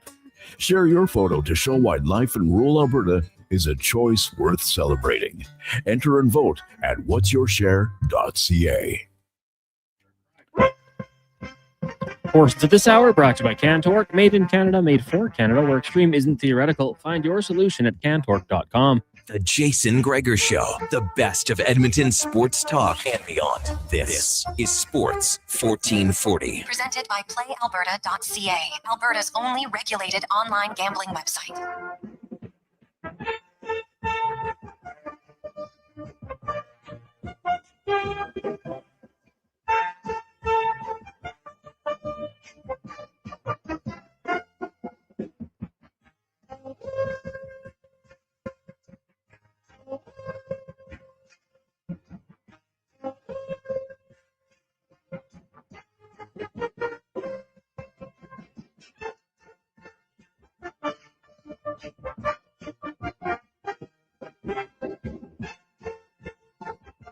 Positive Friday. We're going to ride things home quickly. How you doing? Gregor Show presented by PlayAlberta.ca. Hope you have great plans for the weekend. Please, whatever you do, don't drink and drive. Don't weed and drive. Get home safe. Be smart. Have some fun. Life's about fun, but it's always more fun if you can arrive home safe and then have more fun another day. So plan ahead. 833-401-1440, 833-401-1440. As we're going to wrap up the show this week with a little Wanye's World. Wanye, what's going on? Gregor, I was looking at this earlier and I said, can this be Wanye's World? And you said, it's groundbreaking news. 2 guys were playing golf. And this is on BBC.com, legit. We're playing golf together at the Royal Liverpool Golf Club. The first hole, they both got a hole-in-one. The first hole's a par 3? So it says, 107 yards. The odds of 2 players in the same group getting a hole-in-one, 17 million to 1. Can you believe it? Well, I'm just kind of like, yeah, that is wild, man. Like, first hole par 3 is weird too. I thought you were going to say that it was, 2 guys in the same round. And I'm like, okay, like, because one guy last year there was a guy who had two hole-in-ones in the same round, which is pretty crazy in itself. But to have on the same hole, consecutive shots too. Yeah. One guy hit, then the other guy hit. Yeah, like talk about stealing your buddy's thunder. But still, they'd probably be like, "This is amazing." Like together, like, oh my god, did they finish the round or they go right to the clubhouse? Well, it says here that neither of them knew where their balls were, so they went up to the green, and the one guy thought he'd hit the flag, and they were looking in the rough. And then somebody else in their group was like, "Both of these are in the cup." Oh, so there's other people in the group, which makes it probably Witnessed it. better. Yeah. Like that's some wild stuff, man. Like I've only ever seen a hole in one. It wasn't in my group. It was at a golf tournament out at Blackhawk, and it was hole 8, and they were the group in front of us. So we were waiting, and this guy hit like a worm burner, and it rolled down the hole on down the hill there on 8 and just rolled in, and you just saw it track. And I'm like, I think that's going to go in. And then it went in. Like, this guy almost passed out. He wasn't a good golfer, right? And he calls his wife. His wife's like, she didn't believe him. He won a truck. He won a truck. Well, you got to save your hole in one when you're going to win a truck. And the other thing I found out today, there's a group of 10 buddies who they've each put $1,000 in this pot. And if one of them ever gets a hole in one, he wins the pot. The first guy in their group, because they're all fairly consistent golfers, and it doesn't have to be when you're together. Just if somebody gets a hole in one, basically you'll win 10 grand if you get the hole in one. What do you think is I won't say obligation because that's not the right word, but what should the golf course do when someone gets a hole in one? Well, I've seen places where you get the flag, right? And some places even frame it, but that's, I don't know, like how many holes in one are there? Like the golf courses could listen to like, I don't know. Does it happen once a year? Maybe once or twice tops. Yeah. So yeah, that's probably what I would do because it hangs on the wall. It's like advertising for the golf course. If you have it and you'd put it up, you have the flag that says, like the Glendale Golf and Country Club, and it's right on there with the flag, and then it would have the and have it framed. Something like that would probably be good. But I don't know if it's if it's mandatory. But that's probably I don't know what I'm like. I know Carius, because when he got his hole in one, we had people reach out to say, "Hey, did he get his flag?" Right? Like the golf course was like, "Hey, did he get his flag?" So I'm assuming he got one. I should ask him. He just got a hole in one like last week. Unreal. I know a guy was with somebody got a hole in one this season, and they went to the pro shop. I can't remember what course it was at, local course, and they said, "Can we get the flag?" And the guy in the pro shop was like, "What? Why would you want the flag?" And they were like, "What? Why wouldn't we want the flag?" So then he'd like make a call to the course superintendent for the next morning when the greenskeepers were out and stuff like that. Now, back in the day when the world was fun, everyone in the clubhouse got a free drink if someone got a hole in one. Paid for by the clubhouse? By the clubhouse. Oh, wow. I didn't know that. Again, once or twice a year for the slim sliver of hope. If you get a hole in one, you get a free beer. I think that's a fair deal.